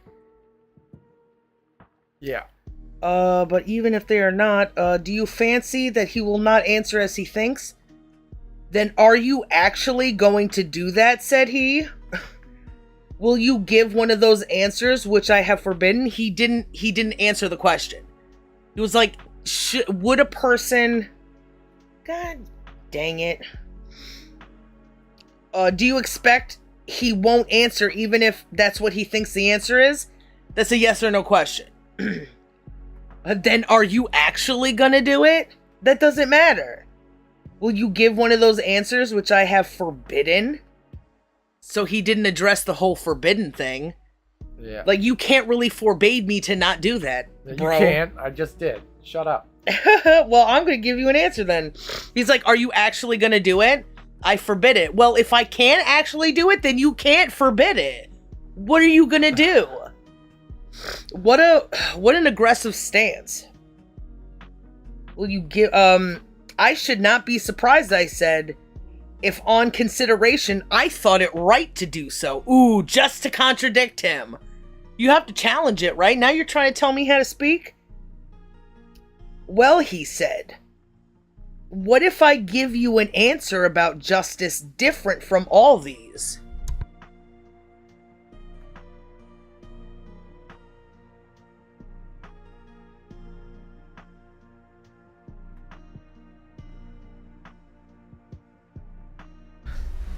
How did I raise him to be such a little baby? One of those answers are true. So, well, he said, what if I give you an answer about justice different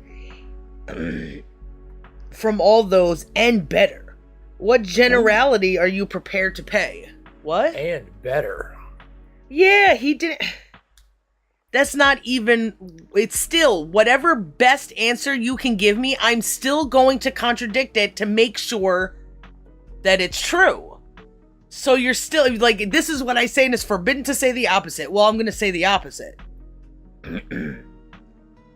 What penalty are you prepared to pay? That's justice, right? Oh, I'm right, and you're wrong. Now I'm gonna punish you. So he already is being that injustice that they've already concluded is not fucking justice. He wants to hurt Socrates because Socrates didn't give the answer that Thrasymachus would or does. Once. Yeah.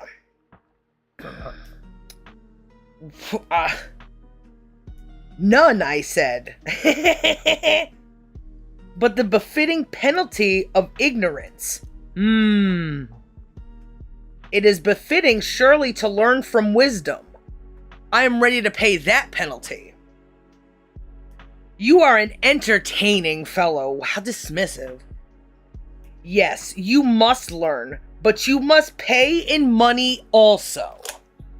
So now we've discovered maybe that it's man who puts that you can buy redemption with fucking gold. That why else do you get charged for things? You have to pay fines, and it's like, oh, America was built on democracy, right? But the worst debates about democracy, like this can't be democracy because Socrates is concluding it and using all this information, and this asshole comes in and does everything, like, is that thing that they're saying justice can't be. So America was like, hey, yeah, that's a good idea. Let's all be Thrasymachus. Toe sniffer. Toe sniffer? What, did I step in poopy? Certainly if I have any, I said. But that is all right, said Glaucon. As far as money is concerned, Thrasymachus, you may say on, for we all contribute for Socrates. So we'll just pay his debt. Yeah. That aggravates me that they even gave in to him. But I'm sure it's for just the example. Now now I'm the judge because somebody said I'll pay. Because a bunch of strong men who could just beat Thrasymachus up, they've been fucking with him this whole time, telling him to shut up. They're going to tell him to shut up later. That's crazy. Oh yes, he said, to let Socrates play his usual game, refuse to answer himself, but listen to another's answer and then refute it. But my good sir, I said, how can a man answer when, in the first place, he is ignorant and confesses his ignorance? And when, secondly, even if he has any opinions on the subject, he has been forbidden to say what he thinks by a man of no mean authority. He said, you don't know anything, you've shown me that you don't know anything by your actions, and also people have been telling you to shut up this whole time. And now they're gonna give him money to fucking... Or is he saying, like, listen, I'm telling you, I don't... The reason I didn't define it is because I don't know. I'm figuring that out. And you're telling me not to think a certain way. Well, what if that's what I need to do to define the thing you're asking me to do, which is define justice? Thrasymachus, though, is now saying he's gonna define justice. You'll pay me to define justice for you. Okay. The person you fucking told to shut up now, who wouldn't listen to that conversation and follow it. To let Socrates play his usual game, refuse to answer himself, but listen to another's answer, and then he's gonna refute it or something. Like, I'll give him my definition of justice, and then he's gonna refute it. So maybe. But he could still refute. Somebody answering a question, I think you can always refute anything that's said. That's not really the hard part. I think the answer is the harder part. Yeah. How can a man answer where in the first place he is ignorant and confesses his ignorant? And when secondly, even if he has any opinion on the subject, he has been forbidden to say what he thinks by a man of no mean authority. I guess it could be either way we said. Or the way you said it or the way I said. I guess we'll find out. It is much better that you should speak, for you say that you know and have an answer. Therefore, don't refuse, but do me the favor of answering, and don't grudge instructing Glaucon here, and the rest of us. When I said this, Glaucon and the others entreated him not to refuse. Thrasymachus was evidently eager to speak and win applause for the excellent answer he thought he had ready. But he pretended to insist on my answering. In the end, he gave way and said, okay, so now he's like, well, I know the answer, but I want you to answer it. Yeah, you don't know. Pushing off responsibility, maybe? But pretended, insisted, this is Socrates' wisdom. He refuses to teach, but goes about learning from others, and shows no gratitude for his lessons. What? He refuses to teach, but goes on learning from others. That reminds me of a fight.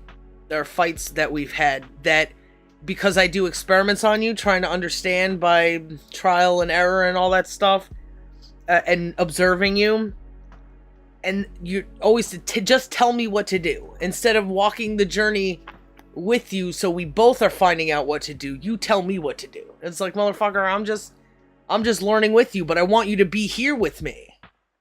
You know, it kind of sounds similar, right? Yeah.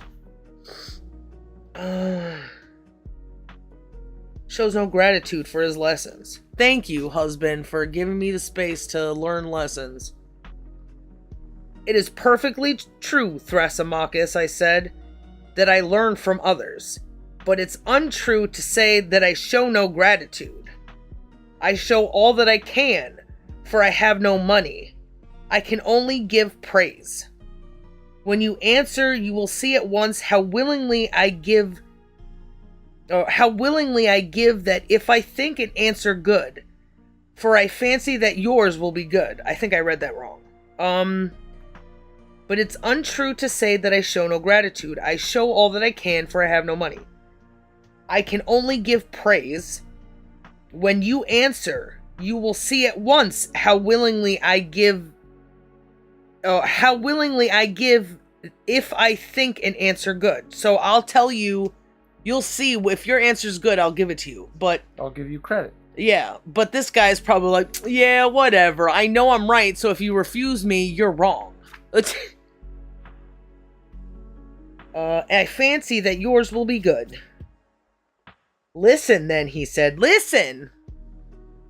I declare that justice is nothing else than that which is advantageous to the stronger. Oh, pause. Go back to the things that he said. He said that disallowed. it can't be advantageous. You, Socrates, you don't tell me that justice is advantageous, but I'll tell you that it is advantageous. Hello. Well, where is your praise? Do you refuse it? I must first learn what you mean, I said.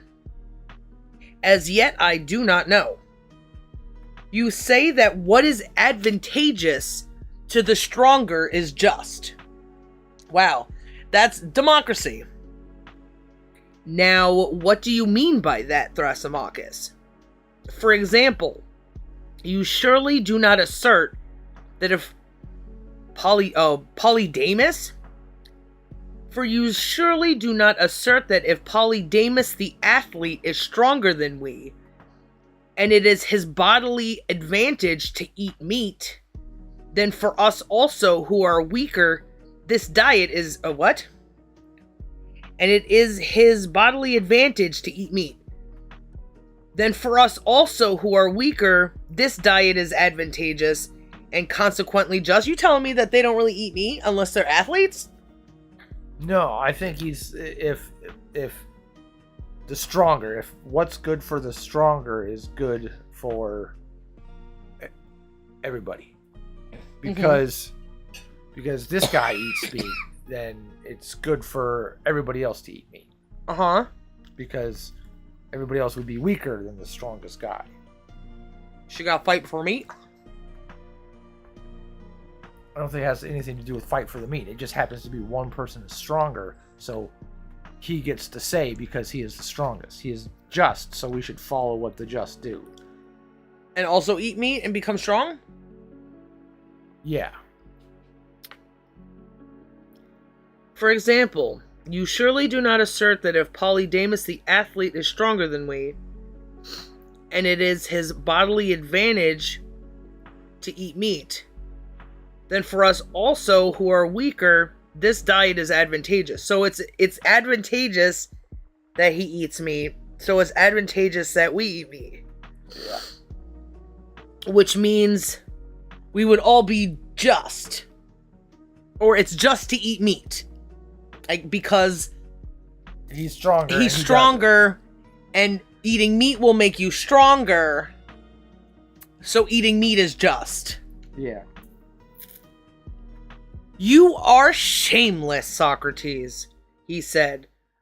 You conceive my meaning in the one way in which you can do most harm to the argument. Ah! Well, at least he admits that he did harm to the argument. You are shameless. You picked a giant hole in it. How dare you? Yeah, oh, well, let's not... Don't think I forbid you to think about the holes in my argument. This fucking guy. Like, never mind going back in time and shooting Hitler. If I go back in time and fucking shoot Thrasymachus. Yeah, but guess what, husband? I see Thrasymachus in everyone. It's unbelievable. Go back in history and shoot everybody. You are shameless. Oh. Not at all, my good sir, I said, but tell us your meaning more clearly. He can't even, so maybe you can't argue like this anymore. People will just take advantage of you at every angle. Do you mean to say you don't know, he said, that in some cities a tyrant is master, in others a democracy, in others an oligarchy? Surely. What do you mean? No, I'm not saying that at all, because your argument doesn't say anything about these things. Then it is the government which is master in each city, is it not? So he's trying to go not from, like, the source. Let's define justice outside of these powers who could potentially be corrupt, and they come from, you know, these big families that just do crazy shit to each other. Mm-hmm. Let's start at government, because it is the most powerful. It's the strongest. It's the thing that gets to take the most advantage of things is government. That's why that's mentioned so much. That a person who's in the government role has to know that they don't want to be there, and they're just trying to do what's best instead of what's most advantageous. Surely he knows about the masters, tyrants, democracies, oligarchies.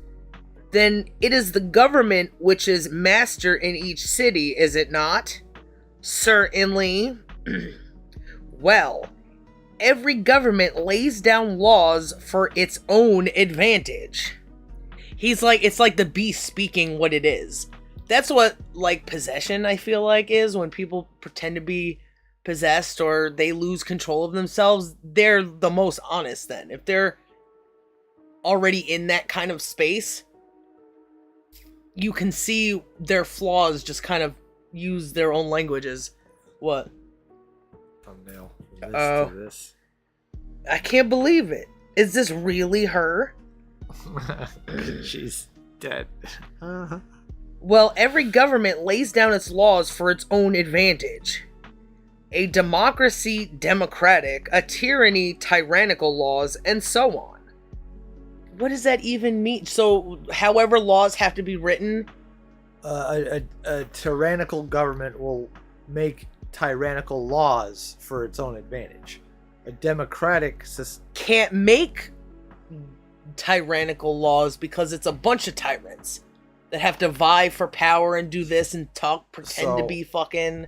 So it will make laws for itself, for its own advantage. Yeah. Yeah. But what those laws are based on is the amount of people who get to put their dirty little fingers in it.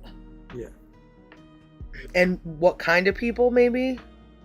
Because what's an oligarchy? Like a merchant land or some shit?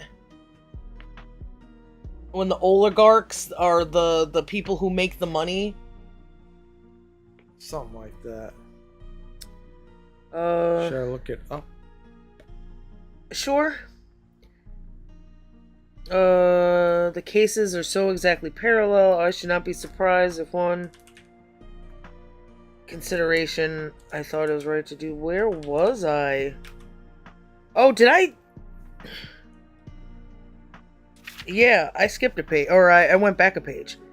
If every government lays down laws for its own advantage, democracy, what? What is an oligarch? A ruler of an oligarchy. Oh my god. A very rich business leader with great deal of political influence. Okay, so yeah. Rich guys get to... the ones who control money get to have a say. Just... what is even what we have now? Because it has a little bit to do with money. It has a little bit to do with the fakery they do to get in the position that they are. Yada yada. It's just bullshit, I guess. We don't need to call it an anything E. In laying down the laws, they have made it plain that what is to their advantage is just. They make it plain because they say it. I wrote this law and I say it's just. Well, he's not lying, for real. Yeah. So maybe justice, you can keep that word and we'll just not use it anymore, but Sailor Moon uses it. I stand for love and justice. And she's pretty good at justice, I would say. Justice ain't blind, she's just got a meatball head. She doesn't really punish. As soon as she gets the advantage to not punish, if she ever has the advantage, she stops punishing. She'll die if she doesn't try to hurt the person who's hurting everybody else. Yeah, she tries to, like, the later episode, she's trying to, like, heal people. Yeah, her as she's doing that, people are insulting her, people are hurting her. I knew I had to go back and watch it. And she sticks to the truth that she understands. They're like, oh, you're putting everybody at risk because you take all these risks and you don't just defeat the enemy, you try to reason with the enemy. And that's a bad thing. And she's like, no, motherfucker. And the more she does that, the more powerful her powers, her magic becomes, and the more pure it becomes, and the more, I guess, she evolves into, like, it's like moon angel fucking power or some shit. Yeah. So that makes a lot of sense. So there is a justice, and government can't have it, so fuck you. They made it plain what is to their advantage is just. They punish him who departs from this as a lawbreaker and an unjust man. And this, my good sir, is what I mean. So if people who are in a democracy say that they got the origins of their democracy in Greek, and this is what people knew democracies were in Greek, and they are still doing it, the same thing, and calling themselves a democracy, then that's just a whole fucked up can of shit. I don't even have what, it's like terrible. It's a fucked up can of shit, people. And this, my good sir, is what I mean. In every city, justice is the same. He did find a defining character and all of that stuff. It is what is advantageous to the established government. But the established government is master. And so sound reasoning gives the conclusion that the same thing is always just. Namely, what is advantageous to the stronger. And government is the stronger to any other, I guess, group of people. I have found out, I said, what you mean. I shall try to find out whether it is true or not. But, Thrasymachus, you yourself have given the answer that the advantageous is just. Yet you forbade me to give that answer. Though indeed you have added the qualification to the stronger. He mentioned that Thrasymachus said, don't say it's advantageous. But you just... yeah. But you told me to not talk about it being advantageous. But I get it, because Socrates disputed that it wasn't advantageous already. But Thrasymachus wants to say it is. And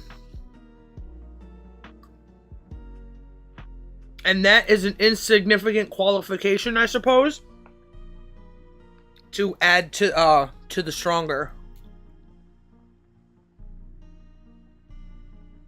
It is not yet evident whether it is insignificant or important, but it is evident that we must examine whether your assertion is true. For I myself acknowledge that justice is, in a sense, advantageous. But you define the advantageous further by the addition of the to the stronger. I do not know about that, I must think. So, he didn't exactly break down that being advantageous isn't to the, no, hold on. He didn't acknowledge yet that being just isn't or is advantageous. He just said that the just doesn't hurt anyone, because then they turn into unjust people. And why when you're baking bread would that make someone else a bad bread baker? So it has to be something that accumulates well, and that is what applies to one applies to all. It's advantageous to do the best thing because we can do the best thing. We can make those decisions, but he hadn't even gotten there yet. Back to one of the things, we have 114 thumbnails or pictures. Uh-huh. This is not cycling through. It's just the same ones over and over. Does it only have a certain amount that we can cycle through? That sucks.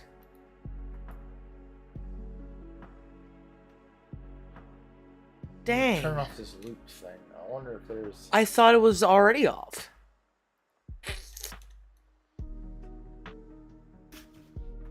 I'm sure you'll figure it out. Maybe we have to make 2 folders? I don't know.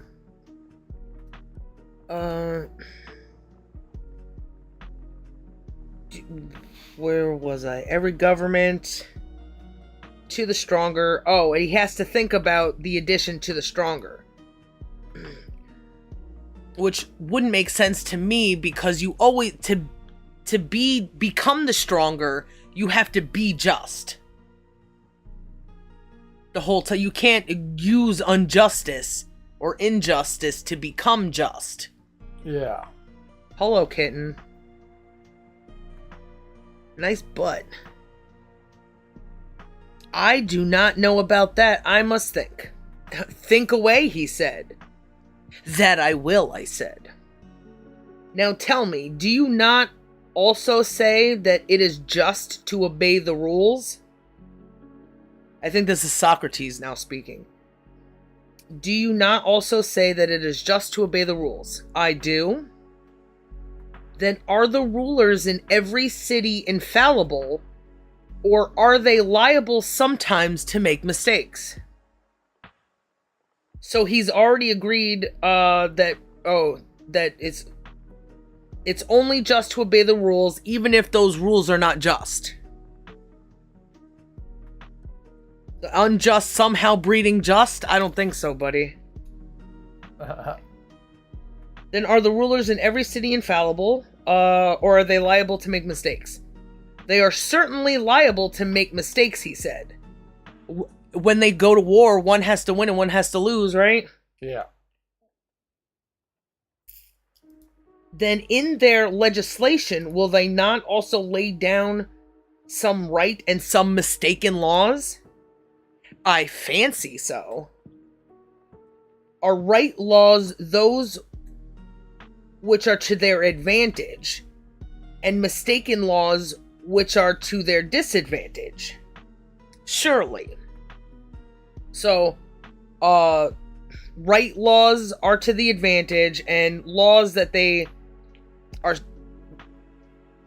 are not good, or wrong laws, ones that don't make sense, one I don't know what will justify wrong, but wrong is to the power's disadvantage. Surely, the mistakes are to their disadvantage. And their subjects must do what they order, and this is justice? Yes. Then according to your argument, not only... Oh, we're missing a T here. I gotta write that down a bit. It says, not only is I just... Not only is it just to do what is advantageous to the stronger, but also to do the opposite, what is not advantageous. What are you saying, he said. It's kind of the same argument that they were having before. Just what you are, I imagine. But let us look more closely. Has it not been admitted that the rules in prescribing certain acts to the governed sometimes mistake what is best for themselves. But that at the same time, it is just for... I want to start this over again.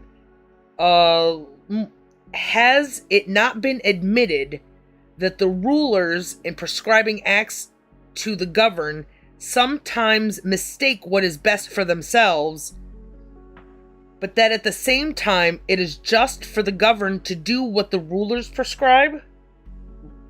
Has not that been admitted? Has it not been admitted that the rulers in prescribing certain acts to the governed sometimes mistake what is best for themselves? So the governing that they do to other people is not in the best interest of themselves. But that at the same time, it is just for the governed to do what the rulers prescribe. So the rulers are telling people unawarely to do what is unjust, to follow unjust rules. So it's just to be unjust, even if they're unaware of it. Yeah. Okay. I think so, he said. Think also, I said, that you have admitted that it's just to do what is to the disadvantage of those who govern and are stronger. So it's just to do what is unjust for the advantageous. Or for the... Someone tells you to be unjust is just to follow them, because it's just to follow The truth is a lot fucking easier than this. Yeah, it's unjust to not follow the unjust laws of the just people who are more powerful than you. Right? I feel like there's a little bit that I'm missing there. I don't know if it's the people who make the rules are just. The people who make the rules are just. They are just because they are powerful. So they have the advantage. Though sometimes they make rules that are unjust. So the just can create unjust, but the people who are being told to do unjust things are just for doing those unjust things. Yes. Oh. And that's why fucking sophists. Yeah. What were we calling them before? Ass sophist? You're an ass sophist. Put your ass on that sofa and shut the fuck up! Assophists. Govern. The rulers unwittingly prescribe what is to their own hurt. Hurt. And you say that it is just for others to do what they have prescribed. Then, my most wise Thrasymachus, must it not necessarily follow that it is thus just to do the opposite of what you say? For obviously the weaker are commanded to do what is to the disadvantage of the stronger.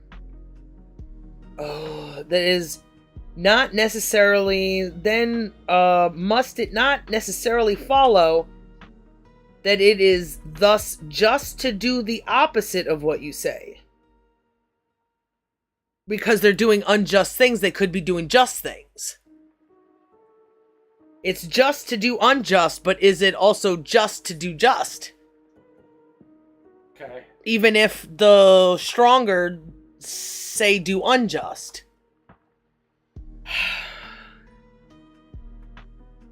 Advantage to the stronger, for obviously the weaker are commanded to do what is to the disadvantage of the stronger. But assuredly, Socrates, said Polemarchus, that is perfectly plain. So now he stepped in because Polemarchus learned that in their conversation, that you can, by being just, you can do something that's perceived as unjust. If it's just to give what you owe back to a friend, even though it might hurt that friend, wait. It is unjust to give to your friend what is owed to them if it would hurt them. Yeah. So there are exceptions to the rule. So Polemarchus is like, hey, I recognize this from our conversation. No doubt. No doubt. Put it on Cletophone. Ring, ring, ring. Cletophone. If you are... Tiffany? There's no E at the end. Cleitophon? Cleitopf...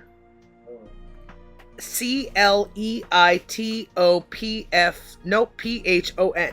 Oh. Put it on Cletophon if you are to give witness in his favor.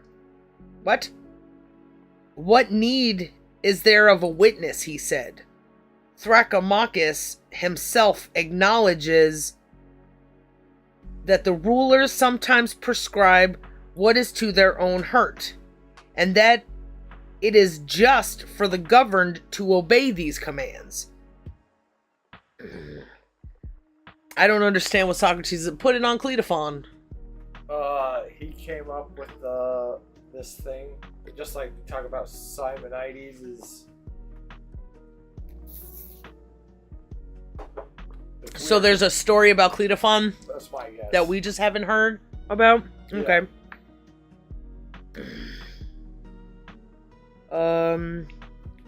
What need is there of a witness? Thrasymachus himself acknowledges that the rulers sometimes prescribe what is to their own hurt, and that it is just for the governed to obey these commands. No, Polemarchus. Thrasymachus stated that it is just to do what the rulers command. So it's just to do what the rulers command, and Polemarchus is saying that Thrasymachus said rulers sometimes prescribe what is to their own hurt. And it's just so he jumped to conclusions that it's not necessarily, because he's, the just unjust, it's all a messed up thing, but he didn't say specifically that it's just for the people to do those unjust things. So I guess Socrates disputed that part, Okay. It's so hard. Imagine, this is a guy 2,500 years ago that wrote a book about trying to keep track of like a conversation, even in his head as he's writing it, to make a picture of what was going on then. And I feel like this is the same confusion, even with me and you talking, when there's things that are steps that are skipped, when there's people saying, well, I know this, and I'm going to make these contradictions, even though I just heard this conversation being pretty straightforward about this part that I'm now bringing back up and using as the contradiction. It's like nothing has changed, Yeah. It's that confusion in conversations is still evident everywhere you see people talk. They're all just writing their comment in the description down below, Yeah. They're all on their fucking tweets saying their 2 cents, but nothing is coming together. And even with Thrasymachus, Polemarchus, and Socrates, Thrasymachus isn't bringing that information that they were saying before, and they all have to keep this in their head as they're doing it, Yeah. That's pretty fucking wacky. Baby, before we jump back in, is there a spot where we could maybe start to wrap things up? I would like to take a shower Probably. and I can look for one. I mean, there was that one before, but then we kept going. So we'll go until we find a place to stop. okay. I mean, we'd have to stop somewhere anyway. Obviously, I guess can't do this if forever. You could actively find a good place to Okay. stop, so All right.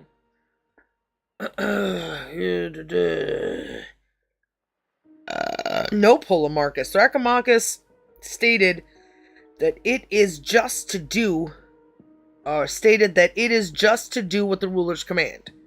So they're not the same things. yeah.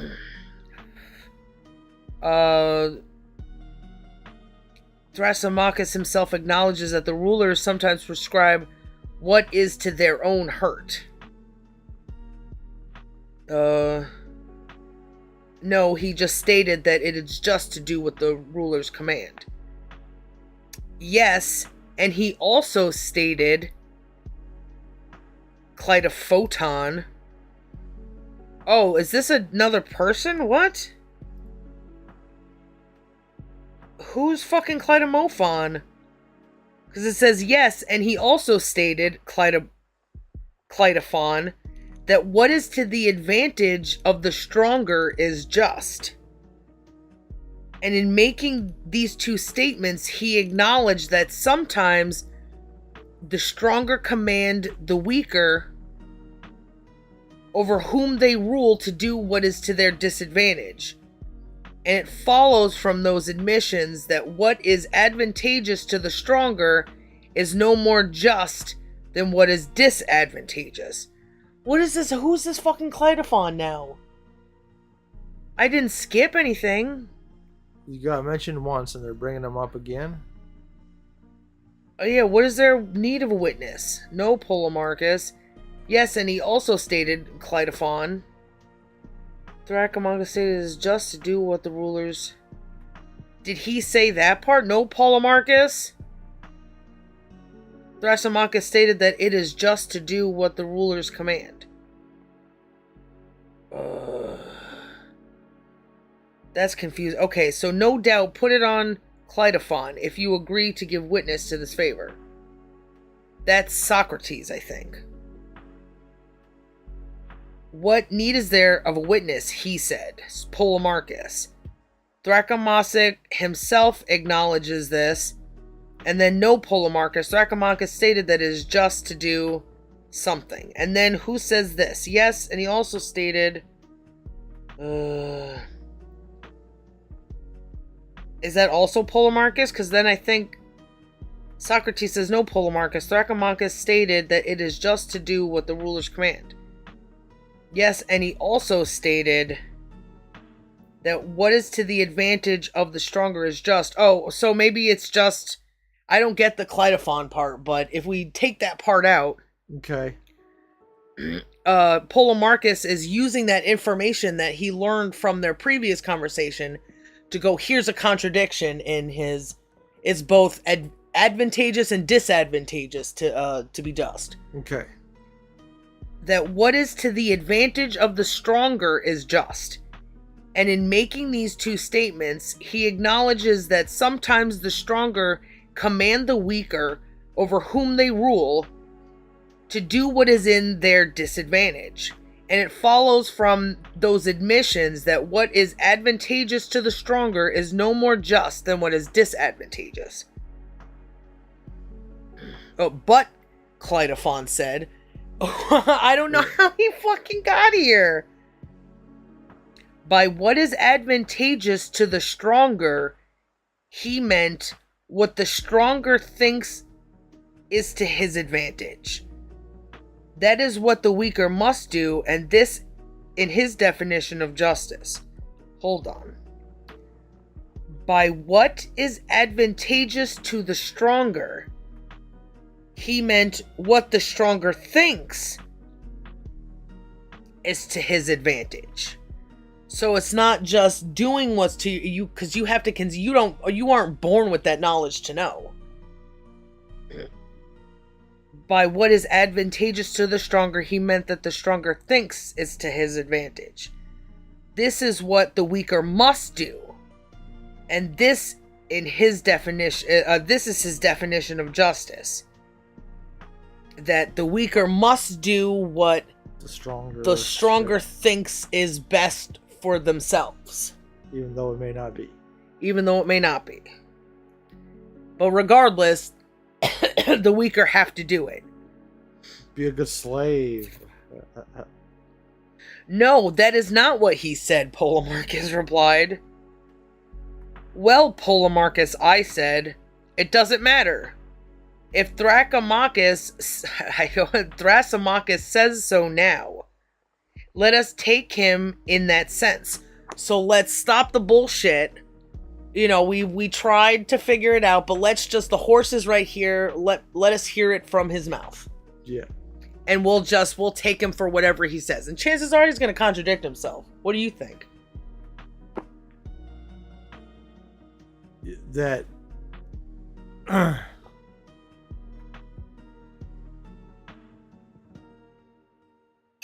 yeah, he's setting up a thing, an environment that will let Thrasymachus and his arguments expose themselves for the contradictions they are.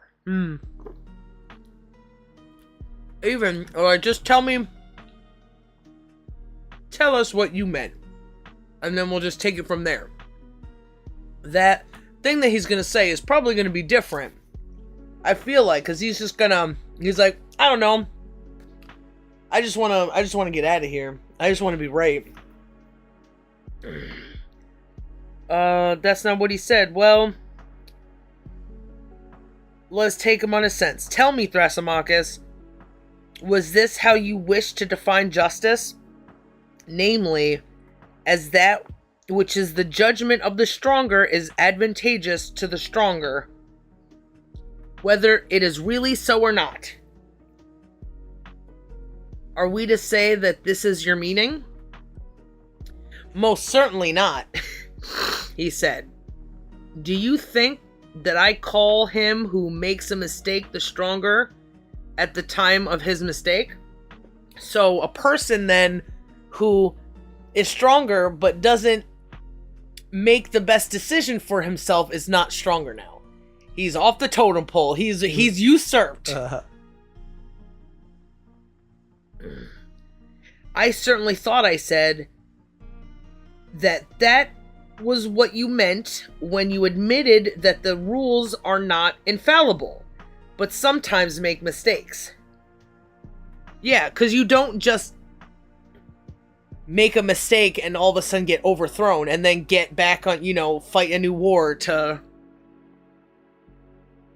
Well, you are a squibbler, Socrates. When a doctor makes a mistake about his patients, do you at that moment, insofar as he is mistaken, call him a doctor? Or do you call a man who makes a mistake in calculating an accountant at the moment of, and in respect to, his mistake? No, I fancy that is only our way of speaking. We say the doctor or the accountant or the writer made a mistake, but really none of these, so far as he is what we call him, ever makes a mistake. To speak precisely, since you are for being precise, isn't that what they're trying to do? Yeah. Every craftsman is infallible.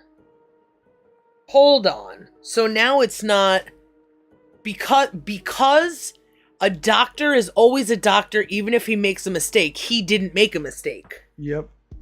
So as long as you keep calling him a doctor... Doctors don't make mistakes. And then doctors don't make mistakes. The moment he makes a mistake, he's not a doctor, so we won't say he made a mistake. What? When a doctor makes a mistake about his patients, do you at that moment, insofar as he is mistaken, call him a doctor? Yes. Or do you call a man who makes a mistake in calculating an accountant at the moment of and in respect to his mistake? No.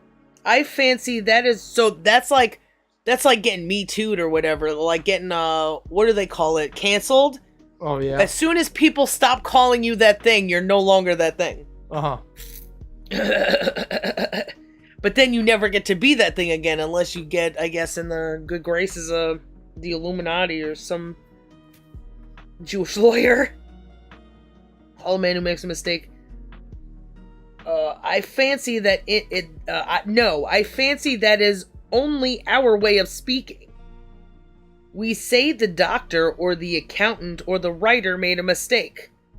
But really none of these, so far as he is what we call him. So far as he is what we call him, ever makes a mistake.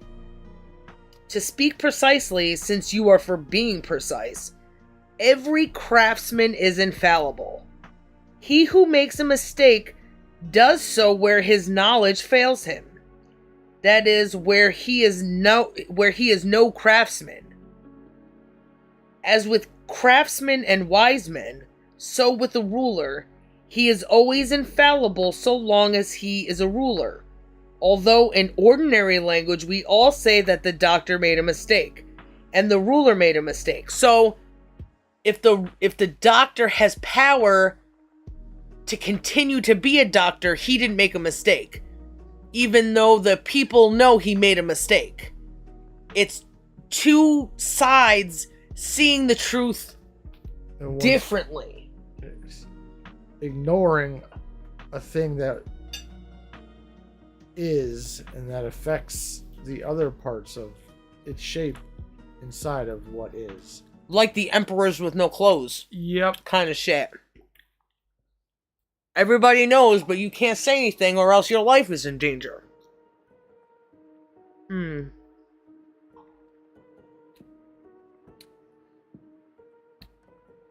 Subject,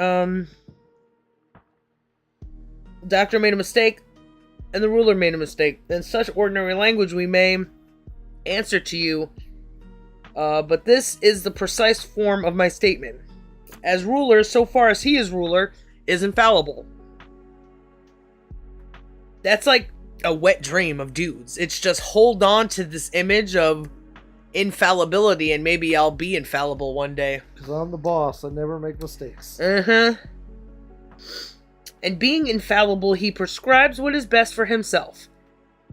And this, the subject must do.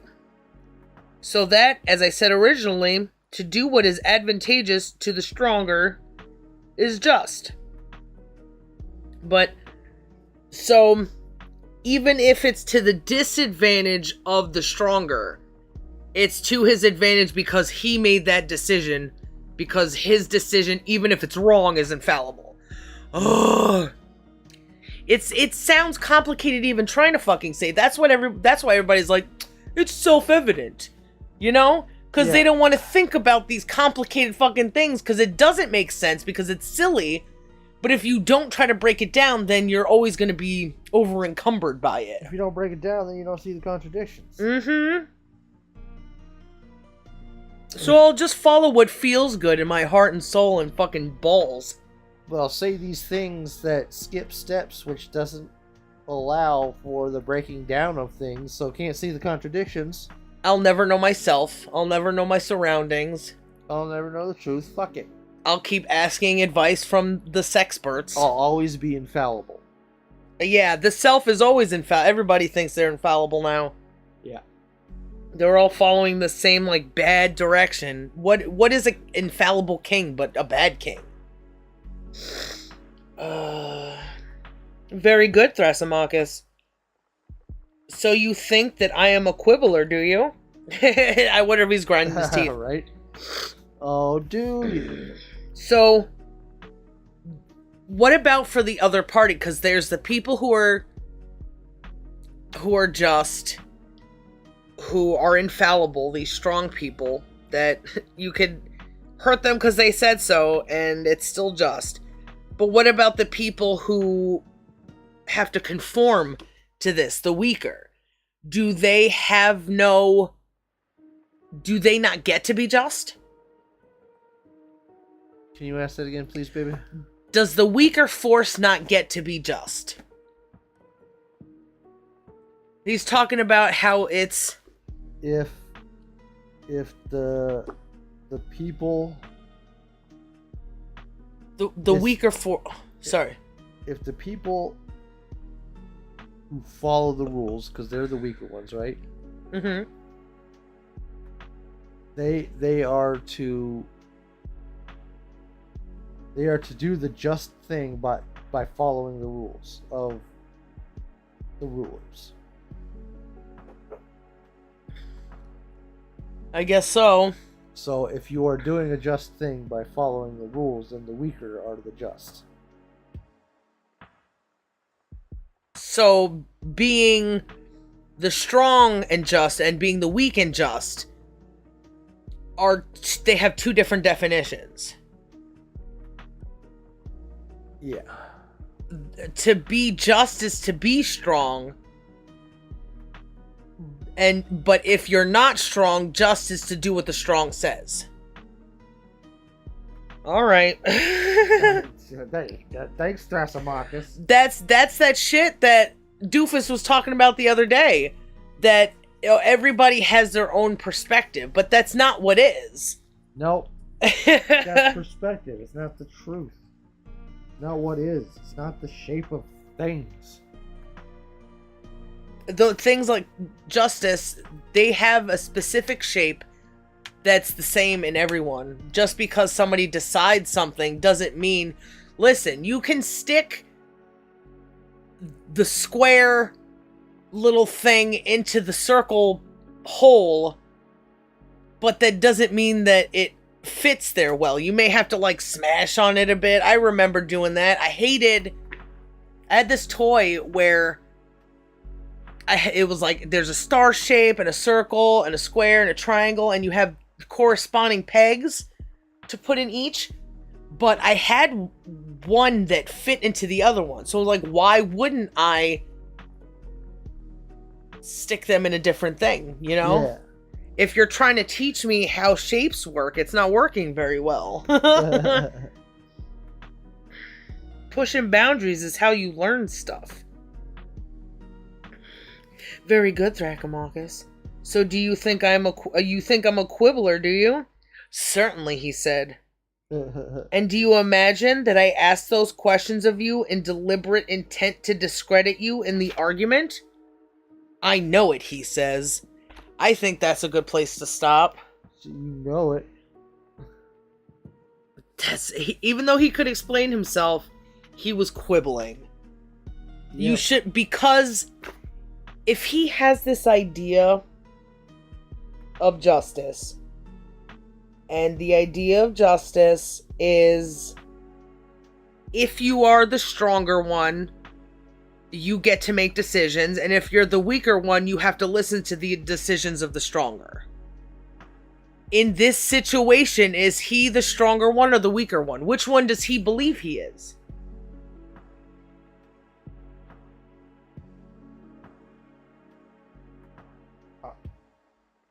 We're talking about Thrasymachus? Uh-huh.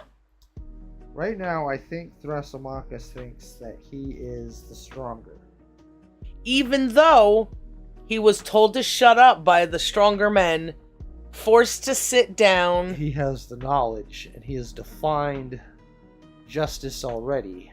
Mm-hmm. So he has made the rules. He is governing this thing, so he is just. How do you know how to define something unless you know what that thing is?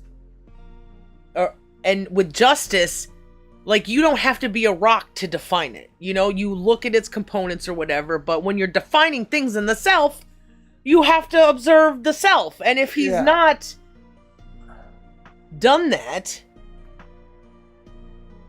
how does he get to define things? So, I mean, as he did, he would probably think that it's advantageous to be the stronger force because the stronger force has advantages. Yeah. So then everything becomes a fucking war to be the stronger one. Yeah. So So there's no understanding there. It's just a thing to be the strongest. Yeah. He's arguing that there is a war everywhere to be the stronger force, and this is what I believe in it. This is what I do about it. He's being his argument for justice. Yeah. But at the same time, being a weaker force. So he's denying that he's not the stronger force. Everybody likes Socrates more. They're all willing to give Thrasymachus their wealth to hear Socrates or to pay for Socrates. If Socrates fucks up, we'll foot his bill. Yeah. So who's the stronger force? You have the men and the men's wealth. There's all the evidence on the outside that Socrates is the stronger force, yet you are making yourself the stronger force. Yeah, delusional. And when they stop talking, or to Thrasymachus, when he just murmurs away, if he's listening or he's not listening, he never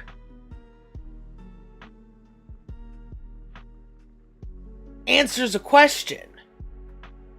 He's always just like, he gets beaten down, so there is no, like, there's that finish line is never there because he won't allow for it. He's anything you say, I will always be my stronger force because I've decided it. So you will never find fucking reason with me. Yeah. I can never be reasoned with. That sounds like fucking everybody right now. That's crazy. This fucking guy. 2,500 years and nothing has fucking changed. Never mind fucking Joffrey is a character that you want to hate in a fucking book. Right? Thrasymachus, motherfucker. Well, he's dead and gone, but his fucking memory is in a little bit of everybody. Maybe we're all descendants of Thrasymachus. All you, not me. Maybe not even you, husband. I see. Stupid glasses. Alright. I'll be excited. I want to read more of this. We got few pages this time. We got up to 22, 23. We were like at 10. We finished the first book, right? No. No? I don't believe so. Yeah, we're still on book 1. Oh, okay. Maybe we could keep going until we get to book 2. It's only going to be 10, 11 pages. And that only took us fucking 4 hours now. There's a lot to unpack. 5.5. Holy shit. I hope the CIA enjoyed. Maybe they'll learn a thing or two about a thing or two and stop being child molesters. Fucking assholes. So when you think about men, because these people are men and they have to force themselves to be reasonable, it's an art. It's I enjoy doing this kind of thing. Now that I'm not fighting, let's find something else. Let's explore this thing. I want to be smarter. I want to hone this thing. And then there's people like Thrasymachus, who's just fighting and fighting and fighting and fighting. What Thrasymachus wants is a foothold in people's minds. I want to talk, and you want to send that signal to try to penetrate somebody's fucking thoughts, thereby taking advantage of them, because if you want to be the stronger force, then maybe it'll turn into get me a glass of wine, or I'm the respected guy at this party, not Socrates.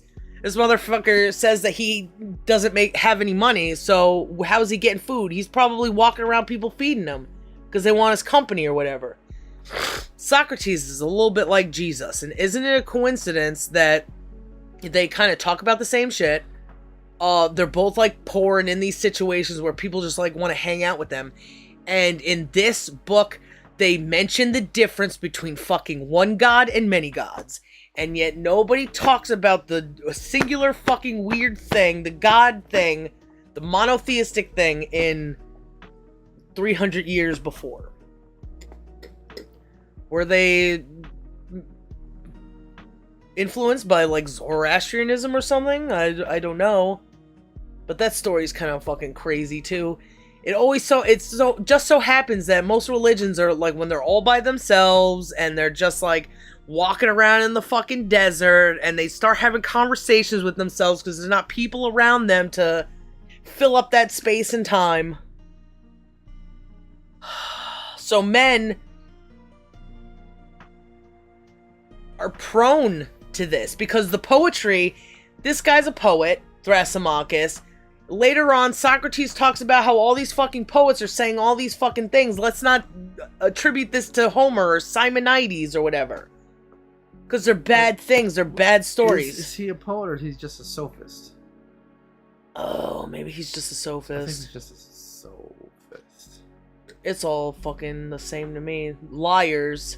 Storytellers. The people have to weed out that sophism in themselves by questioning like Socrates does, as opposed to just pushing like Thrasymachus does. So if you have these two examples of these two people who are complete opposites, you can measure yourself by them. So say you got a gay guy who just is angry because he's not understood, because he feels that he's a certain way and nobody's listening to him. That doesn't, when you start accumulating data like that, it doesn't seem like gay equals more Thrasymachus than Socrates. Are there any gay Socrates? I'm willing to say no. Because it's that not observing the outside world and finding an inside thing that probably just as a result of abuse. Most assuredly, there is no faggot Socrates. Socrates. No Fogarties. Faggerties. And men are angry. I was listening to something that was like, oh, these poor gay people, because they don't get to be who they want to be or something. The way they said it, it reminded me of like the tranny guys now who are just like, it's male. How forceful do they want their sexuality to be in their personality? What, as a kid, are you doing wanting to be gay? What does that have to do with your family and I have to come out to them and tell them who I am? Or how come you didn't define yourself by the surroundings? Probably hard because family has been completely destroyed by school, and school's still trying to destroy family. Government tries to destroy family.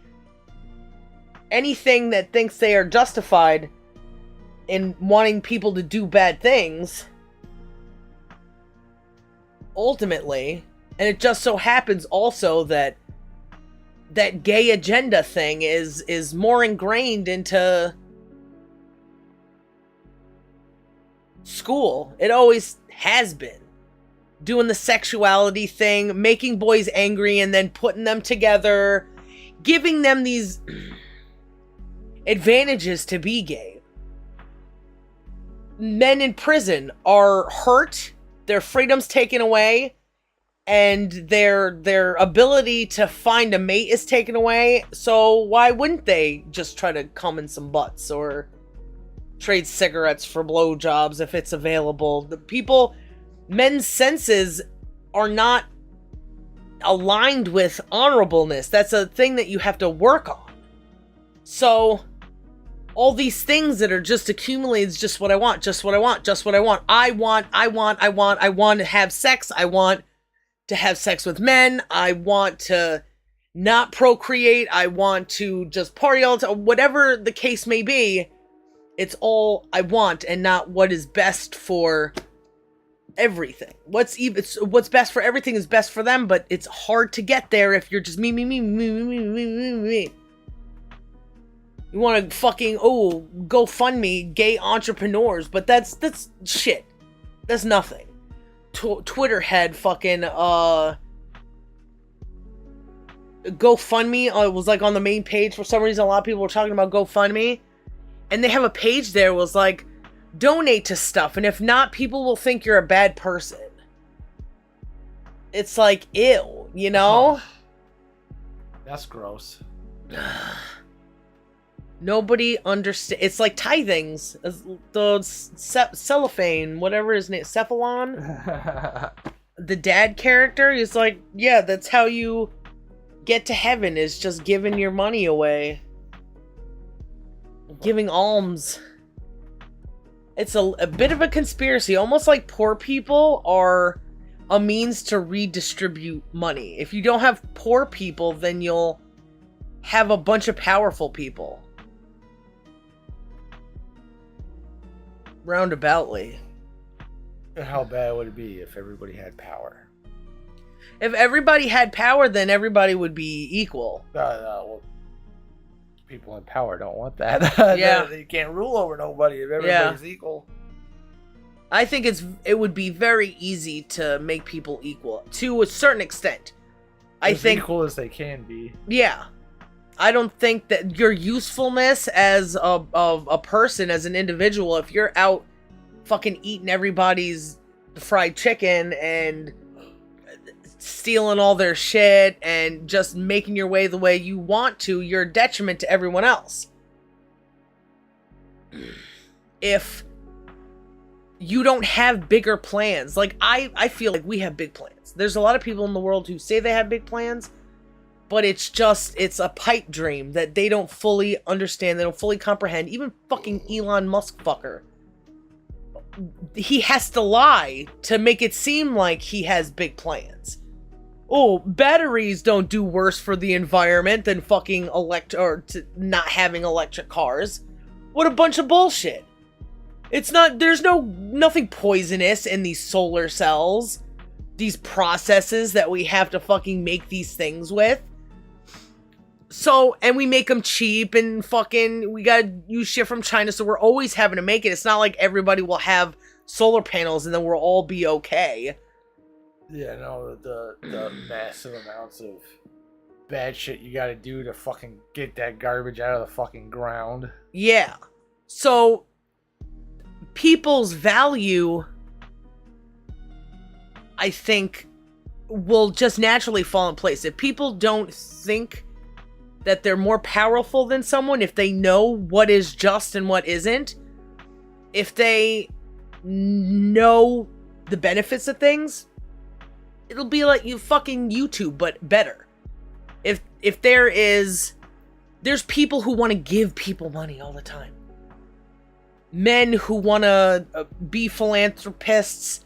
Men that want to give money for people's toilet water or something because, there's a... I saw this thing on the fucking phone. There was some scientific bullshit article. The scientists now have discovered how to turn blue cheese pink. The amount of time, money, energy put into that, kids are being fucked and murdered. Yeah. And that's what you're spending your time on. It has no value. It may be, a nice little thing one day, but it's not worth it right now. Dedicate your time to solving a bigger fucking problem. Then, once you got time where kids aren't being fucked and murdered, where we're not all consuming poison, then we can figure out how to turn fucking cheese pink. Yeah, making fucking multicolored food. What? Children could probably figure that out if you just let them fuck around. But instead we're spending millions of dollars in fucking laboratories to do dumb shit. Give fucking kids a science kit. I'm sure they'll figure it out. Teach them about bacteria or fucking chemicals or something. Oh, you know how else you could make fucking blue cheese pink? Dyeing it. Use fucking rose water or some shit, Who fucking cares? It's just the shit people spend time on, and they think it's fucking important, and they are receiving things. They have no fucking direction. But they're given rewards, and it makes them feel like they're important because they got paid and it perpetuates the fucking abuse. Yeah. How fucking disgusting. You have to put we have to have a value system that makes sense. That's what Socrates is doing. He's creating a value system of how to accumulate information. And Thrasymachus is doing the opposite. When you're just, my power. I have the power to turn blue cheese pink, but I don't have the power to do what is necessary for myself as well. Because everybody has, except idiots, everybody has children.